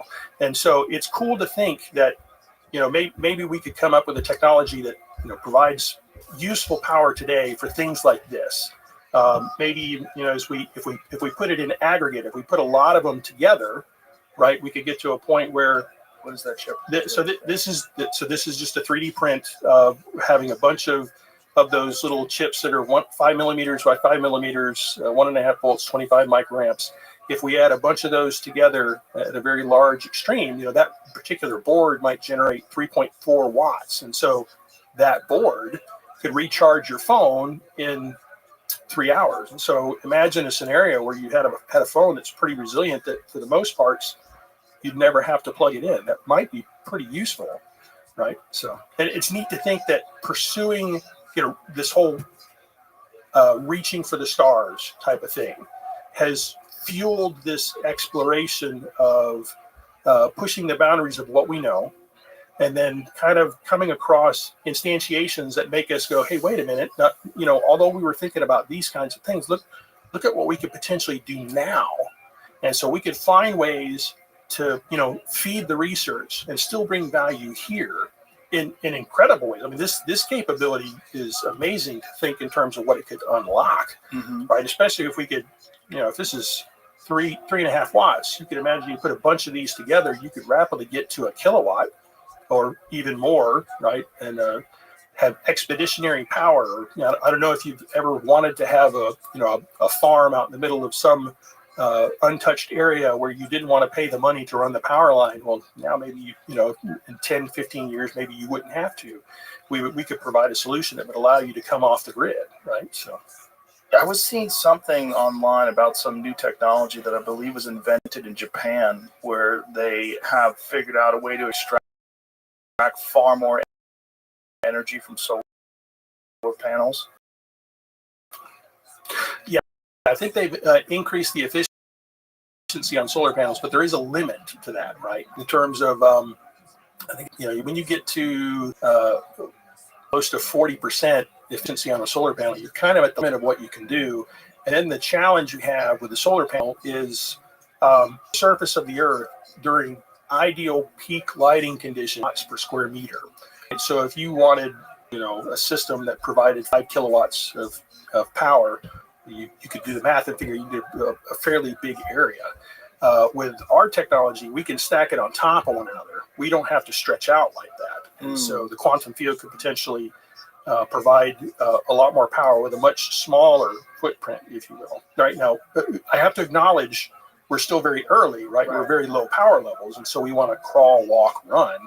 But we're thinking about what can we do now to provide use, right? And then use those applications to continue to grow the capability at Casimir. And then ultimately, if you have those things stacked 50 feet thick and 700 meters in a circle, then you have enough power to make a warp drive. Right. Well, and so this gets into the cool thing is what we're trying to understand and study inside these little chips that we're making is we're trying to understand the nature of the quantum field, right? The structure to the quantum field. How can we alter it? How can we tweak it? What can we do with it? Because we talked about the fact that negative vacuum energy density is potentially a good proxy for the idea of exotic matter in terms of what general relativity requires. And so in the process of developing a deeper understanding of the quantum field with what we're doing with these devices, right, I would contend that we're actually adding another circle on that Venn diagram that's potentially not only overlapping part of quantum mechanics, but it's also overlapping part of general relativity. And I think that's kind of what's going to be necessary to be able to make the idea of space warp real one day. We're going to have that new body of physics, those new E equals mc squared equations, right? That'll to potentially, hey, if I do this and this and this, then it might, maybe I can solve that problem. But I think your instincts are right on, right? From the standpoint, what we're doing in the micro here, right? If you cracked open one of the access panels on the IXS Enterprise and you looked, you might see some stuff. It's like, I can see how these guys are descendants to what gets put together in that ring in macroscopic, whatever that might be. Right? So, it's got to be so frustrating that this has this immense potential, but imagine seeing, how do you get to do it? It's not, I don't want to say frustrating, challenging, exciting. Just knowing that there's this potential energy source to be tapped, and knowing that just like all technology, I mean, if you go back to the Apollo program, the amount of power that you have in your phone far exceeds what they used, and they had a whole giant room filled with supercomputers, and now you just carry it around and you plug it into the wall, and it's 50% charged in 20 minutes. We take that for granted. It's interesting you mentioned that, right? If you look back through if you think about the Industrial Revolution, when we came up with steam power, right, and then when we later figured out gasoline engines. Right, the amount of power we had available to us changed so drastically. Right, the change that it had on human civilization and human culture is just hard to fully comprehend. Because, I mean, if you think about all the different things that get done, a single tractor with one person on it will, do all the stuff that's necessary to seed a field, to cultivate a field, to plow a field. And it's amazing to think that that's possible just with one human being at the helm of the tractor. But you had to unlock all the energy, the insights to unlock the energy in what we know from petrochemical, right? Just gas, diesel, whatever, right? And so, it's neat to think how things like that change civilization. And so, in some ways, it's like if you think about the long-term benefits of reducing something like this to practice, right? We talk about the grid, right? You were here in Texas, and I think we had some issues during a very cold winter where ERCOT got its R removed, right? The power grid had some issues because it got really cold.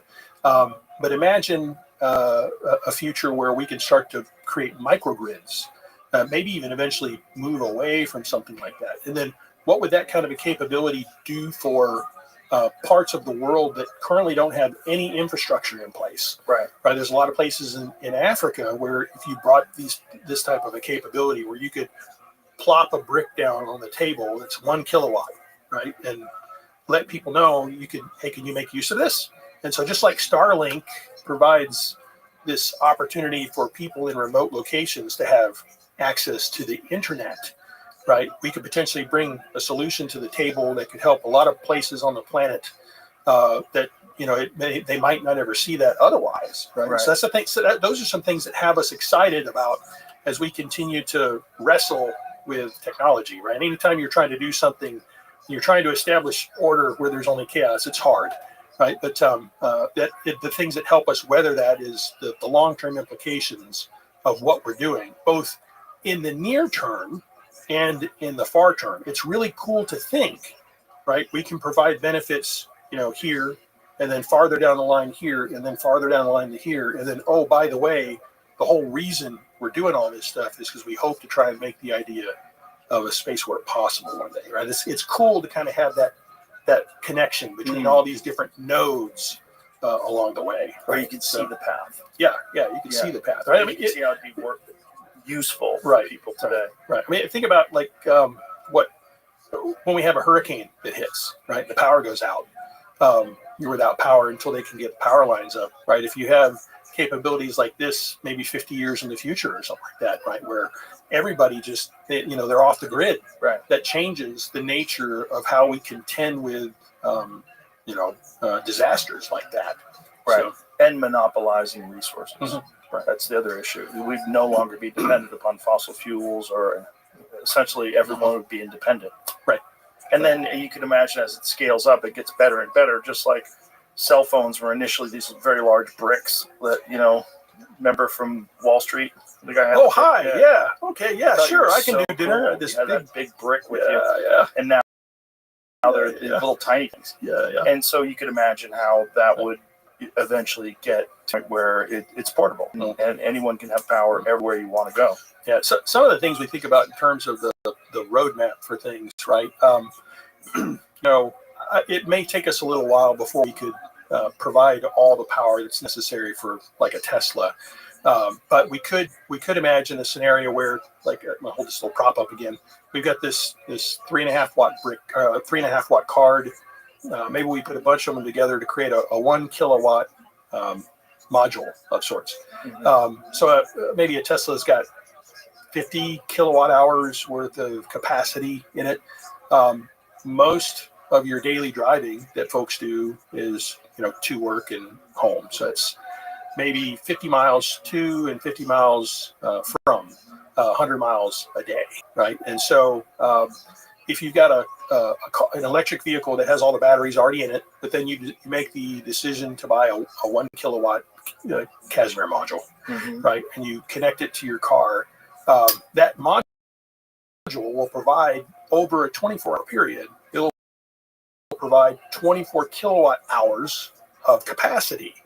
And so in terms of the driving duty that I just talked to you about, right, you're not going to drain enough where the Casimir cell couldn't just continue to charge it. So in that particular instance, even though we might be a little bit farther away from, being able to power a whole car, we might be able to find opportunities for early adopters where, hey, for 99% of how you might use your electric vehicle, you don't have to plug it in. Right? So from where we are now with your current research and all these ideas, what steps have to be taken in order to advance this stuff? Right. So the first step is trying to get to the power magnitude I just described, 1.5 volts and 25 microamps. So we have chips, these chips right here, they can achieve very high voltages, but then they relax to a certain steady state voltage over a long term, right? So they have the ability to provide steady state power, but it's like 30 millivolts with a steady state current.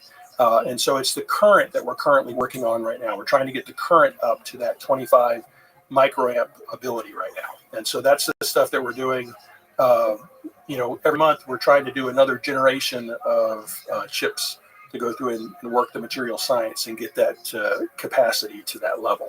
So, and making chips that's tough. That is tough business. So it's been quite the slog. We've been doing this since 2020. The first chips we worked on took us 18 months to make. And then we got the time down to 12 months. And then we got the time down to 7 months. And then we got these guys down to, this was a 2-week sprint from the time we did the design to the time we got them in hand. But roughly we're anticipating we can make these generations once a month. So making chips is very different from, how we view the rest, like this wooden table, right? If you think about making something, you think about drills and saws and cutting holes and putting bolts in and so forth. But when you talk about making chips, it's an entirely different approach to how you make things. You make things with light, and you make things with plasma, right? This will be a good opportunity for me to use a little verbal description, and then you can grade me on how well I communicate this, right? Okay. So, how in concept, how do you make something smaller than what you can see with your eyeballs? So ordinarily when we want to look at something very small, we use a microscope, right? So we got this optical system we look through, and then we look at something, maybe it's got a paramecium or whatever in it. Now, what we're looking at is very tiny, and we use optics to blow that up. And in some cases, instead of putting our eyes against the little viewports on the microscope, maybe we'll put an imager, a camera on there, and we'll take the camera will collect the image and put it on a big screen, a big LCD screen. Now, if you think about that in reverse, what if let's say you're looking at our chips, and you're seeing these squares and circles and tiny little different shapes and so forth, but it's projected on a big screen. Now imagine for a moment instead, you go through in some CAD program and you draw squares and circles or whatever. Maybe you draw a picture of Jamie's head, right? And then you go through and you take that digital file you just created, and you kind of look at this whole process that I was talking about in reverse. And so instead of using a imager to collect the image, use a projector to project the image back down through the optics, right? Where now you project some shape you want to manifest on a chip, right? But you can't see it. You could look at it with your eyes, but you couldn't see it, right? But you're using this projection system through the microscope in reverse to put the image down on the chip. So now the next thing you do is you take let's say you got a silicon wafer, and then you go through and you apply something we call photoresist. It's like a really thick, almost like a honey type of consistency, a little thinner than that, right? But you put some photoresist on the wafer, and then you spin it at really high RPM, and it spins that photoresist so that it's very thin. And you take that wafer with the photoresist and you expose it to the image you want to put onto it with ultraviolet light, right? And so that hardens part of that photoresist. And then you develop that wafer to remove all of the photoresist that was not exposed to the ultraviolet light. And then maybe you expose it to a plasma and you etch it. And so every place where there's no photoresist, it etches the surface, but where the photoresist survived because you exposed it with your ultraviolet light, you now have an image. So you could look at that with a microscope again, and then you'd see, Jamie's mug on the surface of the silicon wafer. And so in concept, that's how the idea of when you make a CPU or you make memory or you make any of this digital technology, that's technically how it works. Are you old enough to remember microfiche? What is that? The little film? The little acetate things in school that you put in, right? So, so that's another kind of illustration of it, but just not applied to a chip, right? So, well, I would imagine the manufacturing of something like this is a spectacular undertaking that would require a long time to develop the kind of factories that you would need to do this kind of stuff at scale in the United States. And this is an issue that we have that was really highlighted by the COVID pandemic, where we weren't able to get shipments of things, and a lot of cars weren't for sale because they didn't have the chips to put in a lot of the new American vehicles. Or in some cases, they took functionality out because they couldn't get the ding-dang chips to go do what they wanted to go do. Yeah, I was really glad to see a lot of attention be brought to bear with, I think it was the CHIPS Act. And even Texas has taken a very strong stance on trying to attract some chip manufacturing capability here in Texas, right? Yeah, we were talking about the Samsung plant that they built here. Yeah. But the Samsung plant kind of highlights the issues because they weren't able to achieve the tolerances that they required in large batches. I think they'll eventually get there, right? Those are just illustrations of the fact it takes a while to get everything dialed in. Just like it took us 18 months to get our first chip, and then now we're getting a 2-week sprint. We can make our chip, but it took 5 years to get to that capability, if you will. I think they'll get all that figured out. But in my mind, that the other value proposition for chip manufacturing, right, is, to me, chip manufacturing is like the 21st century automobile manufacturing jobs, if you will. It seems like that could provide a great opportunity for people to get meaningful work that pays well, that makes a product that a lot of people need, right? And so I think in some ways that's the upside to trying to focus on getting more chip manufacturing here in the States, right? So I just think that's a win.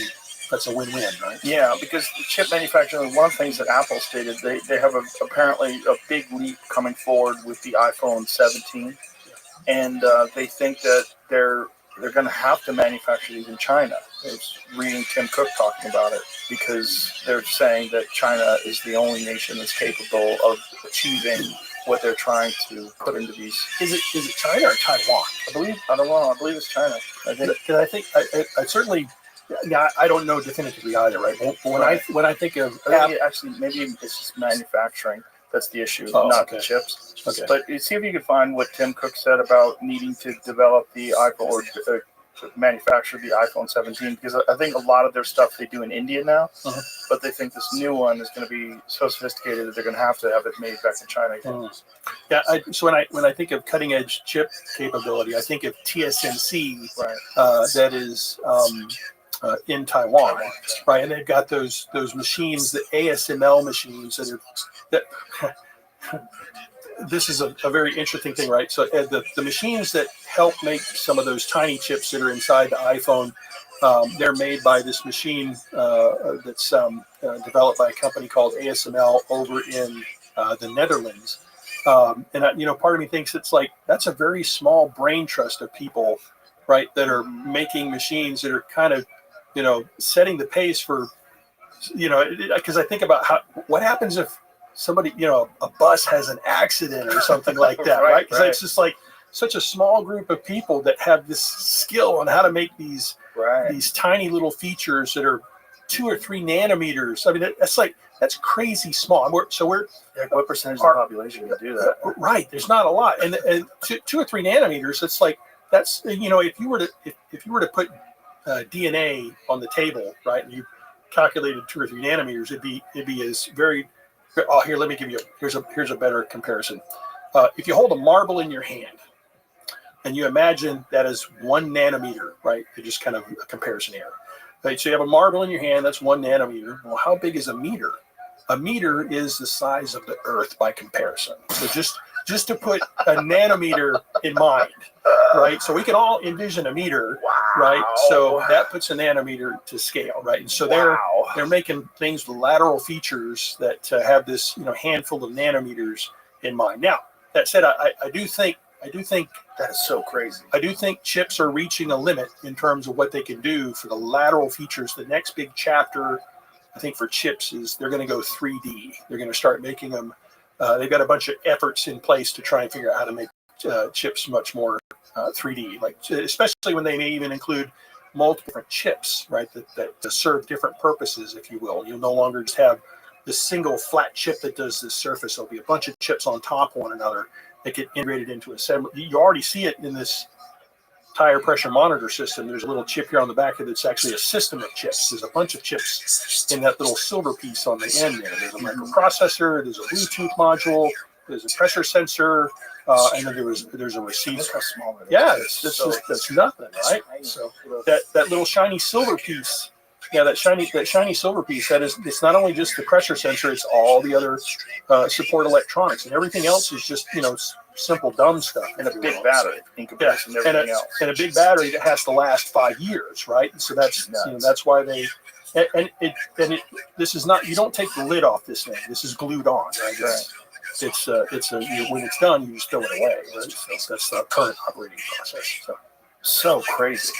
Now, when you think about the current capabilities of AI and how it's expanding at a very rapid rate, do you think that will assist us in being able to figure out new ways to accomplish these tasks?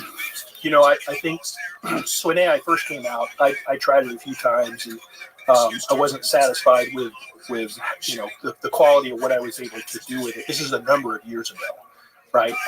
But in the last 12 months, I've kind of gotten in the habit of using it much more in a lot of the different things that I do, and it certainly does bring a lot of value in certain areas. A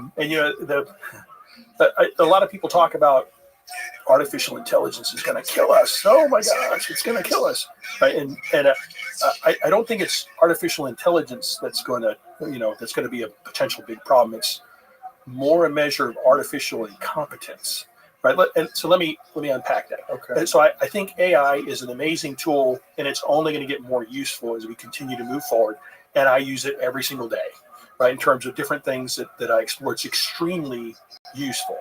And there's times when you're interacting with it where you might even think to yourself, right, come on, is there some dude actually typing on the other side of the screen? Because it's like it's joking with me, for crying out loud. And it's instantaneous. Right, and it's instantaneous, right? Yeah. And so I think as human beings, we tend to anthropomorphize everything, right? And so I think in a lot of ways, we want to give it more credit than it is due, right? And so when we interact with it, we might think based on the quality of the interaction, oh my gosh, this stuff is amazing. This is artificial general intelligence. But then it'll go off and do something totally boneheaded, and you'll even call it on it, and it'll say, no, I did this exactly right. And it's just like, from your own training, right, that whatever it offered up is quite wrong, right? And so I keep waiting for somebody. Do you remember the movie Dr. Strangelove from the 60s, right? So Stanley Kubrick thing, and this movie absurdity showing, how incompetence in the government and the military leads to the destruction of the world, if you will. It's like we need a Stanley Kubrick equivalent today to do a movie called AI Bob, right? Where AI Bob, accidentally takes out the world while trying to help, right? And it just, I think it's one of those things where I think AI is an amazing tool. We need to find out more ways to use it. It's incredible. But I think we just need to remind ourselves it's not quite as capable as we might think it is. We need to be careful of that so they don't, put in control of something in a certain way where because it has these other faults, right? It does. That's really unfortunate. So we have to make sure that it's reached a very high level of proficiency before it gets... Right. Or just be careful about how we use it and never be afraid to question what it provides. Right, because there's no question it helps me be faster at a lot of stuff I want to do, right? But I have a lot of skills and talent that I use to filter whatever it's given me, and I go, no, that's totally wrong. Right? So, but I wouldn't be able to do that. I just trust it. I build something that kills everybody. Yeah, that's... Dang it, I forgot to carry the tubes. When you think about the potential versions of AI, that things get very interesting, because if you do get to a point where it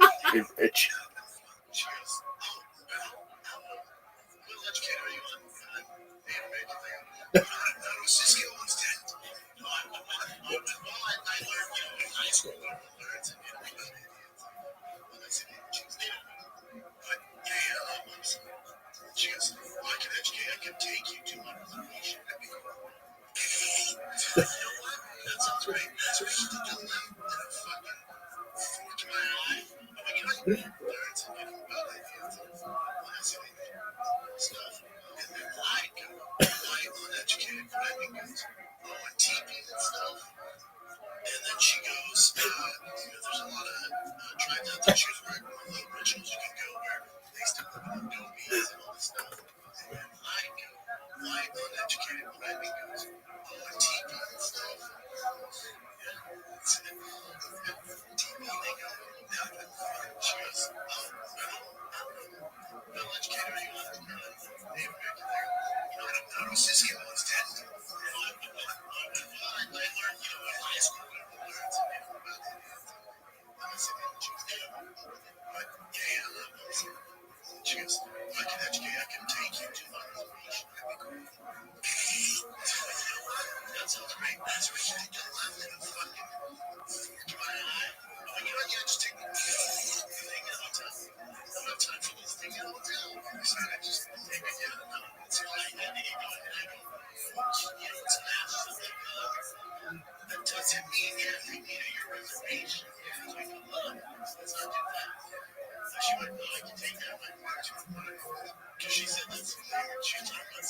Achieves a much higher level of understanding of all the physical properties of the universe, and does really understand the quantum vacuum, and does really understand how to utilize it. So I think one of the things that I have been thinking about this is and I know a lot of other people are trying to figure out how to use AI to go through and help navigate on physics frontiers.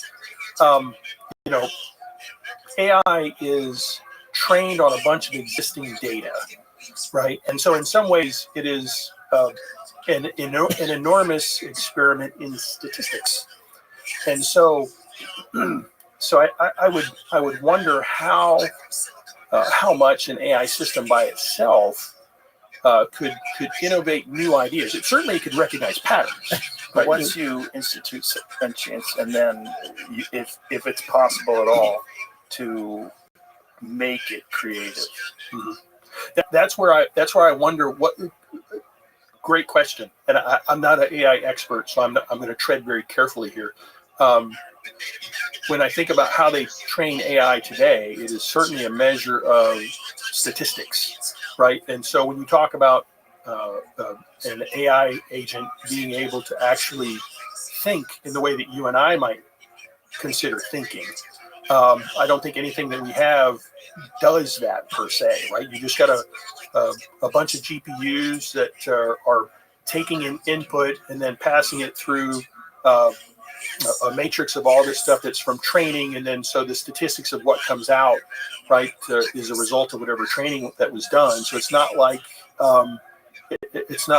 Leonardo da Vinci imagining where he's going to put his next brushstroke on the ceiling of the Sistine Chapel.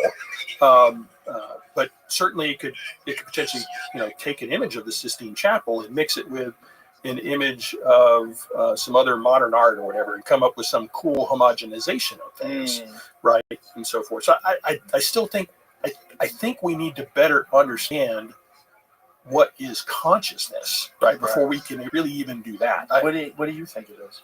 Oh, that's I know you thought about it. You think about everything. Right. Yeah, I don't know. It's a good question. I would speculate, right? Maybe this comes down to the nature of the quantum field, the quantum vacuum. I think there are other forms of radiation, scalar field fluctuations with the quantum field that are beyond electromagnetic, like the lights in this room. That's electromagnetic radiation.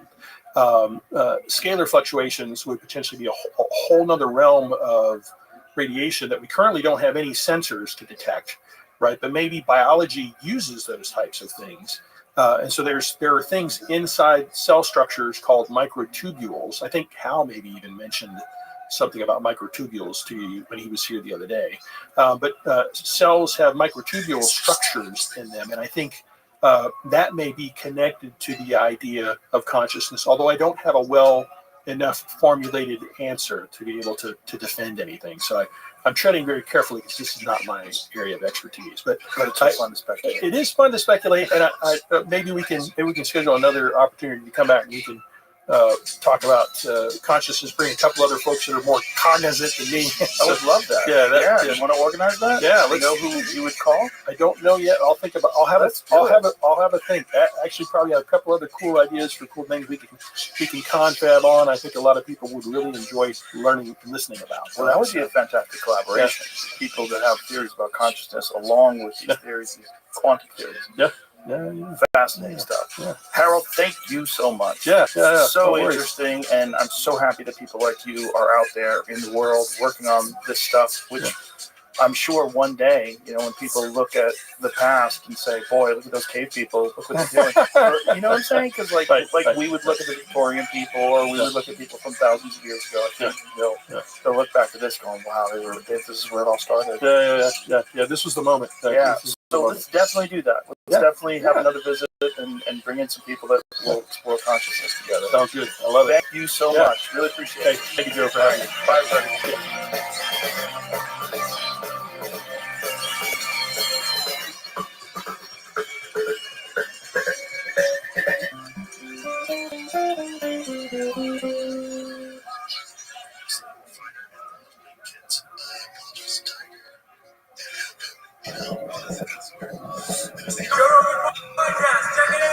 The Joe Rogan Experience.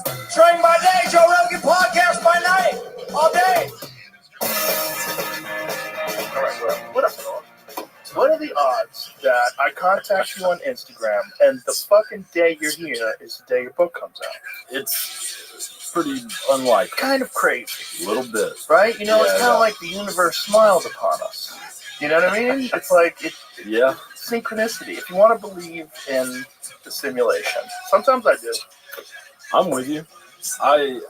Sometimes you just see something, you're like, this is a simulation, right? We're not in the real world. Yeah. There's a second and a third and a fourth and so on. Sometimes just things seem like God is showing you satire. Like there's just a little fun thrown in there. And a lot of it is on your Instagram page. I have to tell you, dude, I have wasted so much fucking time watching your videos going, what the fuck? Is that real? And so many things I've learned from it. It's very educational, but it's also very fun. Cody Tucker, your book is called And Now You Know. And I didn't even know you had a book when I reached out to you. I just said, this guy's got to be interesting. I mean, that remains to be seen, but we'll find out. Well, you are on Instagram. How did you get started doing that type of a page? Because it's very specific. I mean, I've always been interested in random facts, origin stories of words, movies, all these different things, the dark side of history. Right. And I like telling people those stories, and they seem to enjoy it whenever I tell them. So I was like, well, why don't I just make little videos and clip them up, make them look all right. What were you doing before you were doing that? I mean, I've always had a podcast. No one watches this thing, so it's all right. We'll bump that bitch up now. It might change now, but I mean, I wouldn't necessarily recommend watching the podcast, but it exists. That's hilarious. That's all right, but that is, by the way, so much better than please watch my podcast, like and subscribe. Whenever a video gets interrupted by like and subscribe, the last thing you want to do is like and subscribe. Come on. I mean, I'd rather you just, if you watch it and like it, well, thank you. If you don't get it, you get in line. That's how podcasts get good. Yeah. That's what I started out doing with this. I never advertised this thing once. Yeah. This thing got where it is 100% word of mouth. Yeah. That's it. Yeah. So I started watching pretty early, and it still had a pretty decent following then. But I know you started we started in 2009. Yeah, so this would have been a couple of years after that even. But when I started, me and my friend Brian, when we started, we weren't even thinking it was a podcast. We had already done these things where we'd stream live from the green room at comedy clubs back when it was on Justin TV, which became what, Jamie? Twitch. So we would just be, Joey would be talking shit in the green room, and we'd be having fun, and we'd just film it just for fun. Gotcha. And then I had a few friends that started doing internet shows. Tom Green was the big one, because Tom Green had it all set up at his house. He's incredible. Oh, he's the best. He's such a sweetheart too. It's everything you would hope he'd be. That's who he is. Great fucking guy. Yeah. and like really forward thinker early on. He was like, Yeah. I think I can just do this from my house. Why don't I just do? But it was too Yeah. early. Like this was 2007, and the internet sucked. It wasn't ready yet. Yeah. No one had smartphones yet. It was like, but Yeah. he was patient zero, I think. Gotcha. Him, and then there was this Opie and Anthony show that they used to do. Oh, they were amazing. They were amazing. But Anthony Cumia started doing this thing live from the compound in his basement, where he would do karaoke with a green screen, holding a machine gun. He's nuts. He's out of his mind.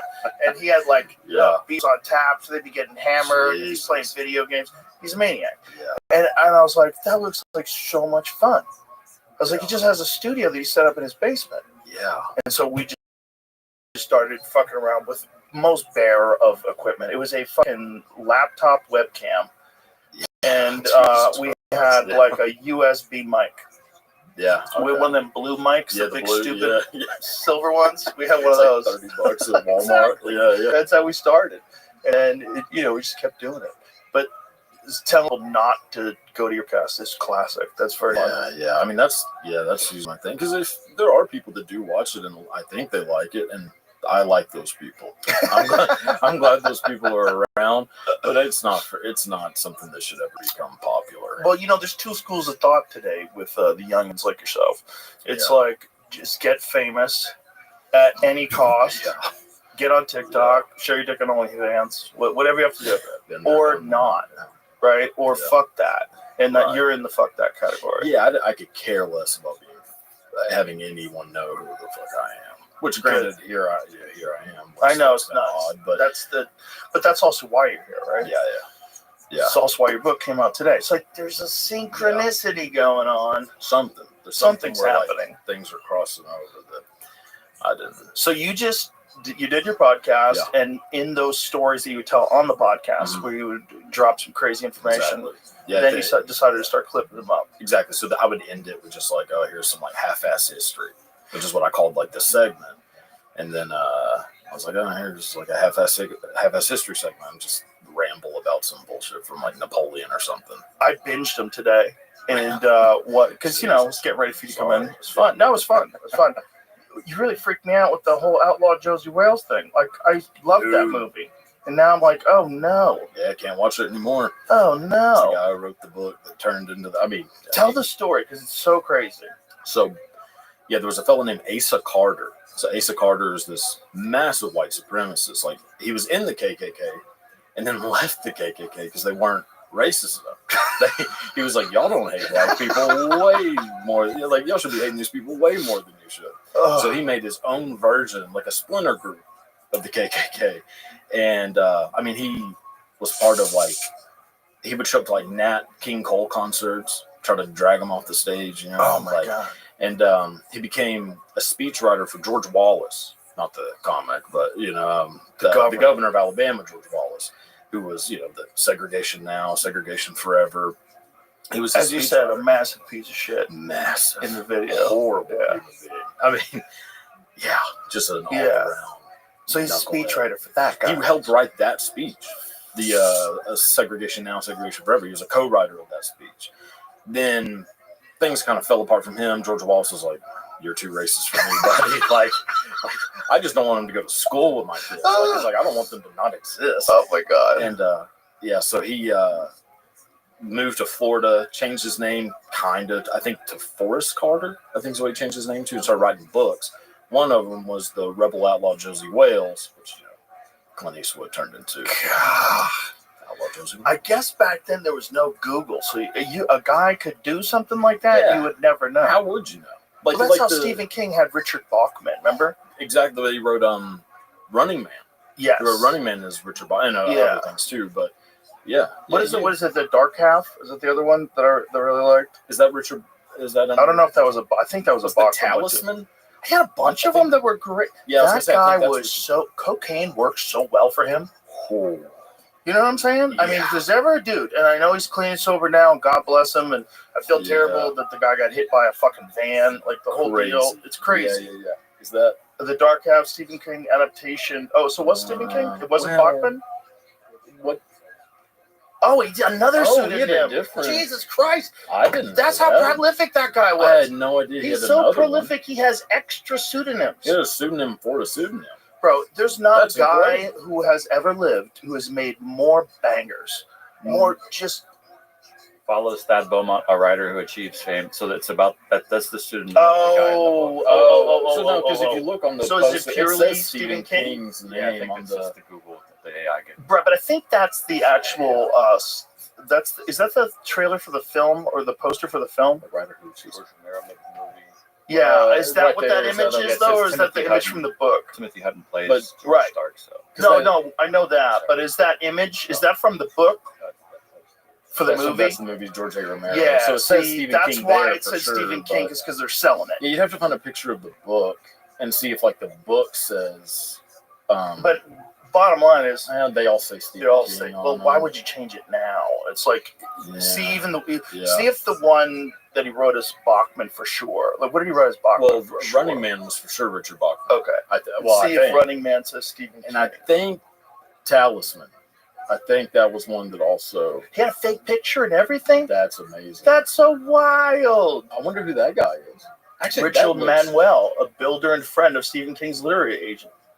That's He's just a regular guy. just a guy. He's Just like- some dude. and he's like, Stephen buddy, King's like, listen. hey, bro, I'm going to make you famous.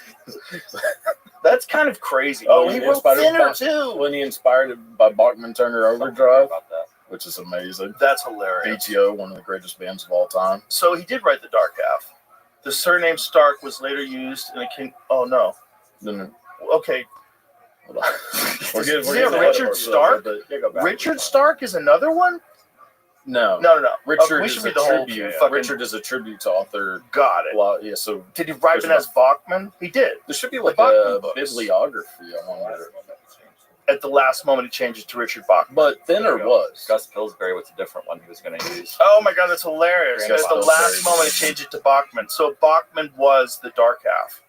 If I was a porn star, my name would be Gus Pillsbury. Or was it The Dark Half? It says Thinner. Well, see, they're bringing up The Dark Half, so it has to be that. Stark was later used. His surname Stark? I don't know. Either way, this Stephen King. Let's forget about it. But I think Running Man, I'm pretty sure Running Man is one of them. So he wrote so many good books that it's like, I'm giving these people too many books. Let me write some under a fake name while I'm the biggest book-selling fiction guy in the world. It's insane. Have you ever looked at just like the first 5 books? Maybe that's what The Dark Half is about. It's like about his using of a pseudonym. Maybe that's why you're thinking. Oh, of it. interesting. I don't know. Oh, well, that makes sense. The Dark That does Half, make so sense. you have- But see, Well, I at the think- top it said Running Man. Yeah. Okay.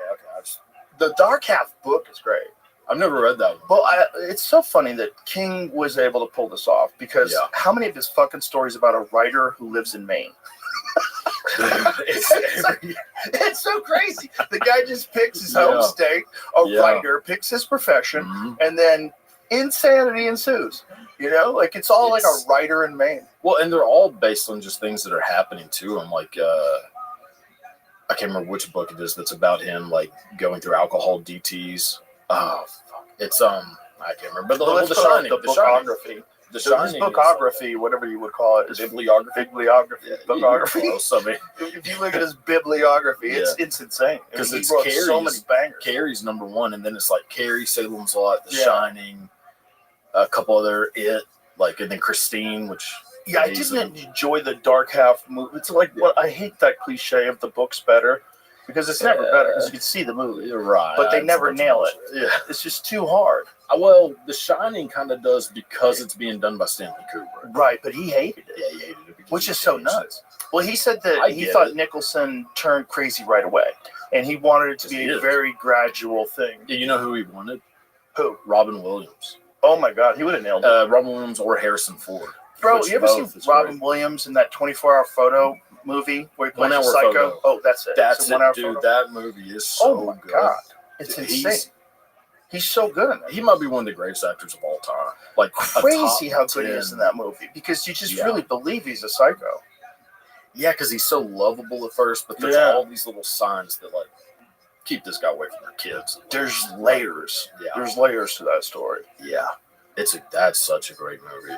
He was a bummer when he died, man.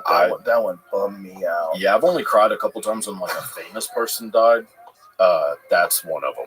I like broke down. Heath Ledger and Steve Irwin were the others. Yeah, that was a bummer. Yeah, Steve Irwin especially. Chadwick Boseman from Black Panther, and what else is he in? He's in 42. Like Jackie Robinson. The heartbreaking one, there's an interview with him where he's talking to that woman and he says, I'm already dead. And she doesn't know what he's saying because he didn't tell anybody. The dude went through the mill. He was filming the movie while battling cancer. While everyone was making fun of him for looking creepy looking. It's like crazy. Yeah. Crazy. Which it is kind of a like gangster way to go. It is. So did Norm Macdonald. He did the same thing. Norm Macdonald didn't tell anybody that he had cancer. Just went up to Canada and died. He is battling it for years. Yeah. He told no one. Yeah. You could kind of, it's one of those things that you can tell when you look back. Like when you look back and watch like episodes of like his show, you know, Norm's show, and you're like, oh, you do. I know. You see the puffiness and the round eyes. His eyes looks very tired. That's the funniest human being of all time. He's one of the all-time greats. Yeah, for sure. I'm sure you met him quite a bit. I accidentally sat next to him twice on airplanes. Totally accidentally. What a person. And we were already friends. Yeah. So it was super cool. Like I knew him from the clubs. I knew him from around. And my good friend Adam was a good friend of his. He used to do that show that they did together. Adam Egan? Yeah. Adam Egan. Okay. Yeah. Who's the talent coordinator at the mothership. Yeah. So I'd known Norm forever, and then one time I was flying back from somewhere, and I sit down, and then Norm plops right next to him. I'm like, dude, like, what are the odds? And then we're having the most fun. It was the most fun. But the second time was even crazier, because Norm sits down next to me. We're having a great time. Yeah. Just laughing, and he's just so fun. We're talking all kinds of crazy shit. And he tells me, yeah, I quit smoking. And fucking hard to do, man, but I quit. I feel so much better. I'm so glad I did. It's so bad for you. I go, yeah, good for you, dude. Fuck those cigarettes, right? Yeah. So we land, and he walks straight into the store and buys a pack of cigarettes and is literally lighting it before he gets out the door. And I go, what are you doing? I thought you quit. And he goes, yeah, but all that talking about cigarettes made me want one. I mean, he did quit for a little bit, and then I know I know a lot of people have quit, and a lot of people. I mean, they keep pointing to like it's like everyone's playing Russian roulette with fucking lung cancer. It's so crazy. Yeah. You're playing right, like 80% of people don't even get cancer, bro. Which I'll take those. I mean, look, I'll tell you, smoking just looks so cool. Yeah, smoking cigarettes, like. God, I smoke cigarettes, which I need to not do that. But God, it does feel cool. It's also I don't even give a fuck about my health. I'm out here thinking. Well, I don't have to be smoking a cigarette for people to realize that. Nobody's looking at me like Jesus. But that's like accelerating your demise, like purposely accelerating your demise for a head rush. Which is I had to do this thing once. But buddy of mine had this sketch show, and they had this sketch that they were putting together this idea, and he asked me to be like this troubled poet guy, and I said, okay, what do you think I should do? He goes like, I think you should be like smoking cigarettes. You should be like this guy just smoking cigarettes and talk. And I'm like, okay. That's right, yeah. So I never smoked before, and that day I probably smoked like 15 cigarettes, and I felt like fucking dog shit. Oh my God. My hands were shaking, and my friend Adam Ferrara, who's a comedian who was doing this with me, he smoked, and he gave me his cigarettes, and I'm thinking, how do you do this? How are you doing this to yourself every day? This is so great. In what time span do you think? The 15 cigs? I guess we were doing it all throughout the day, so it's probably 4 or 5 hours. It's quite a bit. I mean, even for because I don't smoke I'm not like a pack a day or something like that. Well, that's good.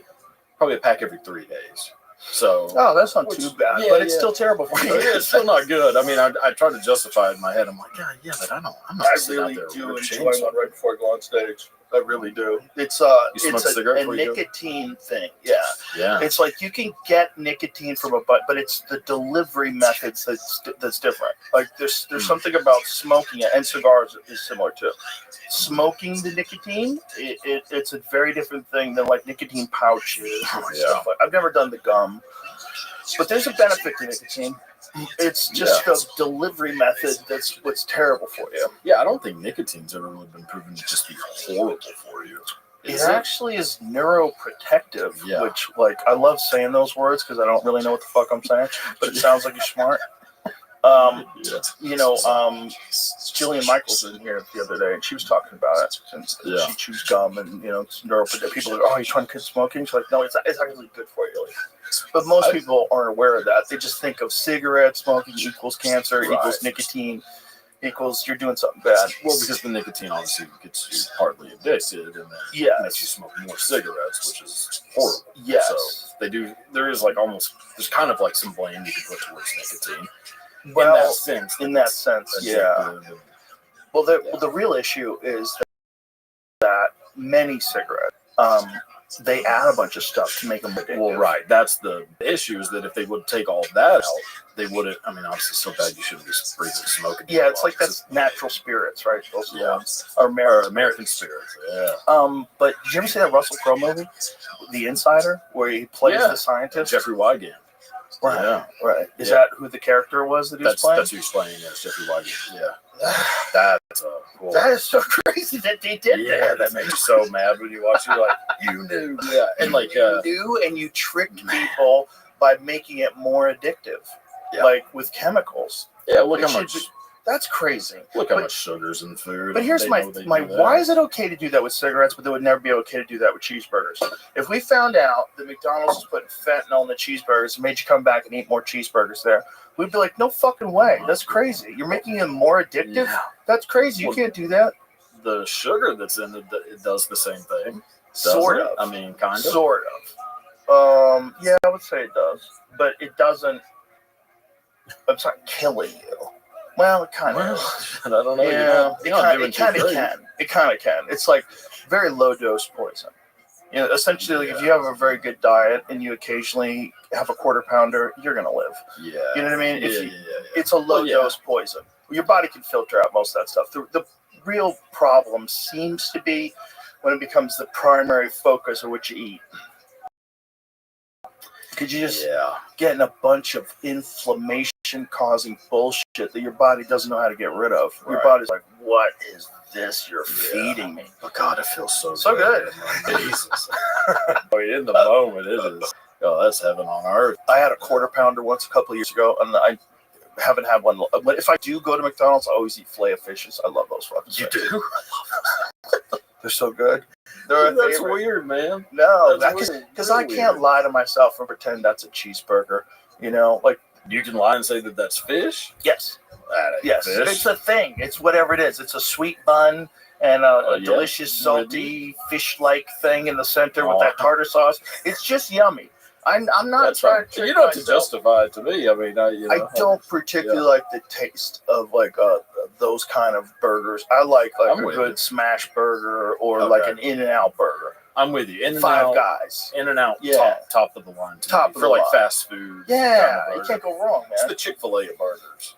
Can't go wrong. Like In-N-Out burgers are. If you don't like them, I don't like you. How about that? Do you like Whataburger? It's okay. It's horrible. It's not. People want to compare it to In-N-Out. Like Texas people get crazy. Like you're getting crazy. Yes. This is how we had a civil war. Like you gotta look at things realistically. Now in that war, I'm taking the Whataburger people over the In-N-Out for sure. people. 100%. The In-N-Out people are not armed. No, those Whataburger bubbas are coming to. I mean, they started In-N-Out in the wrong state, for God's sake. That's the state that's telling people that if someone breaks into your house, you should flee. You shouldn't tell them to get out and shoot get out them. of your own house. Yeah, that's his now. You should gather up your child and run up the hill behind your house and flee and hope they don't shoot you in the back. Yeah, that's a good idea. It's like you can't. It's like that piece of shit speechwriter, like Asa Carter. Yeah, there's gonna be nutty on both sides. Yeah, there's gonna be nutty on the left and nutty on the right, and it's up to us, which is like most people are just reasonable, in the center, live and let live. If you had like an ethic for this country, what are we about? We're supposed to be about freedom, live and let live. But the problem is the people on the far crazy screaming left and the people on the far crazy screaming right are all fucking losers. Yeah. And those fucking losers make you be connected with them and all their stupidity and poisons all the ideas that they agree with. Right. On both sides. And they're so much louder, so you think there's more of them, when in reality it's like, what, 5% probably of each side? Exactly. And then the other I don't even 90. think it's 5%. They're just the ones that are online all day long. Right. And then on top of that, you get a bunch of people who are paid to do it. So it's like, oh my God. When you see tweets, like people get busted all the time now, these air quotes influencers. They'll tweet something and then you'll see like 30 versions of the same tweet with the same wording. Like, what is going on? That's hilarious. Like, from now forever, I'll never listen to you again. That's amazing. And there's on both sides. That's so funny. It's not a left-wing thing. It's not a right-wing thing. I see it with fucking everything. It's like, there's like large-scale manipulation going on. It's like really nuts to see. Did you see about that Reddit dead internet thing? Did you see, Jamie? Do you know about this? Like, there's, I believe might be a lawsuit. So this company used a bunch of chat bots. I believe it was on Reddit. I just sent it to someone. I'll find it if you can't find it. But I forget what the argument was about. But essentially, they're getting in trouble for facilitating these fake arguments, like as an experiment. Which is, if that's wild. For sure, countries are doing that. Reddit threatens to sue researchers who ran a dead internet AI experiment on its site. Deeply wrong on a both moral and legal level. That's not good. So this is what they did. Change My View is the subreddit. Long been a contentious place for Reddit users to post an opinion and understand other people's perspective. Forum filled with fiery but largely civil debates covering everything from the role, political activism, to the dangers of social media and echo chambers. Okay. Lately, though, not every user posting on the forum has been a real human. As 404 Media reported this week, University of Zurich researchers dispatched an army of Zurich? That's not a good place to do it from, guys. You shouldn't be involved in No, the Where Swiss. you look at you sketchy. Yeah. And research dispatched an army of AI chatbots to debate human users on the subreddit in a secret experiment designed to investigate whether the tech could be used to change people's minds. The optics were horrendous, with bots claiming to be characters, including a survivor of sexual assault and a black man who opposes the Black Lives Matter movement. Worse yet, the AI models scoured the post history of users they were replying to in order to be as convincing as possible. Basically, a formalized trial run of the dead internet theory that much of the internet is already AI generated. You know about that theory? Huh? The AI dead internet theory? So the idea is that AI becomes sentient and completely fakes the internet. Fakes the internet? Yeah, pull it up, Jamie. Like, Well, I don't know if it explained it in that article. but there was a link in that article under when it got to dead internet theory. There was actually a link. It was right there. Where is it? Scroll down a little bit. It didn't have a link. The link was actually about it passing the Turing test, which is it already did. Right. Which is goes back to 2016. Or did the internet die in 2016? It was online community. I think so. There are a lot of kooks, like people with schizophrenia, that get things right. That is kind of the problem, is they're not always wrong. Well, eventually they're right. Like Ted Kaczynski, the Unabomber, that guy, his whole thing was that technology was going to overtake the human race. Right. And I think he's right. Yeah, he wasn't necessarily wrong. He was just wrong to be blowing people up. Oh, well, he was. That's the really fucked up. Did you ever see the Netflix stuff? Did you see the Netflix documentary where they go over his life when he was a baby, when they left him in the crib? Yeah. And he never got touched for like months. Which immediately, permanent damage. You're screwed. You can't fix that. Yeah. That's how you get those wide eyes, or and then he gets in the Harvard LSD studies where they humiliate him while he's on acid. Yeah, because he was part of the MK Ultra. Like he had that professor that was like recruiting impressionable but highly intelligent young men. And how crazy is that program? MK Ultra is wild. Wow. That is one of the most interesting. The CIA in general. I mean, this is a rabbit hole of just the craziest things I've ever seen. But like all the Manson stuff, which I'm obsessed with Charles Manson, so all that stuff is. Oh, the Manson stuff's crazy. Yeah. The CIA stuff's not even a rabbit hole. It's like one of them labyrinths that they find in Turkey that like 2,000 people could live underground. You're like, who built this? What the fuck is this? Yeah, like how long has this been going on? Like the French catacombs, where it's just like people get lost every day and all that. If you go down the CIA rabbit hole, you'll find a city, like the civilization. Then you have to think, okay, but also Russia has the same sort of operation going for Russia. Right. Every country has them. Yeah, everybody has the CIA, KGB. I mean, so they have to exist. So like, let's all get rid of the CIA, and then what? We get taken over completely by Russia and China. It's like, slow down, everybody. Yeah. Like, there's a nutty AI war going on right in front of your face. You just haven't heard the bombs go off yet. Right. It's happening right now. Yeah. And if they pulled that off from the University of Zurich, which is kind of creepy, that a university would like do that, pretend to be a black guy who's against the Black Lives Matter movement, or a woman who survived a sexual assault. You're just making it up with AI chatbots. Like, this is insane. Fucking wild. And just to see how people react. What the fuck do you think is going to happen? Or find somebody who actually is one of those people, and then see how people react. If that's what you want to do, like, you don't have to pretend to be one. There are lots of people who. Yeah, you could probably just volunteer, and you could have a whole study control group. Have the whole thing. Yeah, you don't have to do it anonymously on the internet under false pretenses. Like, you wouldn't have to do unless that. you just want to have fun. I mean, I guess that's their. But the problem is, anytime you're doing a study with real people, they know they're in a study. Yeah, what's that? There's a law like a where like you can't.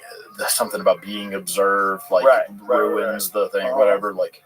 It's part of like the, I don't know. I suck at science, but I think there's something. Well, I don't even know if that's science. I'm just talking about like humans. Like if people know they're being watched as a part of a study, you behave completely different. Yeah, you're gonna influence their behavior. Well, it's just like if you get asked a question to be part of a survey, you're not answering that thing accurately, even if it's anonymous. Right.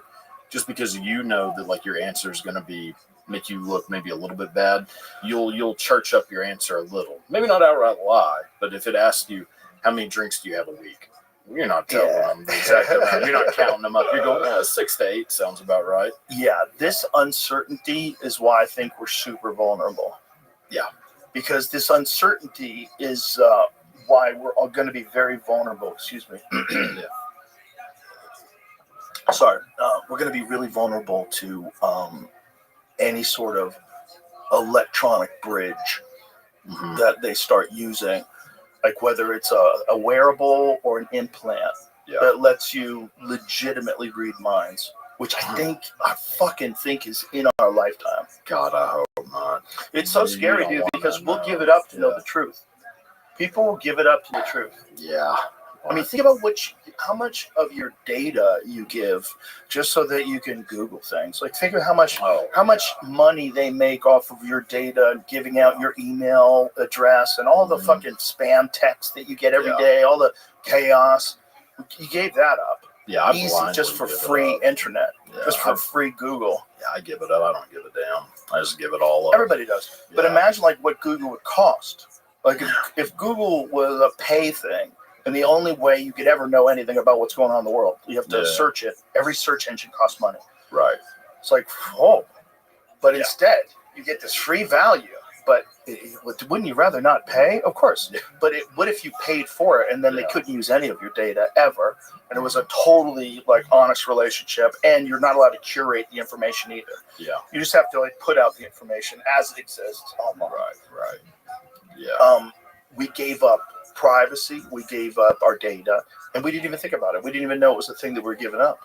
And then we're gonna give up sentience. We're gonna fucking be connected to the hive mind. Yeah, I really think so. Yeah, because it's weird, like with online like data privacy. Like you don't really know what it is that you're giving up. It's not like normal privacy where, like, if somebody asks, like, "Hey, can I take a picture of your driver's license?" You say, "No." What are you talking about? No, you can't. Right. But they can get the majority of that information through, they can track, get your address, they can find out even more information about you through giving up like your privacy, like data privacy. price. Yes. But we don't like know. We don't have like a list of what they're getting. I mean, I guess you do if you read that whole thing, but who's reading that? Like, right. Nobody reads that shit. Somebody told me there was something that we might have to edit this out if it's not true. But somebody told me there's something fucked up about Google's terms and whatever terms apply. There was a thing that you have to agree to. That it has something in there that you'll agree to mediation. Mediation? Yeah, like in case of some sort of a dispute, a legal dispute, you've agreed to mediation so you're not going to sue them. So you can't really. Yeah, like whenever you get hired at a new job, they have those kinds of like clauses too. Yeah, that's so weird. If it's true. Yeah, it was. Well, we need to find out if it's true. Somebody was telling it to me, and I was like, wait, what? Ooh. Yeah, that sounds insane.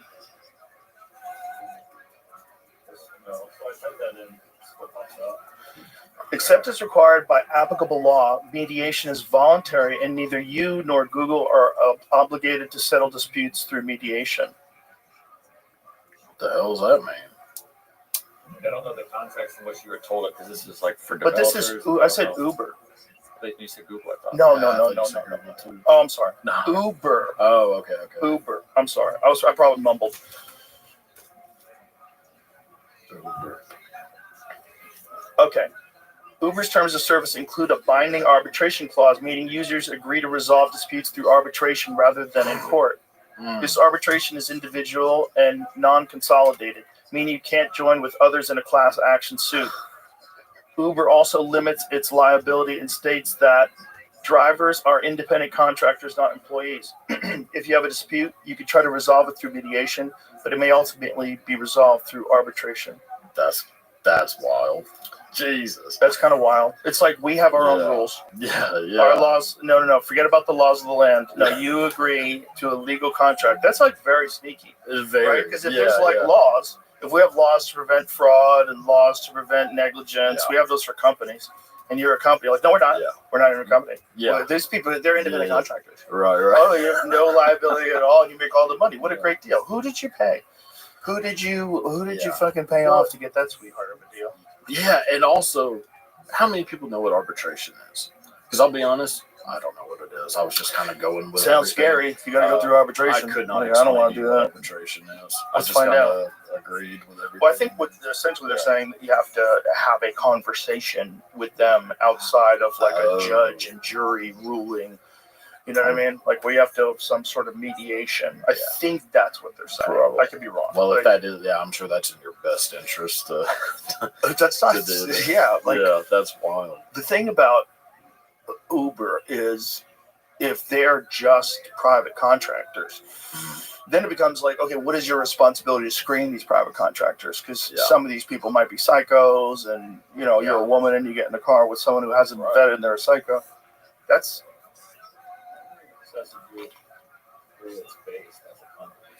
where is it based? On the moon? Talking about the laws of the Netherlands. The Netherlands. Well, that would be a good move. You got to start somewhere where the Nazis rolled through with fucking tanks. So it's either that or Luxembourg. Did the Nazis get to Netherlands? He keeps talking about Amsterdam. Well, that's where Anne Frank. That's right. Vienna Convention. That's right. Yeah. Vienna Convention on the International Sale of Goods shall not apply. Okay. Except as was set forth in these terms shall be exclusively governed and construed in accordance with the laws of the Netherlands, excluding its rules on conflicts of laws. Excluding its rules on conflicts of laws. What does that mean? I don't. That's a weird thing to say. This may as well be Portuguese. As far as in accordance with the laws of the Netherlands, excluding its rules on conflicts of laws. I have an idea. So conflicts of laws, Jamie? I should copy and paste this into like Grok or ChatGPT. Oh no! We're going down so many rabbit holes. Please put this to an American. Please. Kids use Uber so much, man, that like a small percentage, comparative to the past, of kids are getting their driver's licenses. Good. You're probably right. Perfectly fine with that. God. Is Grok your favorite to use? What do you like to use most? Back and forth. You have to go. Yeah, I honestly think you have to test them all when you're asking a question you really want the answer to. It's very They give you varying responses. I had a ChatGPT lie to me yesterday 4 times in a row. Look how quick this is. Let me break this down for Isn't it wild? an American audience in plain language. It's insane. This selection of a contract explains. See, this is what I'm saying. Like, if it's already happened, if AI is already taken over, we've already agreed by the timing of your book, the synchronicity is real, and that maybe the simulation is real. And then if it's going to be simulated, it's not going to be simulated by a bunch of people. It's going to be simulated by artificial intelligence. No, there'd be way more mistakes if it was people. Yeah. Dutch law applies. The contract governed by the laws of the Netherlands, not U.S. law. This means Dutch legal principles will guide how the contract is interpreted, except for conflicts of laws, rules, which deal with choosing which country's laws apply. Oh, that's what it is. Also, an international treaty called the Vienna Convention, which covers sales of goods, doesn't apply here. So what essentially they're saying, like, we go by the Netherlands laws. If you have different laws in the United States, go pound sand. Those don't matter. This is in the Netherlands. Your lawsuit's here. It also probably depends on what happened. Like if it's a speed limit thing, you go by the rules of the speed limit. But if it's something about interpersonal, the driver and the don't you think that if you do business in a particular country, you'd have to follow the laws of that country? Doesn't that just you would think? Yeah. I mean, I'm not even trying to be unreasonable here. Maybe they're better in the Netherlands. Maybe they're more fair. I don't know. It's not even a value judgment. I don't know. Maybe they are. Maybe they just want the best for their customers. Yeah. So they say, you know what? If they really want to sue the fuck out of us and win, you really should do it in the Netherlands. Maybe. Isn't it The Hague? The Hague is in the Netherlands, right? Is it? With the world, like, what do you call it? Crimes against humanity, like war crimes, is all in the Hague. Yeah. I don't know if that means anything. I don't know if it means anything either, but I would imagine if you're doing business in China, you're not allowed to say, yeah, but U.S. rules only. We only got so if you want to sue us, it's like you gotta fucking sue us in Alabama. They'd be like, "Fuck you! We'll sue you right here. Sit your ass down." What are you talking about? Our place. Yeah, you're doing business in China. You get sued in China, motherfucker. You should always, no matter what, wherever you are, you got to follow those laws. That would how would that seems super reasonable. Seems like it seems like you should be able to avoid that by like setting up shop in some fucking dictatorship somewhere. You know, like your homies with some guy who's a dictator, and you're like, bro, you want to make some money together? Just incorporate in your country. Let's fucking raise some cash. Yeah. It's all very weird. It's very weird. But the driverless car thing might be even weirder because that's a solution out of it. Like, man, I don't trust these Uber drivers. They're sketchy, man. Good. Get in one of those fucking robot cars. Waymos. Yeah, get in one of those Waymos where you can't even bribe it, okay? If the government's trying to get you and they have a setup for you, go, bro, change the plans. This is what I want you to do. I'm going to give you $500. You're going to drive me to Ohio. You know what I mean? You know what I mean? Like, you can do that. If the government's after you and you're in a fucking Uber drive and the guy's cool, you go, listen, dude, I'm going to make this worth your while. It's a 4-hour drive, 4 hours back. Yeah, how do you do that to a Waymo? You don't. Yeah. They get you. They shut the car off. They lock the doors. And you're locked into the Uber contract, probably. Yeah, Waymo's partnered with Uber. Oh, I know, because I was gonna get in one yesterday. I was like, I haven't been to Austin in a long time. Like, I used to come down there a lot, like in high school, or whatever, sneak into bars and whatnot. And I saw these Waymos, like, what the hell was this thing? I've never heard of this. Didn't know this existed. And I see it like driving around, nobody driving. I'm like, weird. I do not like this at all, but immediately downloaded the Uber and Waymo app because I was like, well, let me just get one to take me up to like 6th Street or something. Did you get in? No, I chickened out. I just don't think, because what if it just doesn't want to take me? Like, what if something happens where he's like, you know what I would like to do? Take you down 35 at about 90 miles an hour in the wrong lane. What if my front camera goes out and I can't see what's in front of me and I just start plowing into other cars? Like, I'm not saying that that's going to happen or wherever will happen. I'm sure there's a bunch of backup cameras. Don't get me wrong. But it just sketches me out. Although I do think it's inevitable. Yeah, I looked it up. There's only been one fatality involving one, and it wasn't even their fault. It was a driverless one where someone rear-ended the Waymo, So I was like, well, they seem pretty safe. Like, in terms of, like, the way they drive, too. They drive real slow and steady, and they're easy to avoid. I could see taking one, like, if you're just going around, like, a neighborhood or something, you just, like, you're never going above 30 miles an hour. Yeah. Getting on, like, the interstate in one of these things. Imagine if you could show this to Ted Kaczynski. Get them away from Yeah, me! he's like, I was right. I was right. They're Yes. coming to get us. God, back They to are, my man. cabin. Yeah. We are allowing them to come to get us. We're paying for them. We're psyched. We're like, whoa, this is cool. Yeah. I'm guilty of it. I have a Tesla that does auto driving. You go boop, boop. Yeah. You turn this button on, and it fucking stops at stop signs, hits its blinkers, goes around stuff. It's crazy. Do you use it? Very rarely. Okay. It weirds me out, but I do sometimes. Yeah. I mean, I've done it like have it driven me home 3 or 4 times, just like doo doo. Just like this is crazy, just because it's weird, you know. But I'm always my hands are close. You know, I'm never like looking at my phone or anything like that. That's crazy. I would trust that. Like if you know, just sitting in there and like kind of, you could take control if need be. But that's the bridge, bro. Yeah, that's the bridge. I don't like a bridge. That's the bridge to transhumanism. I think we all need to stay on our separate. No bridges. I agree, but I think we're going. I think we are the last of these kind of people. And then the people from now on will be like personally, like physically integrated with some kind of electronics. Yeah, I don't like that one bit.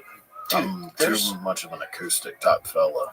I can't be. I think there's so much wild genetic stuff going on right now that they're going to change what it means to be a person within our lifetime. Like there was a thing in China. See if you can find this. Do you know what a tardigrade is? No. Tardigrades are these really weird little, almost insect-looking things that are unbelievably durable. Oh, they're tiny, microscopic little fuckers. Yeah, they call them like something bears. Yeah. What do they call them? What kind of bears? Water bears. Yeah.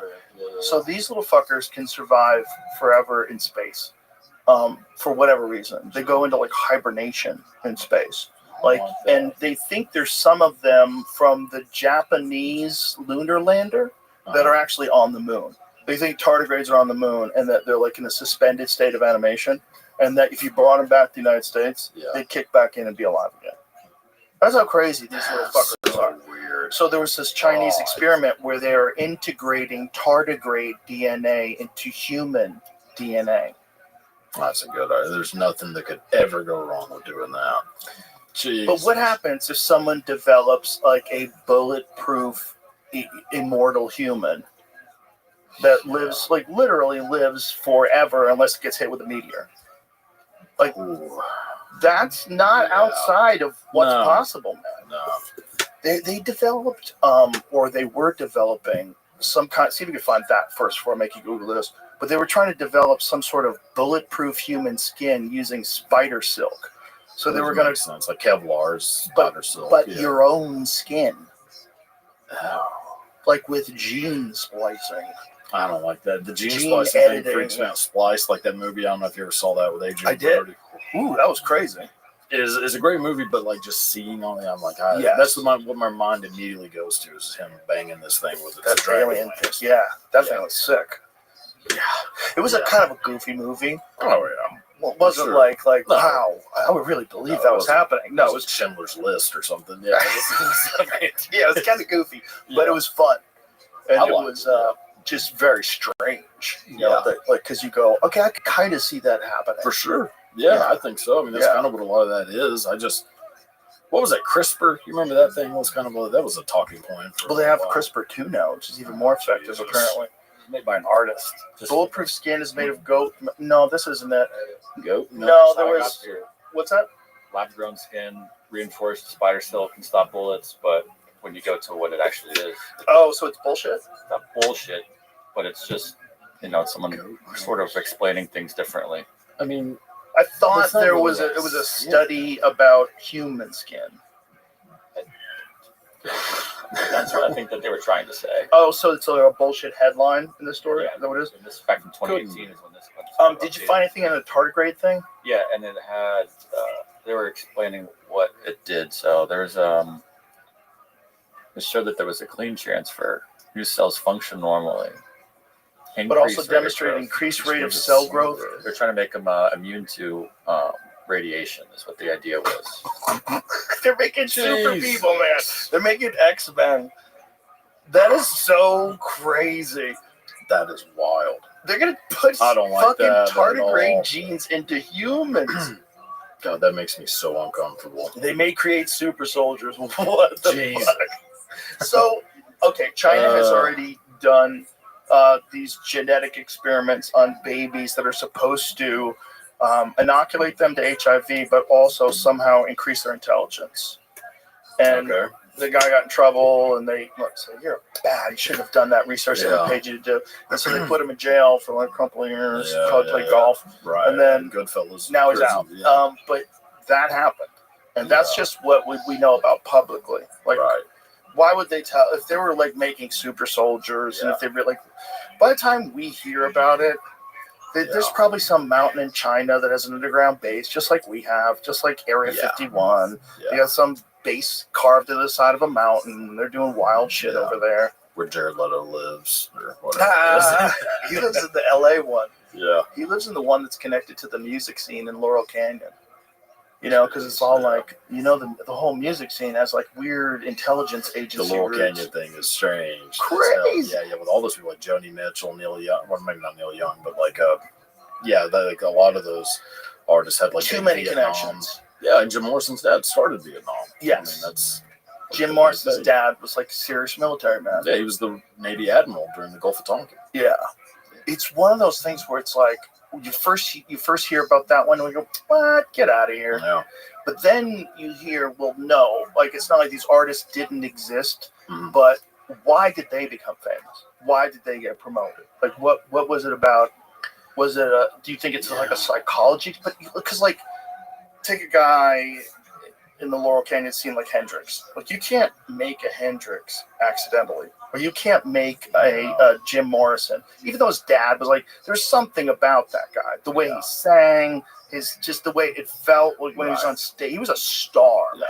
I don't think you could turn a person who isn't that into that. No, not even close. No. You can pump up like a pop idol. You can't really pump up a rock star. Right. You can make a boy band. Yeah, you can make a boy band. Yeah. You could, make Ariana Grande out of clay and send her ass out up there. You can't make Bob Dylan.